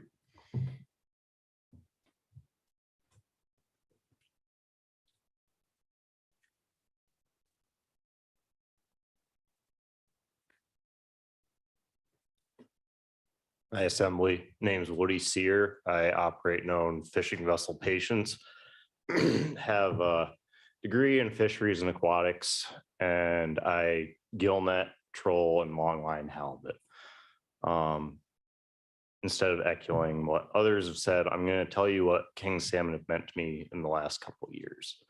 So, bought my boat in 2019 and started gill netting that summer.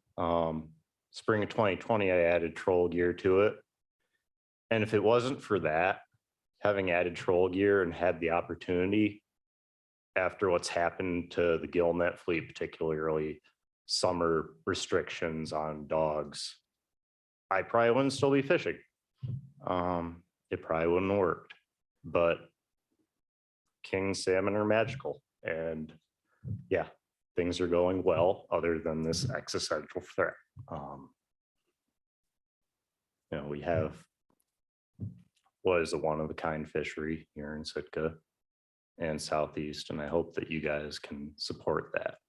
And it keeps coming to my mind that these lawsuits don't have to be true to cause lots of trouble and lots of pain for a lot of people, particularly if any of you follow legal history. There's the case of Clarence Darrow, being a lawyer for labor unions in the last century, and how he was effectively ruined by false claims and being dragged through court by things that didn't matter, by less than 400 Chinook that won't save one killer whale. So I appreciate your support.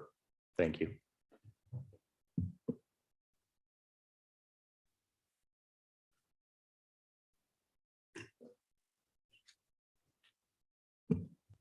Good evening, John Murray, 224 Observatory. Thanks for hanging in there with us tonight. I'm here to support $25,000 contribution or whatever you guys see fit to the Alaska Trolls Association Legal Fund dealing with that Orca lawsuit. Well, Sitka seems to be the first place this is happening. As far as I know, I expect similar actions will take place in many of the villages and towns because the troll fishery has some of the highest resident participation in the state. I've lived in Sitka since 1978, the same year I started hand trolling. Sometime along the way, I started paying attention. This led me to the realization that the assembly and the community really supports its economic base, be it education, healthcare, tourism, fishing, to name a few. It's one of the things that makes Sitka a really great community. In the late 70s, Sitka had two really old harbors, really old, and we had Elias and one fish processor before SPC came on Cat Leanne. We've moved a long way since then. We got 5 top-rated harbors and 3 fish plants. All that progress happened with hard work and Sitka's support of the commercial fishing fleet. The oil money helped for sure, as did our representatives in the state legislature and back in DC. Trolling has been in existence for around 100 years in Southeast. The troll fishery has helped Sitka take its place as one of the top seafood ports in the United States. I know this is a big ask, and I respectfully ask you to support what I call the continuum of the troll salmon industry. So, thanks for your consideration.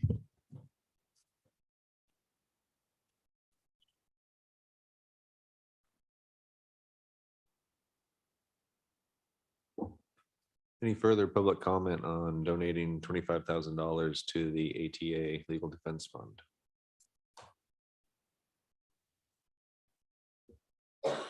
Seeing none, we'll bring it back to the assembly for discussion. Kevin? Thank you, Mr. Mercer. Mr. Mercer, it's late. I'm tired. Yeah.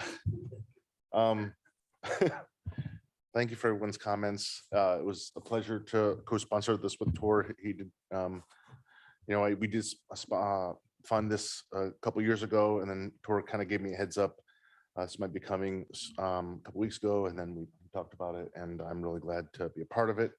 I overwhelmingly support doing a 25,000. I just wanted to kind of, for people who are not familiar with this, I encourage you to go to the city website and find the packet material, because the ATA and Alaska Longline Fishermen's Association have done a very good job with some Q&As and some information. So, because everyone in this room here, especially, kind of has a more of a history of this, but so there are some people who don't. So I would encourage those people to read this.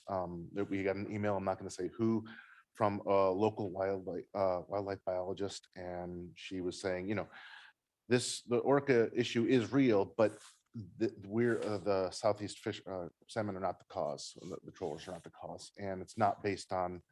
And she also pointed out that this fishery, the trolling fishery, is very well managed. The science isn't there for this to be shut down, and so yeah, it is a big, it's a high hurdle, but it's worth fighting for just about every reason people said. So I have no qualms about funding 25,000. I'm hoping everybody will direct the administrator or Brian to drop an appropriation at the next meeting. Sure. Yeah.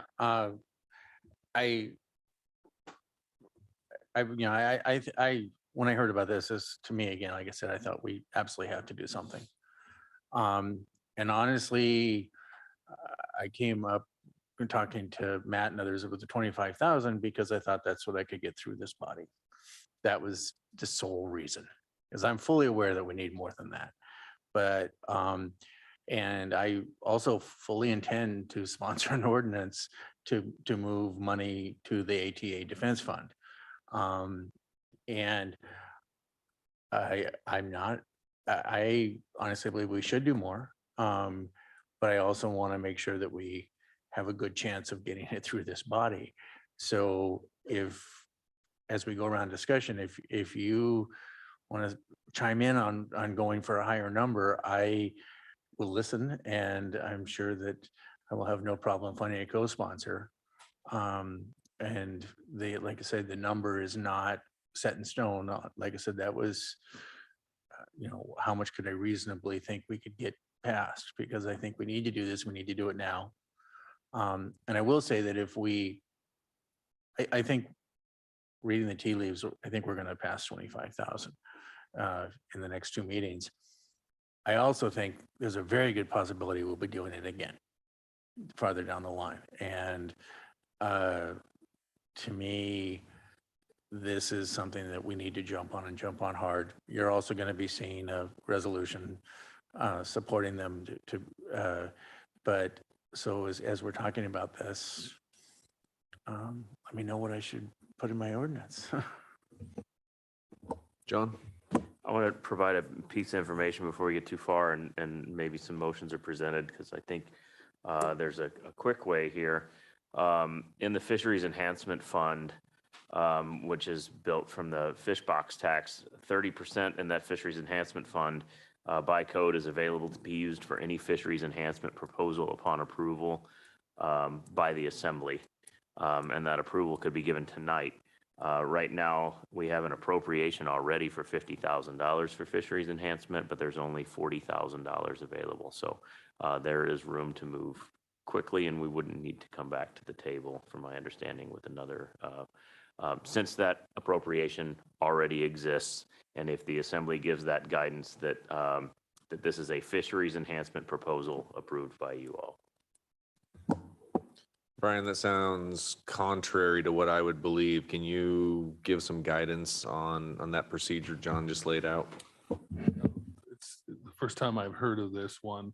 You know, we've had the debate of what's the definition of fishery enhancement in the many meetings in the past. And this body and bodies in the past have been very liberal about how to define fisheries enhancements. And using that liberal interpretation, you may be able to fit this one in there.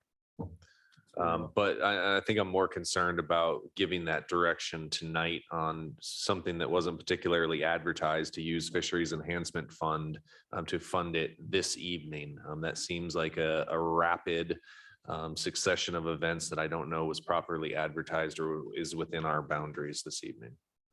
Did we advertise? Yeah, well, that's true. We could do it next meeting and not go through 2 more meetings.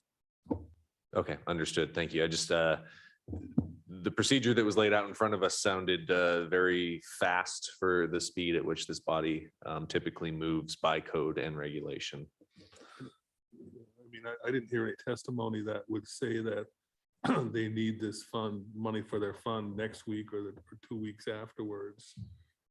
My understanding of the way legal fees are paid and used, I don't think a week or 2 here is going to make a huge difference, unless there's being a demand upon the clients here to make payment, or else we're going to pull our defense. And I don't think that's going to happen. So. Great, thank you. Chris? So obviously I've been following this for a while, and it has made some credible moves here lately. I did read the white paper. There's a lot of good data in there, a lot of good evidence. A lot of it isn't new to me, being in all the fisheries organizations I do belong to. One of the biggest things for me is, you know, not that many Puget Sound fish actually migrate through Southeast Alaska. Most of them hang out down more by Vancouver Island and off Washington and Oregon's coast. We know that because of trawl surveys and just our catching that we do, and all the marking that we have in our hatchery fish and DNA analysis. We know this stuff. And then just the amount that the troll fleet, Southeast troll fleet, catches of Puget Sound fish is minuscule compared to every other user group. This lawsuit is honestly, well, they picked the low hanging fruit. They went to the group that is 100 miles away, don't have a ton of money behind them to defend themselves, and they got really lucky with their magistrate. So here we are. I obviously totally support them. I think the Sitka troll fleet produces more than $25,000 in tax revenue every year to the city. So I don't think it's too much for them to ask for some of it back to fight their battles. And it's a investment. It's an investment for us to make sure that the troll fleet is still able to operate. So yeah, this is something I fully support, and would be interested to hear what everyone thinks about the number, if we do want to go more than 25. Tim? I think I agree with Tor. I mean, I think we're gonna be back here doing this again. So I think we start where we're at, and we'll go forward. If they need more, we'll come back and talk to us some more. I like the fisheries enhancement idea. I'd like to see it move quickly. So I'm in favor of that. I'd even be willing to take that whole 40,000 at this point. So. Crystal? For me, it's not about the requests. I think there's validity there. It's about the process. So I was trying to reference when this last came forward this way. So I know that we do grant allocations, fishery enhancement. We've had that discussion plenty of times. Does this fall within? This is outside of that, but it sounds like a lawsuit that's been going on for 2 years, but it seems like it's timely now, and that's why the request was sponsored and brought forward to us. Are we setting a precedence here of, if you're fighting a lawsuit, you could bring it individually before the assembly for consideration in X amount in the fund? That's my first question. Again, it's not about the request, it's about the process. And then I really wanted to know where it was coming from, but I think we settled on Fishery Enhancement Fund. What I heard tonight is that things are happening and moving, and based off of the response today, we're going to have to file an appeal. I hope I'm understanding that correctly. So really, it's, again, the process of when this gets support, the next one that comes down the line, we're going to set a precedent here. Do we have to enact anything to handle these outside of the grant period or the grant awards and the requests that come forward? So if you could speak to that in the timeline and this process, that might help me out. And then separate from that, going through scrolling, a lot of good information there. I heard a lot about villages and other communities. I heard Craig and Petersburg referenced specifically. I heard us previously as a $5,000 donor. I'm just wondering if this is a Southeast-wide problem, rather than us take and elevate that number beyond 25,000. I had curiosity about, was this previously that Craig and Petersburg donated? I guess the question is, have we reached out to say, here's what has happened since, here's how much we're requesting of Sitka. Can you match that? I recognize that we feel like we're the host of this organization. And so it makes sense that we would have greater support, and we definitely support the fishing community. But I guess before we start upping our number beyond 25 to start, I'm just curious because I didn't see that outlined. I was trying to take notes. I heard 10,000 from here, Craig, Petersburg. I didn't hear actual numbers. What I wrote down is 120,000 has been fundraised, 105 of that has been spent, and that based off of something that happened today, we're going to have to gear up or they're going to have to gear up and continue this process. So that's where I'm at with respect to the number. And then I do have concerns not about, again, the requests, but about the process that we use, because since I've been sitting here, I can't reference when this happened and how it came to us. And I think if we do approve this, other people are going to have that same fair request of, what about me for 25,000 towards this lawsuit? It's an industry in Sitka, so therefore, how can we kind of turn that down, you know? So those are my concerns, and appreciate if you could address them in any way. I So can do you answer that have- as a sponsor, yeah. Yeah. So my first response is, it's by definition, it's an emergency. There was the ruling, and it has to be, we have to appeal, and I would say we, the ATA, but really we. And so I am hard pressed to think of a event that has threatened to wipe out a huge portion of our economy in one fell swoop, which is, but in my mind, that is a definition of emergency. So if somebody came forward with a similar issue, yes, we would discuss it. To me, this is like the landslide, or some of, during COVID and things, because this is a real threat to our town, and it's an emergency because of this ruling. It's not, it's not exactly the same, but I think it's close enough. And I'm glad to hear people's talking about just how much they're willing to have us come forward, and I am not particularly concerned with, okay, has everybody else given their share? Because we are the largest troll fleet in the area, we need to show leadership. And so because we're the ones with the biggest loss, I think we should show leadership, and so that when the ATA goes to wrangle to ask their assembly for money, they can say, hey, Sitka kicked in, and Sitka kicked in big time, so that their assembly members aren't going to be able to say, well, how come Sitka's not really kicking in? So those are my thoughts. And again, I'm very much interested in what number you think I should put in the ordinances next, because I think it's going to have to be two meetings. And Tor, I'll be happy to co-sponsor that with you. So Assembly, we have about 8 minutes left until we adjourn. I don't know if we want to extend the meeting or we think we can finish our business in the next 8 minutes. But I will remind us again with a couple minutes left to spare. JJ?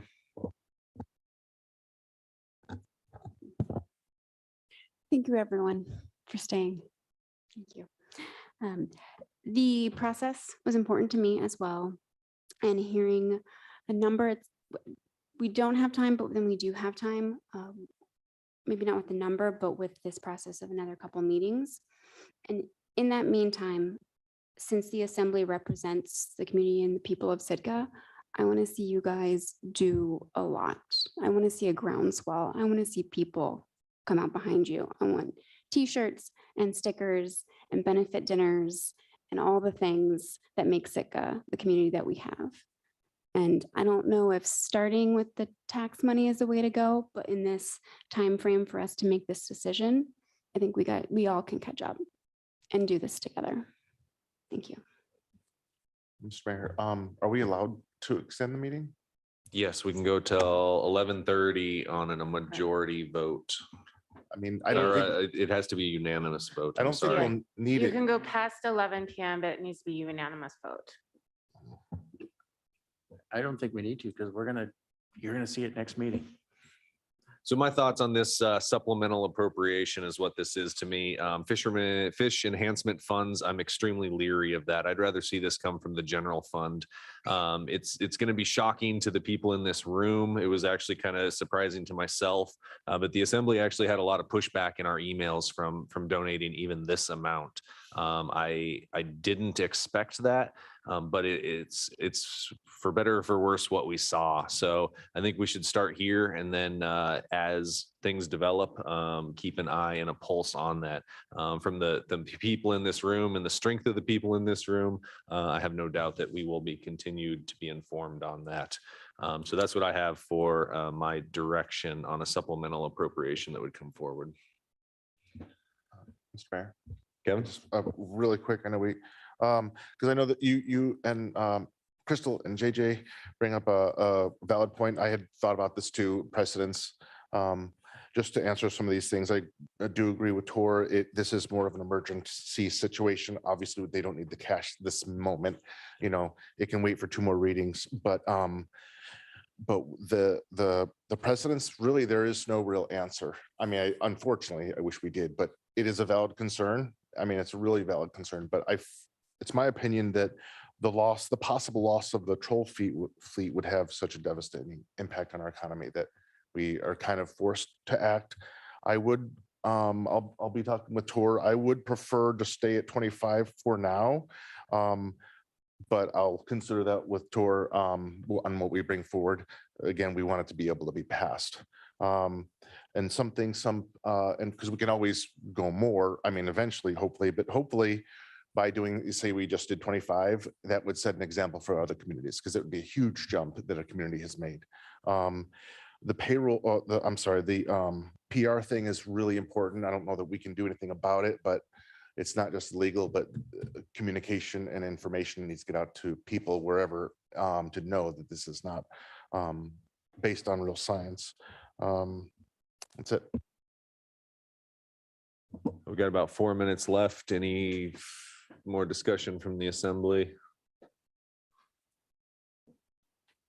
It sounds as if there are some co-sponsors that have gotten some direction from the assembly tonight. It sounds as if the assembly would be excited to see something back. It also sounds as if a resolution in support of ATA's cause will be coming forward. So I don't know if that'll be ready for the next meeting, but we can all look forward to that happening here soon.